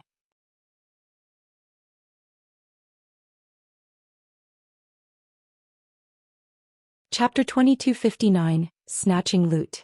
The moment the Storm Serpent King died, Shi Feng's experience bar skyrocketed. Since he hadn't been a part of a raid team, that last hit had allowed him to claim nearly half of the Storm Serpent King's EXP. The boss definitely awarded a lot of EXP. I really got my money's worth for that Tier 4 magic scroll. Shi Feng was quite satisfied with his rising experience bar. Shi Feng had already reached level 90, and normally, it would take him 4 or 5 days at least to fill his experience bar. However, the Storm Serpent King wasn't the usual boss. Sea monsters originally already granted more EXP than ordinary monsters, and combined with the fact that the Storm Serpent King was King class, it granted even more abundant EXP than a world boss of the same level. Each player would receive a sizable amount of EXP if they split it between two fleets. It was easy to imagine how much EXP Shifeng had earned by monopolizing nearly half of the Storm Serpent King's EXP. In less than a second, Shifeng had risen to level 91. After 2 more seconds he reached level 92. His experience bar only began to slow after he had climbed to level 93. Eventually, Shifeng's experience bar stopped at 24% of level 93. Not even he had expected to receive so much EXP. Once the Storm Serpent King had died, the various major powers in the sea zone went mad, charging toward the boss's corpse without any hesitation. Quick! Get the loot! Everyone's eyes were bloodshot as they rushed to claim the items. A mythic-ranked King-class sea monster's loot was unimaginably tempting to current players. Not even the various superpowers' upper echelons could resist. Thousands of ships sped toward the sinking sea monster's corpse. The Storm Serpent King's corpse slowly began to disintegrate, and orbs of light began to appear around it. These orbs of light were none other than the boss's loot. However, unlike ordinary boss's loot, the Storm Serpent King didn't drop a single pile of items. Instead, the items scattered floating through the air. By the time the loot reached the water's surface, a significant distance separated each orb. Players would have to swim for quite some time to get from one item to another. This setting prevented players from claiming all of the Storm Serpent King's loot for themselves. The Storm Serpent King had dropped a very large number of items. Easily more than 300 items had scattered within 200 yards of the boss's corpse, their beautiful lights decorating the area. Unfortunately, none of these players had the patience to admire the graceful scene. They all rushed toward the globes with everything they had. The various superpowers, on the other hand, began to work together to claim the items as if they had already negotiated a deal. They formed a barricade around the area, preventing outsiders from approaching the Sea of Lights. If you won't let us claim any of the treasure, you should forget about getting any either. The various adventurer teams didn't need long to figure out the superpowers' goals. Instead of speeding toward the floating orbs, they put themselves in range of the superpowers' AoE attacks, launching an assault. The adventurer teams had an overwhelming numerical advantage. Even if they weren't a match for the superpowers' quality, they could make up for it by swarming their opponents. The various adventurer teams were fully capable of standing up to the various superpowers as equals. For a time, cannon fire filled the sea zone, especially near the Sea of Lights and the Storm Serpent King's corpse. Flying cannonballs blanketed the ocean, and anyone that tried to enter the area died instantly. Some of the superpowers who thought their defenses were strong enough had tried to send mysterious iron speedboats to claim the loot, yet in the end the ships and crew were blown to smithereens. What should we do, guild leader? Blue Bamboo grew very anxious as she looked at this scene. Despite how close to the boss they were, ships had begun to fire at them before they had a chance to claim any of the loot. Moreover, far more ships attacked than when Starlink had assaulted them earlier. As a result, they had to distance themselves from the loot. Superpowers and adventurer teams hammered the loot area with constant attacks, preventing anyone from getting close to the dropped items. Anyone that dared approach the loot would become everyone's enemy, and every ship in the area would attack.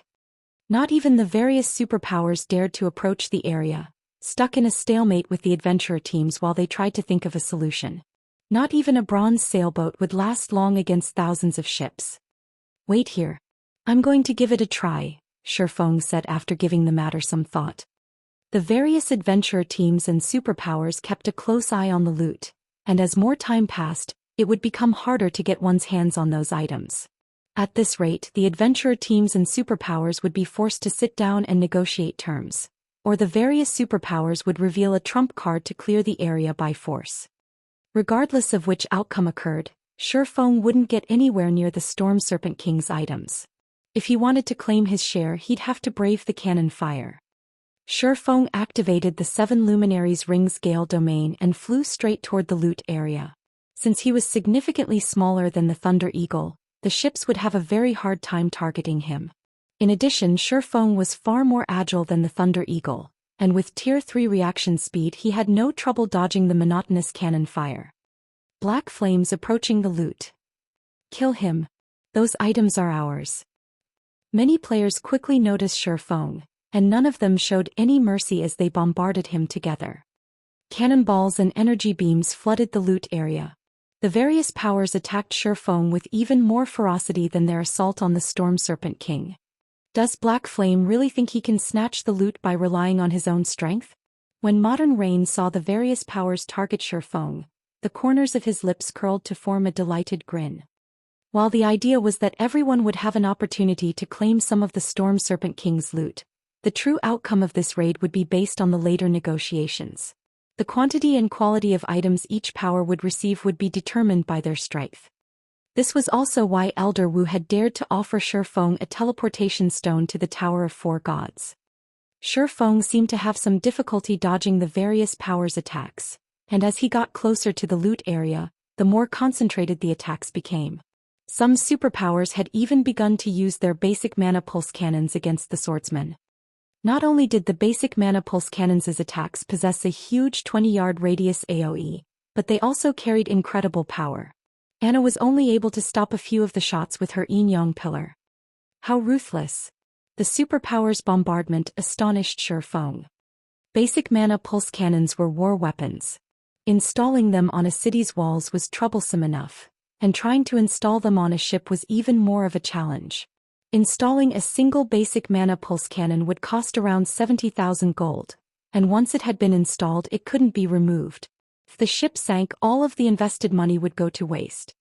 As a mana pulse cannon's energy beam swiftly approached, Shi Feng gritted his teeth and activated Absolute Domain, gaining damage immunity for 10 seconds.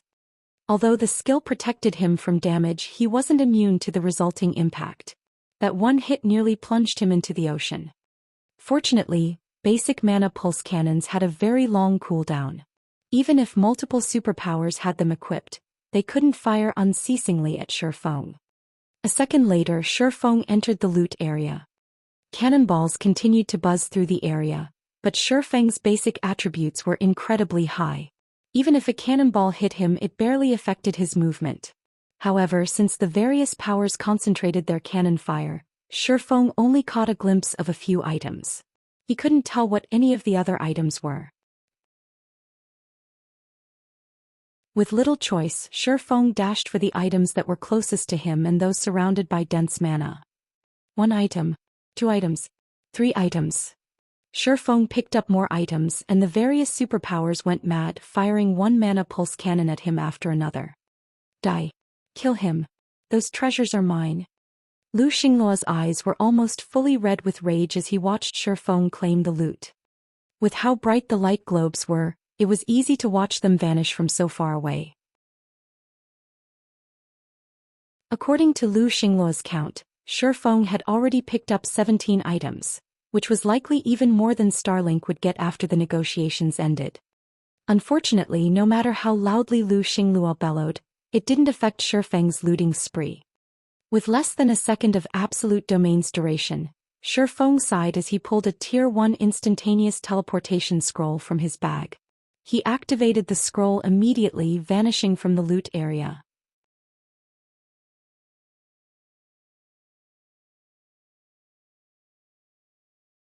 Chapter 2260 Big Harvest. The various powers' craze grew even more intense after Shi Feng had left the loot area. In less than 10 seconds, as many as 26 light globes had disappeared from the Sea of Lights. The Storm Serpent King had only dropped a little over 300 items, and even if each participating power only received one, there wouldn't be enough items for everyone. And now, Shi Feng had gotten away with nearly 1/10 of the King-class sea monster's loot. The most infuriating part about all of it was how little Shi Feng had contributed to the raid. The various powers, on the other hand, had lost a large number of speedboats. The imbalance of the situation only incited a deep hatred for Shi Feng. Kill him. Kill him at all costs. Some particularly furious superpowers stopped focusing on the loot area and fired their mana pulse cannons when they found where Shi Feng had reappeared. The various adventurer teams saw their opportunity. With the loot in a single location, the various superpowers could guard the items easily, but now that Shifeng had taken some of these items and teleported elsewhere, the Storm Serpent King's loot had been split. This would make safeguarding the loot a much greater challenge for the various superpowers, which presented an opportunity they could take advantage of. The various adventurer teams immediately used their trump cards against Shifeng. Tier 4 Magic Scroll Spatial Lock. Tier 4 Magic Scroll Soul Chaser. Tier 4 Magic Scroll Stormy Weather.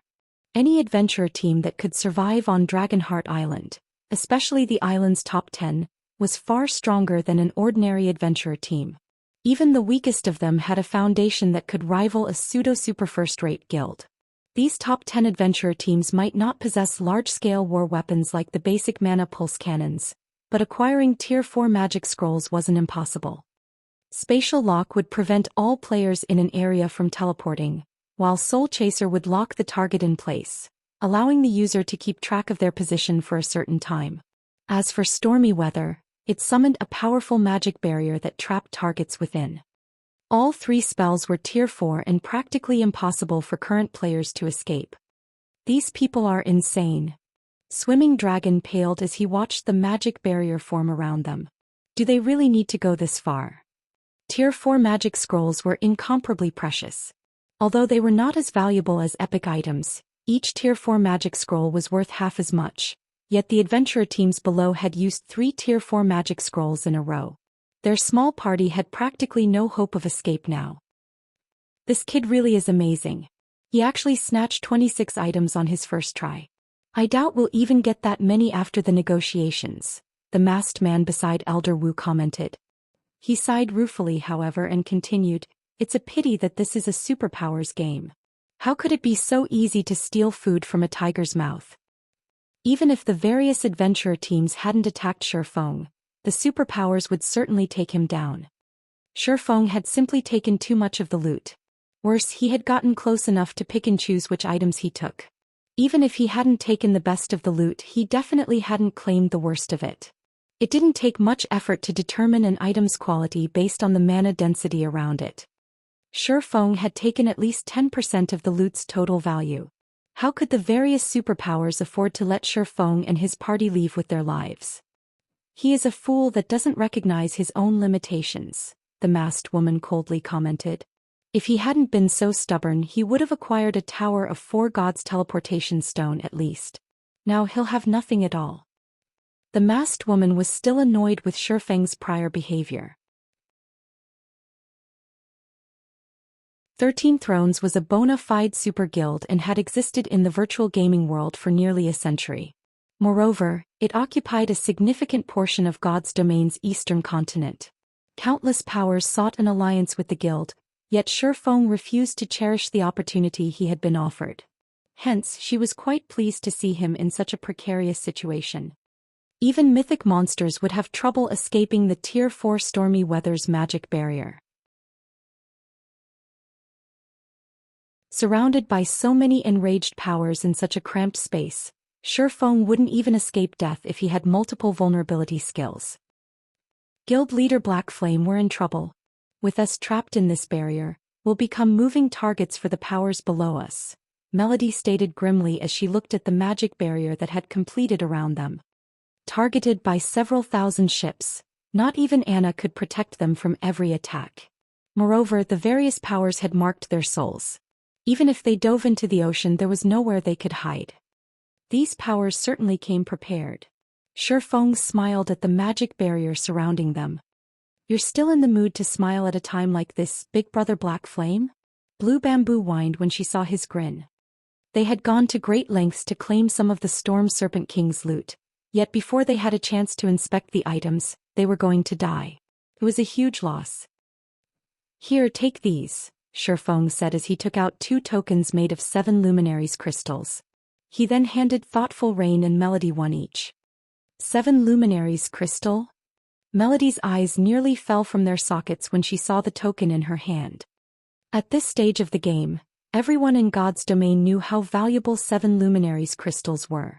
They were necessary for upgrading players' mind space systems, which was useful both in-game and in the real world.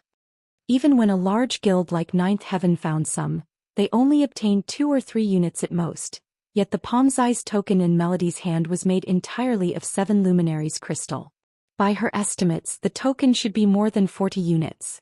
It could easily fetch an astronomical sum on the market. One wouldn't even have a problem trading it for 2 or 3 epic items.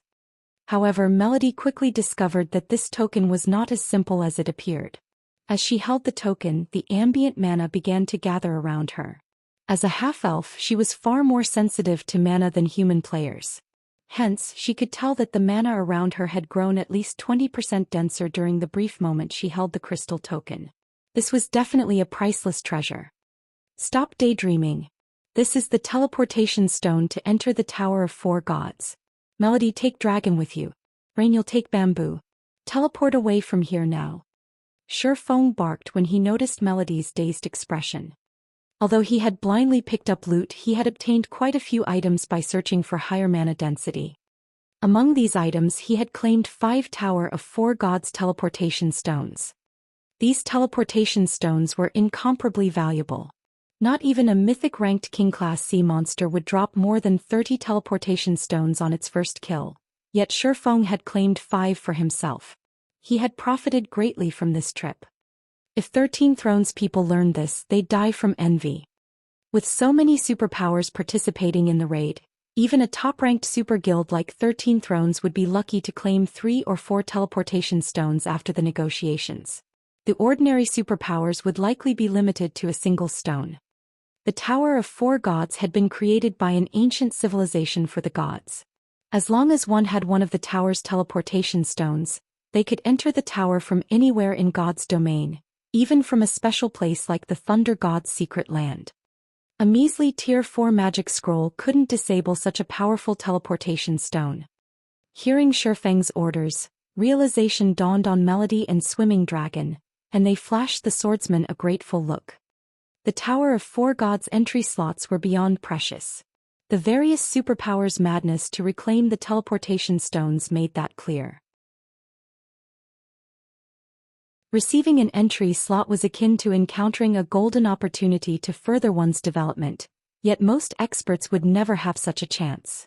No one would have been surprised if Shifeng had given a teleportation stone to Thoughtful Rain and Blue Bamboo since they were Zero Wing members, but he had handed Melody and Swimming Dragon, both outsiders, entry slots. Not even a Superpowers Guild leader would be so generous. Alright, hurry it up. If you don't go now, it'll be too late. Shifeng urged his companions as the ships below prepared to open fire. Melody and Swimming Dragon nodded and stopped hesitating. Following which, Shifeng, Melody, and Thoughtful Rain began to activate their teleportation stones. A moment later, 3 large-scale magic arrays enveloped Shifeng's group.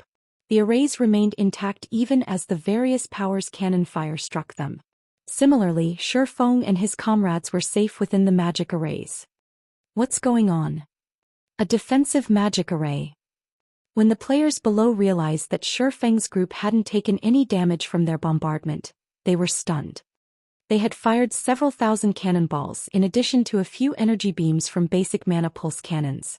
Each of those energy beams contained Tier 4 power, and they were even capable of punching a hole through a city's defensive magic array, yet they had done nothing to the array protecting Shifeng's party. While the various powers stared at Shifeng's group in confusion, a spatial tear opened before the flying players. Shifeng and his companions then transformed into 5 streaks of light as they shot through the tear, vanishing. They're gone? How is that possible? Didn't we seal the area with a Tier 4 magic scroll? Frustrated and confused, the various major powers wondered how Shifeng's group had managed to escape. The various superpowers' upper echelons, on the other hand, had turned ashen. There was only one way they could think of: that Shifeng had been able to ignore the cannon fire and Tier 4 spatial locks effects. He had used the Tower of 4 Gods teleportation stones.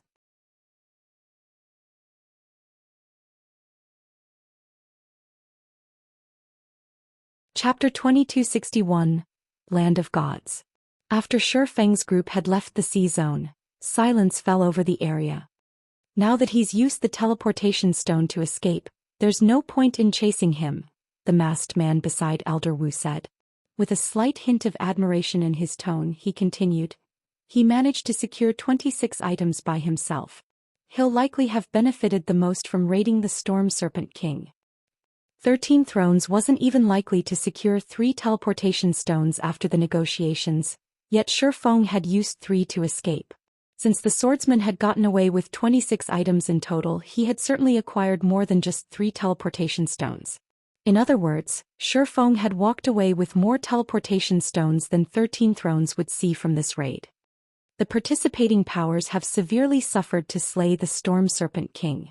Since Shi Feng stole so much of the loot, he's made every one of them his enemy, the masked woman stated dryly. He might have escaped with the treasure, but he nor Zero Wing have any hope of developing on Dragonheart Island. Many superpowers had gathered on Dragonheart Island, and one couldn't discount the top 10 adventurer teams that led various independent powers.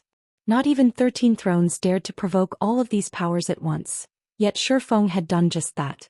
His very survival on Dragonheart Island would be a miracle. Dragonheart Island was an important trade hub. No one who wanted to develop in the Sea of Death could avoid the island. If the various land-based powers wanted to further their development, they couldn't ignore their naval expansion. Resources were far more abundant in the Sea of Death than they were on land, and the sea had the highest concentration of neutral races. Furthermore, many resources required naval transportation. If a power ignored its naval development, it would have to depend on other powers for many aspects of its growth. This would severely restrict its development. This was why the various powers, particularly the first-rate and stronger powers, frantically invested in their naval development. And yet he managed to secure quite a few teleportation stones for the Tower of Four Gods. His future might not be as bleak as you think, the masked man countered while shaking his head. He very much disagreed with the masked woman. The Tower of Four Gods had existed long before the Great Destruction. Not even the ancient gods could destroy the tower. After the Great Destruction, the Tower of Four Gods had been involved in the rise of many kingdoms and empires. That fact alone made it clear that the tower had plenty of opportunities to offer. Alright, that's enough. Whether that kid has provoked the various powers or not is none of our business. For now, focus on the remaining treasures. Elder Wu snapped, glancing at the masked man and woman. Shi Feng's success in seizing many of the dropped items had surprised him, but that was all. He felt nothing about the situation beyond that. Meanwhile, among Starlink's fleet. Guild leader, what should we do? We have no way to reach Black Flame now that he's teleported to the Tower of Four Gods, Bright Dawn asked, staring at where Shi Feng had been with a twisted expression. Oh, we have no way? Lu Xingluo suddenly laughed. How can we have no other method to reach him? Since Black Flame dares to steal food from the tiger's mouth, I will send him to hell. Have someone spread the rumor that Black Flame has obtained a fragmented legendary item and a large number of entry slots to the Tower of Four Gods. I want to see how he intends to survive in God's domain as the rumor spreads. The Storm Serpent King was a mythic-ranked King-class sea monster. Although Lu Xingluo did not know if the boss would actually drop fragmented legendary items, this had been the boss's first kill. As far as the public knew, it wasn't impossible for the Storm Serpent King to drop a fragmented legendary item. Every player in the Stormy Sea Zone had watched Shi Feng snatch a bunch of items. Meanwhile, a fragmented legendary item was so rare that not even every superpower in God's domain had one. It was easy to imagine how tempting a fragmented legendary item would be. A fragmented legendary item wasn't like a flying mount, which bound to a player upon use. A flying mount wouldn't drop if its owner died, but fragmented legendary items were a different story. Understood. I'll get it done immediately. Bright Dawn said, a big grin appearing on his face. Not only had Shi Feng provoked Dragonheart Island's various powers, but now the public would assume he held a priceless treasure. He had no hope of avoiding death now. Shortly after Shi Feng's group had disappeared, the various superpowers and adventurer teams resumed their intense struggle over the remaining loot. When Shi Feng and the others opened their eyes, they were flabbergasted by the scene before them. They were surrounded by a galaxy of stars. It was simply beautiful.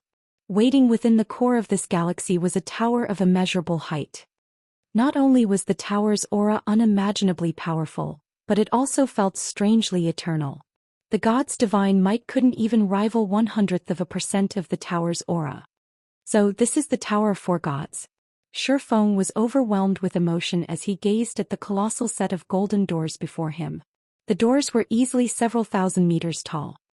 He had seen gods in God's domain before, and they couldn't even compare to these golden doors, much less the Tower of Four Gods itself. If the 5 of them hadn't stood so far away from the doors, the pressure radiating off of the doors would have been enough to flatten them. Even from this distance, Shi Feng felt as if he were carrying several hundred kilograms on his back. The smallest movement was incredibly difficult, let alone walking forward. He had only ever heard about the Tower of Four Gods in the past, never actually visited it. However, after standing here now, he finally understood why even Tier 6 God-ranked experts had repeated visited this place. The eternal energy in this space was simply astounding. Eternal energy was far superior to elemental mana.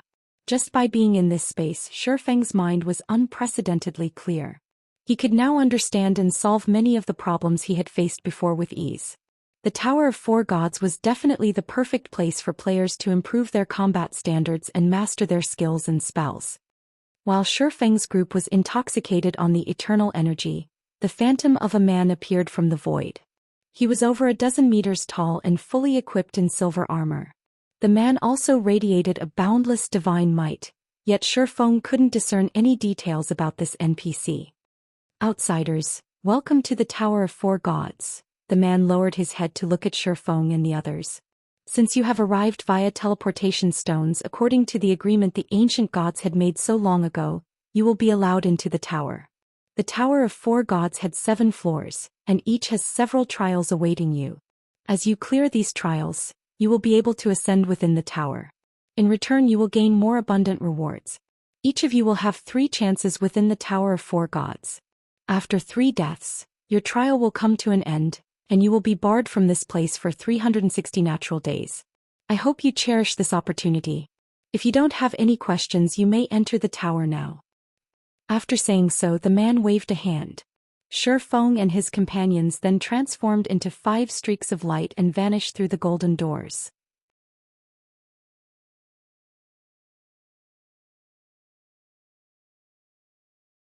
Chapter 2262, Storm Serpent King's Loot.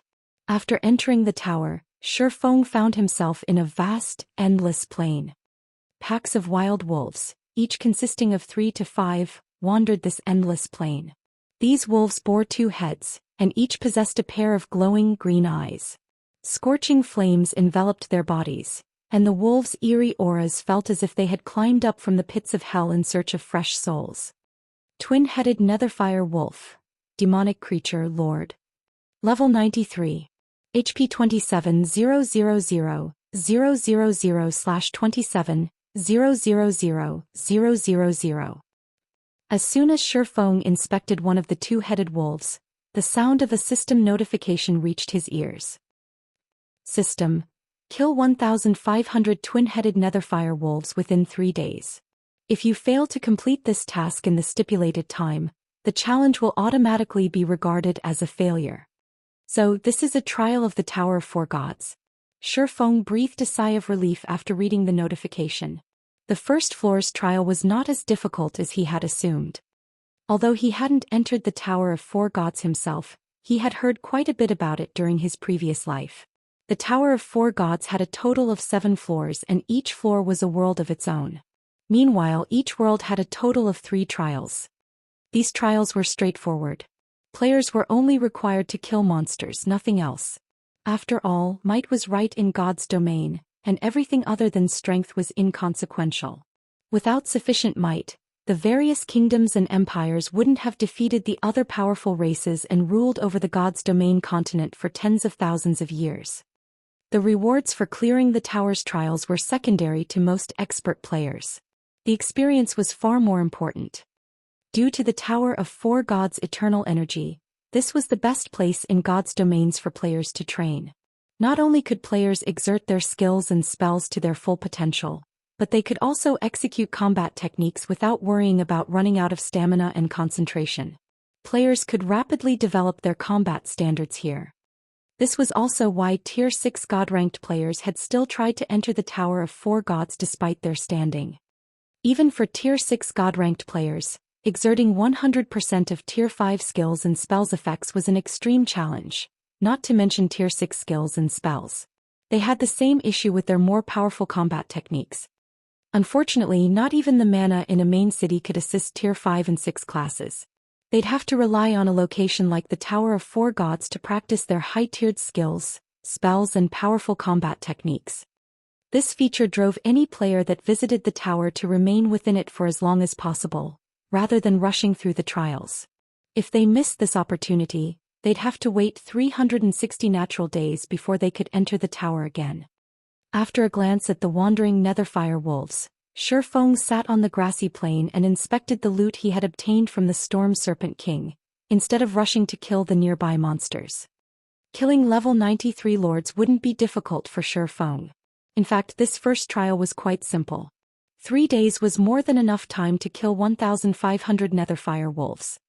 Since he had been in such a hurry, he had only spared a glance for the items he had picked up. Now that he had some time, he had to inspect his gains properly. If he had gotten lucky, he might have acquired something that could increase his combat power and his chances of clearing the Tower of Four Gods trials. After several minutes of looking through his harvest, Shifeng took a sharp, deep breath. Most of the 26 items he had picked up were level 90 fine gold and dark gold weapons and equipment. None of the weapons or equipment pieces were epic rank, so they were of no use to Shifeng.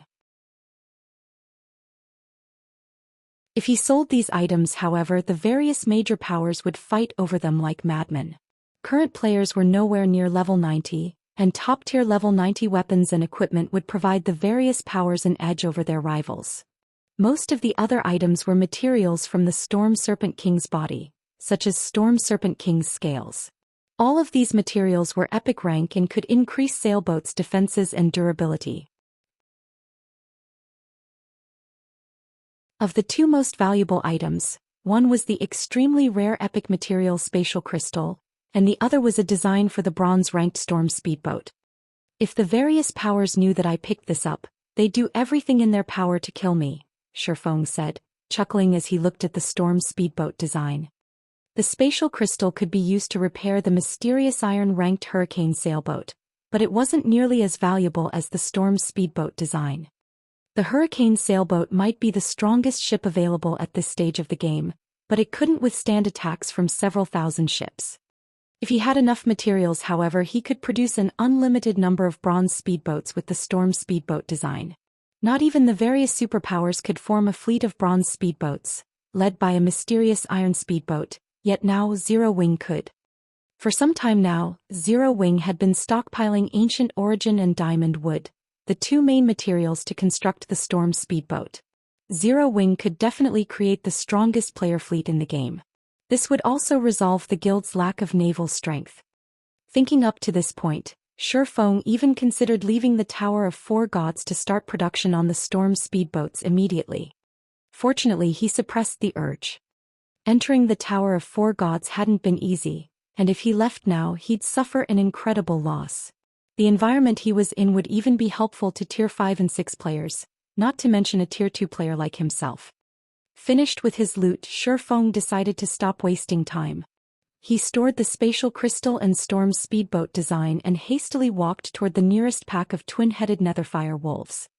The 5 Netherfire wolves noticed Shifeng as soon as he was within 100 yards of the pack. Their perception was far more sensitive than ordinary level 93 lords.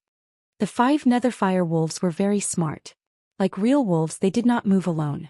They slowly surrounded Shifeng and planned their attack from multiple sides, searching for weaknesses. Why are they so intelligent? The Netherfire wolves' behavior surprised Shifeng. Ordinary level 93 lords couldn't employ such a strategy. Monsters this intelligent generally had combat standards on par with the Trial Tower's 3rd floor. Before Shifeng could refocus, the 5 Netherfire wolves pounced from 5 different directions. The Netherfire wolves were even larger than a normal lion. 5 of them attacked together, they could topple a large elephant. However, these nether fire wolves were still only Lord-ranked monsters. They might be a threat to ordinary Tier 2 players, but their attack speed was too low to be effective against Shifeng. Their attack patterns were also quite obvious. Shifeng evaded the nether fire wolves' attacks with slight movements. As the monsters brushed past him, he brandished Killing Ray and Twilight's blade. Shadow Blade. Like shooting stars, 10 sword lights sliced at the 5 nether fire wolves. The impact threw all 5 nether fire wolves as 2 damages of over -200,000 appeared above each of their heads. The counterattack heavily injured all 5 monsters, and with pained whimpers, they turned back to Shifeng with fear in their eyes. System: Shadow Blade completion rate 100%, resulting in 150% of skills effect. Skill proficiency +5. 100%. Is this the Tower of Four Gods effect? Shifeng was stunned to see the system notification. Shadow Blade was a Tier 2 skill. Normally, his completion rate with the skill was only at 90%. He only achieved a 91% or 92% completion rate on rare occasions. Tier 2 skills were far more complex than Tier 1 skills, and if he hadn't had a decade of experience playing God's Domain, he wouldn't even have executed Shadow Blade at 85% completion rate. And yet, despite his casual manner, the results had been so excellent. If he could reliably execute his skills with such a high completion rate, his combat power would increase tremendously. He'd even achieve an overwhelming victory against an opponent with equal attributes and combat standards. Flaming passion began to burn in his eyes. Shifeng immediately charged at the frightened twin-headed netherfire wolves in an attempt to replicate the feeling of his previous attack.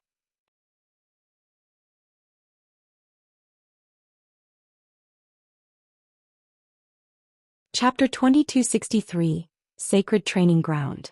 As soon as Shifeng stepped forward, the 5 twin-headed netherfire wolves did something that even surprised Shifeng. As if they had pre-planned it, the netherfire wolves turned and fled. They weren't behaving like normal monsters at all. Their intellect is this high? Shifeng frowned slightly as he watched the monsters flee. He had seen monsters run from players before, but he rarely saw monsters flee the moment they were injured, despite having most of their HP remaining. This wouldn't have been such an issue if he had been hunting monsters in the fields, but he was on a time limit here. If every netherfire wolf reacted like this trial would be far more difficult than Shifeng had assumed. These netherfire wolves' movement speeds were high, and if they split up and fled to other wolf packs, he would need far more time to kill a single netherfire wolf. A half-step refinement realm expert would very likely fail the trial. However, before these netherfire wolves could even put a few yards between them and Shifeng, he had already executed void steps and appeared beside one of them. The netherfire wolf didn't even notice him. My technique execution has improved so drastically? As Shifeng looked down at the oblivious netherfire wolf beside him, he was shocked. Unlike players, monsters didn't heavily rely on their vision to notice opponents. Trying to approach a monster with a technique like void steps without being detected was a major challenge, akin to using void steps against a void realm expert. Experts wouldn't have to rely on their vision to perceive the world around them once they reached the void realm. Yet now void steps forced his opponent to ignore more than just his visible presence. When he executed void steps while bathed in eternal energy, he became one with the environment. Now even the netherfire wolf's bestial senses couldn't find him. Before the netherfire wolf could react, Shifeng slashed at it again with Killing Ray. The sacred sword suddenly vanished, and blood gushed from multiple lacerations on the netherfire wolf's body. Damages exceeding -100,000 appeared above the Lord's head, one after another, and this all happened in an instant. Secret technique Lightning Flash. Lightning Flash was a bronze offensive combat technique Shifeng had obtained from the Ur Empire's primordial divine ruins. But like his sword's transmigration, Lightning Flash was far more complex than an ordinary bronze combat technique. Despite having reached the Ascension realm, Shifeng found it difficult to master. Originally, Shifeng had wanted to reach Tier 3 before attempting to master Lightning Flash. However, now that he had the help of eternal energy, he barely managed to execute the technique properly. With just one attack, the netherfire wolf had lost nearly 1/12 of its HP. Yet Shifeng had depleted more than half of his concentration to execute Lightning Flash, and his mental clarity plummeted. It's a pity that I'm still a little off the mark, but at least, I know that it isn't entirely impossible to use Lightning Flash at Tier 2. Regardless of Shi Feng's mental state, he was satisfied. Lightning Flash was different from Swords Transmigration in that it was a fully offensive type combat technique. Although he could attack with Swords Transmigration, the technique's movements involved defensive maneuvers. The Bronze combat technique incorporated both offense and defense. With a fully offensive Bronze combat technique, a Void Realm expert could thoroughly suppress a Domain Realm expert if there were a negligible difference between the combatant's basic attributes. However, his Lightning Flash wasn't complete. He could only employ a portion of the technique's true strength. Executing Lightning Slash perfectly meant using a series of 17 attacks and merging them all seamlessly. The technique allowed its user to harm opponents of a higher tier for a brief moment. Unfortunately, Shi Feng could only combine 13 attacks right now, barely achieving Lightning Flash's minimum requirement. At this standard, Lightning Flash operated like an advanced combat technique, not a Bronze combat technique. After landing the attack, Shi Feng adjusted his posture and executed Lightning Flash once more. Within the Tower of Four Gods, his stamina and concentration recovery speeds were far faster than in the outside world. Even if he repeatedly employed Bronze combat techniques here, his stamina and concentration would quickly replenish. Naturally, he couldn't waste his time in such a beneficial environment. The first level 93 twin-headed Netherfire Wolf fell at Shi Feng's hands in less than 20 seconds. Not even a 6-man party of the same level could slay a Netherfire Wolf as quickly as Shi Feng had. While Shi Feng continued to train, Swimming Dragon, Melody, Thoughtful Rain, and Blue Bamboo began to do the same after discovering the Tower of Four Gods' benefits. For 3 days, the 5 of them slew Netherfire Wolves without rest. At the rate Shi Feng killed the monsters, he could have completed the first trial in less than a day, but he didn't hurry to do so. Instead, he reflected on his actions and practiced Lightning Flash and his Tier 2 skills. He also gained a significant amount of EXP from killing the Netherfire Wolves. His leveling speed was just as fast as his normal grinding speed elsewhere. Moreover, the Netherfire Wolves also dropped considerably good loot, earning Shi Feng a lot of level 90 bronze weapons and equipment. His improvement speed over the 3 days was off the charts. By the time the trial was close to ending, Shi Feng could reliably execute Lightning Flash, only consuming 1/3 of his concentration with each use. Unfortunately, he was still limited to 13 slashes. He was missing something.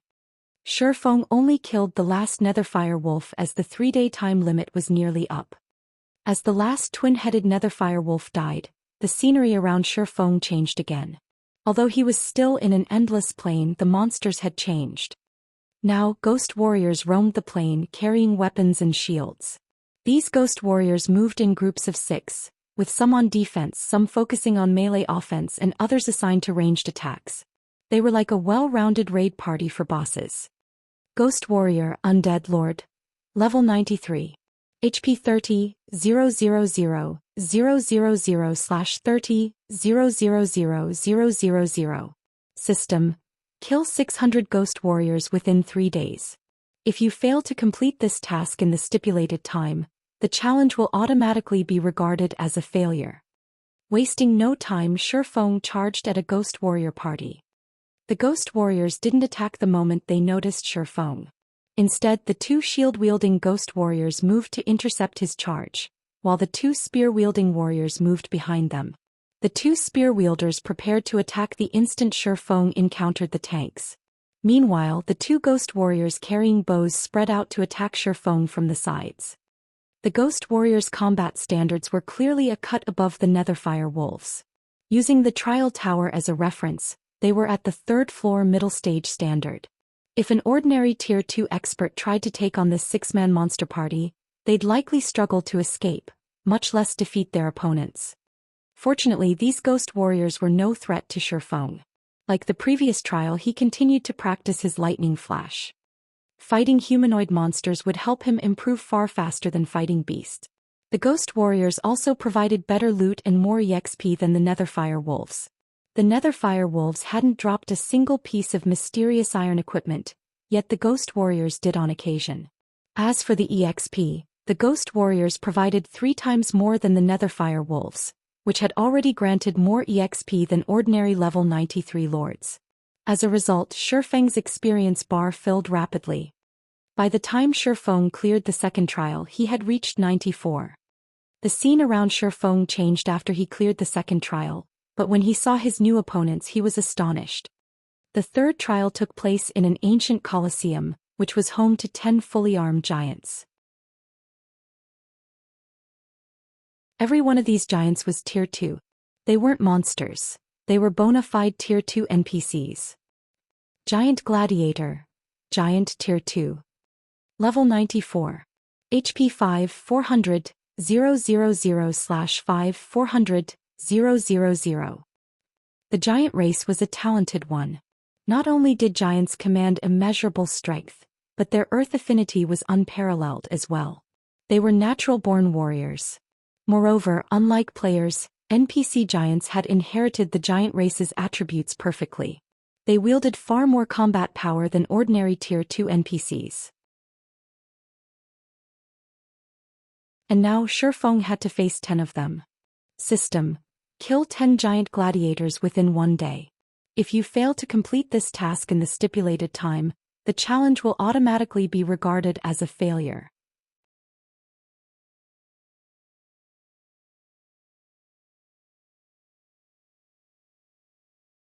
Chapter 2264. Breaking through 100%.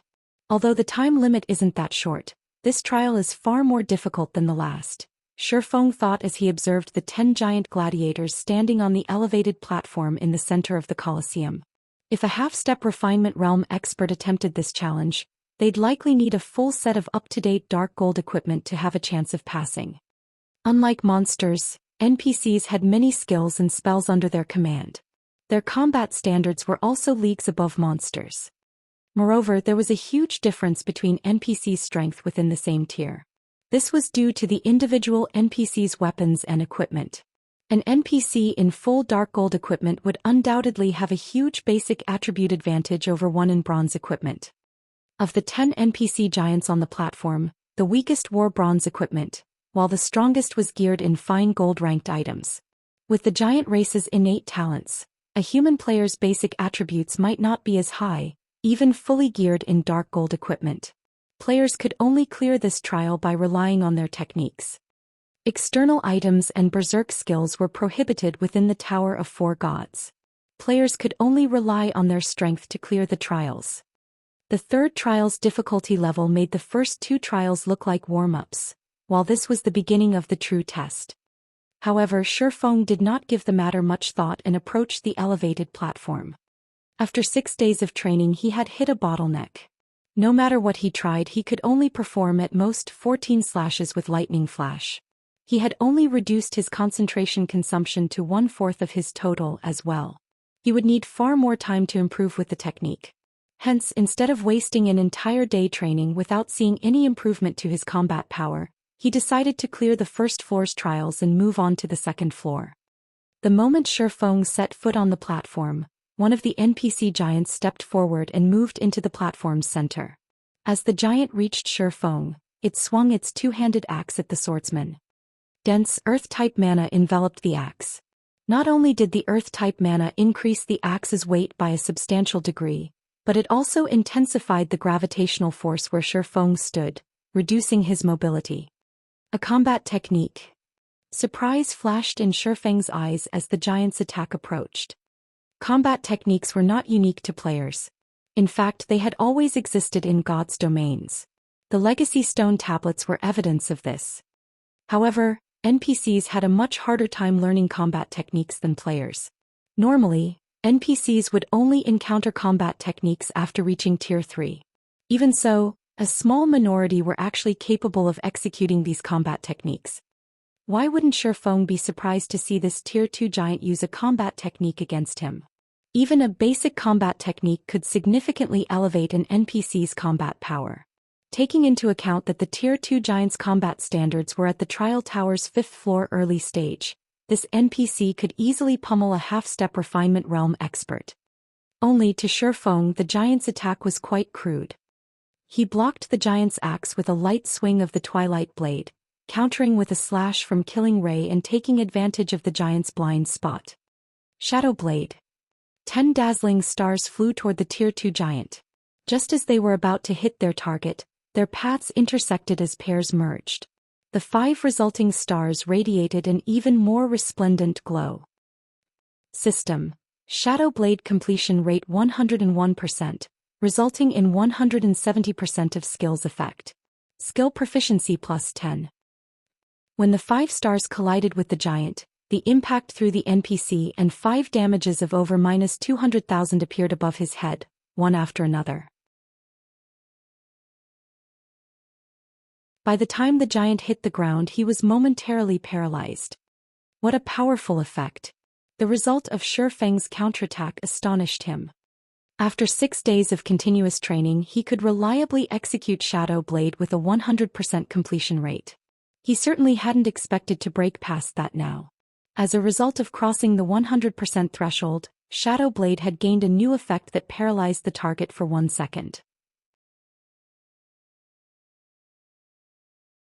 Of course, surpassing a 100% completion rate with a skill was intensely difficult, but after experiencing it, Shifeng had a rough understanding of Shadow Blade's essence. Now, even once he left the Tower of Four Gods, he was confident in achieving a 100% completion rate with the skill. Shifeng appeared by the giant and swung Killing Ray before the paralyzed NPC had time to recover. Lightning Flash. 14 sword lights simultaneously cut through the NPC giant, reducing the giant's HP to a critical low. Shifeng immediately followed up the Twilight Blade, executing Purgatory Pentaslash, removing the last of the giant's HP. The fight with the first giant lasted no more than 3 seconds. The other NPC giants watched from a corner of the arena with grim expressions. "All right, next," Shifeng demanded, flashing the giants a hungry look. Swimming Dragon and the others would likely struggle to defeat these NPC giants, but Shifeng's basic attributes were even higher than a Tier 3 players of the same level, and his physique and reaction speed were only slightly inferior. If he had trouble with these Tier 2 giants despite his massive advantages, he might as well retire from God's domain now. However, Shifeng had to admit that these NPC giants granted a lot of EXP, even more than great lords of the same level. His experience bar had risen by a sizable chunk after killing the first giant. Unfortunately, the NPC hadn't dropped any loot. Shifeng defeated all 10 NPC giants in less than 5 minutes. As the last NPC died, the scenery changed yet again. This time, Shifeng had been transported into a temple. The instant Shifeng arrived, he sensed that the eternal energy here was far less dense. There was simply no comparison to the first floor's eternal energy. Meanwhile, a large number of snake monsters wandered the temple. Not only were these monsters massive, almost as tall as a 2-story building, but they each had a total of 6 heads as well. 6-headed Hell Snake. Bloodline Creature Lord. Level 94. HP 42, 000, 000/42, 000, 000. Bloodline creatures? Shifeng was dumbfounded when he saw the temple's 6-headed hell snakes. He hadn't expected the second floor to be much more of a challenge than the first floor. Bloodline creatures were elite existences among creatures of the same tier. They also possessed bloodline abilities and extraordinary combat power. Not even the Tier 2 giant NPCs were guaranteed to win against these hell snakes in a one-on-one fight. But after his brief shock, Shifeng's face lit up with joy. Bloodline creatures were extremely rare. Even Shifeng only knew of a few places that possessed bloodline creatures. He had considered grinding the Nagas in the Thunder Temple's side temple to collect bloodline power, but it seemed that he could save himself the trip. System. Congratulations. You have cleared the first floor's trials and reached the Tower of Four Gods' second floor. You may choose to rest here for 1 day or begin the second floor's trials immediately. I've been training without rest for quite some time. Even if my mind is clear, my physical body has been more or less affected. I should log off and rest for now. After giving the matter some thought, Shifeng decided to accept the system's offer to rest. By the time Shifeng exited his virtual gaming cabin, sunlight streamed into his room. It was already afternoon. Shi Feng stretched, suddenly feeling physically powerless. Moreover, he was intensely hungry and every cell in his body practically screamed for nutrients. He was also quite lightheaded and sleepy. What's going on? Shi Feng's physical state surprised him. If he hadn't willed himself awake, he likely would have lost consciousness. You're tuning in to the Zhou Xian's Legacy YouTube channel. Don't forget to subscribe and join us on this journey to catch the most captivating stories.